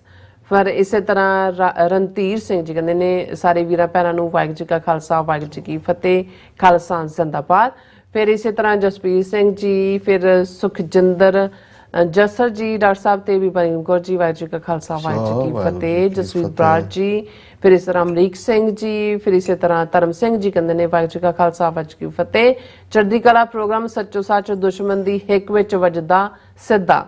ਔਰ ਇਸੇ ਤਰ੍ਹਾਂ ਖੜਕ ਸਿੰਘ ਜੀ, ਬਲਜੀਤ ਵਰੈਚ ਜੀ, ਫਿਰ ਸੁਖਜੀਵਨ ਬੱਚੂ ਜੀ, ਸਤਨਾਮ ਸਿੰਘ ਜੀ, ਸੁਖਵਿੰਦਰ ਸਿੰਘ ਜੀ, ਫਿਰ ਇਸ ਤਰ੍ਹਾਂ ਜਸਵੀਰ ਬਰਾੜ ਜੀ, ਫਿਰ ਇਸੇ ਤਰ੍ਹਾਂ ਜਾਟ ਐਂਡ ਜਾਟ ਕਹਿੰਦੇ ਨੇ ਕਿ ਇਸ ਲਈ ਆਈ ਥਿੰਕ ਇਜ਼ਲੈਂਡ ਬਾਏ ਕਰੋ, ਇੱਕ ਇਜ਼ਲੈਂਡ ਬਾਏ ਕਰੋ, ਹਾਂਜੀ ਫਿਰ ਆਈਲੈਂਡ ਸੋ ਕਰੋ। ਫਿਰ ਕੀ ਹੈ ਚਾਹੇ ਉੱਥੇ 1 km ਦਾ ਹੀ ਹੋਵੇ, ਉੱਥੇ ਅਸੀਂ ਲਾਅ ਦੇ ਅੰਡਰ ਨਹੀਂ ਰਹਾਂਗੇ। ਕੁਝ ਲੋਕ ਉੱਥੇ ਰਹਿ ਕੇ ਦੁਨੀਆ ਵਿੱਚ ਹਰ ਜਗ੍ਹਾ ਹਿੰਦੂ ਟੈਰਰਿਸਟ ਪੋਲੀਟੀਸ਼ੀਅਨ ਨੂੰ ਹਾਰਡ ਦੇ ਸਕਦੇ ਨੇ। ਔਰ ਦੇਖੋ ਇਹ ਸੁਝਾਅ ਹੁਣ ਬਹੁਤ ਪੁਰਾਣੇ ਹੋ ਗਏ। ਹੁਣ ਅਸੀਂ ਜਿਹੜਾ ਆਪਣੀ ਹੋਂਦ ਬਣਾਈ ਹੋਈ ਹੈ, ਅਸੀਂ ਇਹਨਾਂ ਮੁਲਕਾਂ 'ਚ ਹੀ America, Canada, UK, Australia, New Zealand ਵਰਗੇ ਮੁਲਕਾਂ 'ਚ ਰਹਿ ਕੇ ਆਪਣੇ ਹੱਕਾਂ ਦੀ ਗੱਲ ਕਰਦੇ ਹਾਂ, ਡਿਸੀਜਨ ਮੇਕਰਸ ਨੂੰ ਪ੍ਰਭਾਵਿਤ ਕਰਦੇ ਹਾਂ, ਵੈਲ ਵਿਦਨ ਦਾ ਲਾਅ ਹੈ। ਔਰ ਇੱਥੇ ਬੈਠ ਕੇ ਅਸੀਂ ਖਾਲਿਸਤਾਨ ਬਣਾਉਣਾ, ਕਿਸੇ ਆਈਲੈਂਡ ਤੇ ਨਹੀਂ। ਖਾਲਿਸਤਾਨ ਸਾਡਾ ਆਪਣੀ ਧਰਤੀ ਤੇ ਹੀ ਬਣੇਗਾ। ਲੇਕਿਨ ਇਸ ਵੇਲੇ ਡਾਇਸਪੋਰਾ ਸਿੱਖ ਜਿਹੜੇ ਨੇ ਉਹ ਆਪਣੇ ਸਿਸਟਮਸ ਦੇ ਰਾਹੀਂ ਜਿਹੜਾ ਉਸ ਡਿਸੀਜਨ ਮੇਕਿੰਗ ਨੂੰ ਪ੍ਰਭਾਵਿਤ ਕਰਦਾ। ਨਿਹੰਗ ਸਿੰਘ ਜੀ ਕਹਿੰਦੇ curfew was imposed on the whole area of this Punjab on 1 June. ਬਿਲਕੁਲ ਠੀਕ ਫਰਮਾਇਆ। All about truth and Sikhism ਜੀ ਫਤਿਹ ਬੁਲਾਉਂਦੇ ਨੇ ਸਿੰਘ ਨਵਜੋਤ ਜੀ, ਫਿਰ ਇਸ ਤਰ੍ਹਾਂ ਹਰਿੰਦਰ ਸਿੰਘ ਜੀ, ਫਿਰ ਇਸ ਤਰ੍ਹਾਂ ਰਣਬੀਰ ਸਿੰਘ ਜੀ ਕਹਿੰਦੇ ਭਾਈ ਸਾਹਿਬ ਜੀ ਜਿਹੜੀ ਖਬਰ ਮੇਰੇ ਖਿਆਲ ਤੁਹਾਨੂੰ ਮੈਂ ਦੱਸਿਆ ਸੀ ਖਬਰ ਆ ਰਹੀ ਹੈ ईरान वाली, मैं खबर देखी नहीं है पर मैनू कोई हैरानी नहीं होएगी कि ईवन इस हादसे च इंडिया नू भी इस्तेमाल किया गया होए किसी पासों भी। हालांकि मैं खबर नहीं देखी है पर जे कल तक कोई डिटेल आई फिर असी कल डिस्कस करेंगे जी। बलिहार सिंह कंग जी, फिर इस तरह बलवीर सिंह टवाना जी, फिर इंद्रजीत सिंह संधू जी, अमर सिंह खालसा जी, राजबिंदर सिंह जी कहते ने फतेह बुला के डॉक्टर साहब जी it has become the passion of foreign journalists to know about Sikhs and what Indian state has done to us। और फिर इस तरह सिंह गर्चा जी, गुरतेज सिंह खालसा, लीला वैद जी ये भी फतेह बुलाते ने, जसकीरत सिंह जी, अमरजीत सैनी जी, जसबीर सिंह जी, गुरप्रीत बराड़ जी, हरदीप सिंह जी, फिर इस तरह डीजे कहते हैं कि जड़े स्टेजेस तू कह रहे ने कि ਨਾਰੇ ਨਾ ਲਾਵੋ, ਉਹਨਾਂ ਕੋਲ ਆਪ ਦਾ ਘਰ ਹੈਗਾ। ਉਹ ਬੰਦਾ ਖਾਲਸਾ ਪੰਥ ਨਾਲ ਇਮੋਸ਼ਨਲੀ ਅਟੈਚਡ ਨਹੀਂ ਹੈ, ਉਹ ਸਿਰਫ ਆਪ ਦੀ ਪੋਲਿਟਿਕਸ ਕਰਨੀ ਆਉਂਦੀ ਹੈ ਸਿੱਖਾਂ ਦੇ ਕੋਲ। ਸੋ ਇਸੇ ਤਰ੍ਹਾਂ ਬੋਬ ਸਿੰਘ ਜੀ ਵੀ ਫਤਿਹ ਬੁਲਾਉਂਦੇ ਨੇ, ਧਰਮ ਸਿੰਘ ਜੀ, ਕੁਲਦੀਪ ਕੌਰ ਜੀ ਔਰ ਸੋਨਮੈਲ ਜੀ ਸਭ ਫਤਿਹ ਬੁਲਾਉਂਦੇ ਨੇ ਔਰ ਖਾਲਸਾ ਜ਼ਿੰਦਾਬਾਦ ਕਹਿੰਦੇ ਨੇ। ਸੋ ਸਭ ਦਾ ਬਹੁਤ ਬਹੁਤ ਸ਼ੁਕਰੀਆ। ਸੋ ਆਪਣੇ ਵੀਰਸ ਕੋਲ ਲੈਣੇ ਆਪਾਂ ਇਜਾਜ਼ਤ। ਵਿਊਅਰਸ, ਸਾਡੇ ਪ੍ਰੋਗਰਾਮ ਦਾ ਸਮਾਂ ਇੱਥੇ ਮੁੱਕਦਾ। ਤੁਸੀਂ ਆਪਣੀ ਰਾਏ ਤੇ ਸੁਝਾਅ ਸਾਨੂੰ ਭੇਜਣਾ ਭੁੱਲਣਾ ਸਾਡੇ ਇਸ ਪਤੇ ਤੇ sos@tv4.tv ਤੇ ਅਸੀਂ ਆਪਣਾ ਪ੍ਰੋਗਰਾਮ ਲੈ ਕੇ ਫਿਰ ਤੁਹਾਡੇ ਰੂਬਰੂ ਹੋਵਾਂਗੇ। ਤਦ ਤੱਕ ਲਈ ਮੈਨੂੰ ਤੇ ਆਪਣਾ ਦੱਸਣਾ ਗਿਆ ਦੋ ਦੇਖਦੇ ਰਹੋ TV4। ਬੁਲਾ ਦਿਓ ਫਤਿਹ। ਵਾਹਿਗੁਰੂ ਜੀ ਕਾ ਖਾਲਸਾ, ਵਾਹਿਗੁਰੂ ਜੀ ਕੀ ਫਤਿਹ। ਰੱਬ ਰਾਖਾ।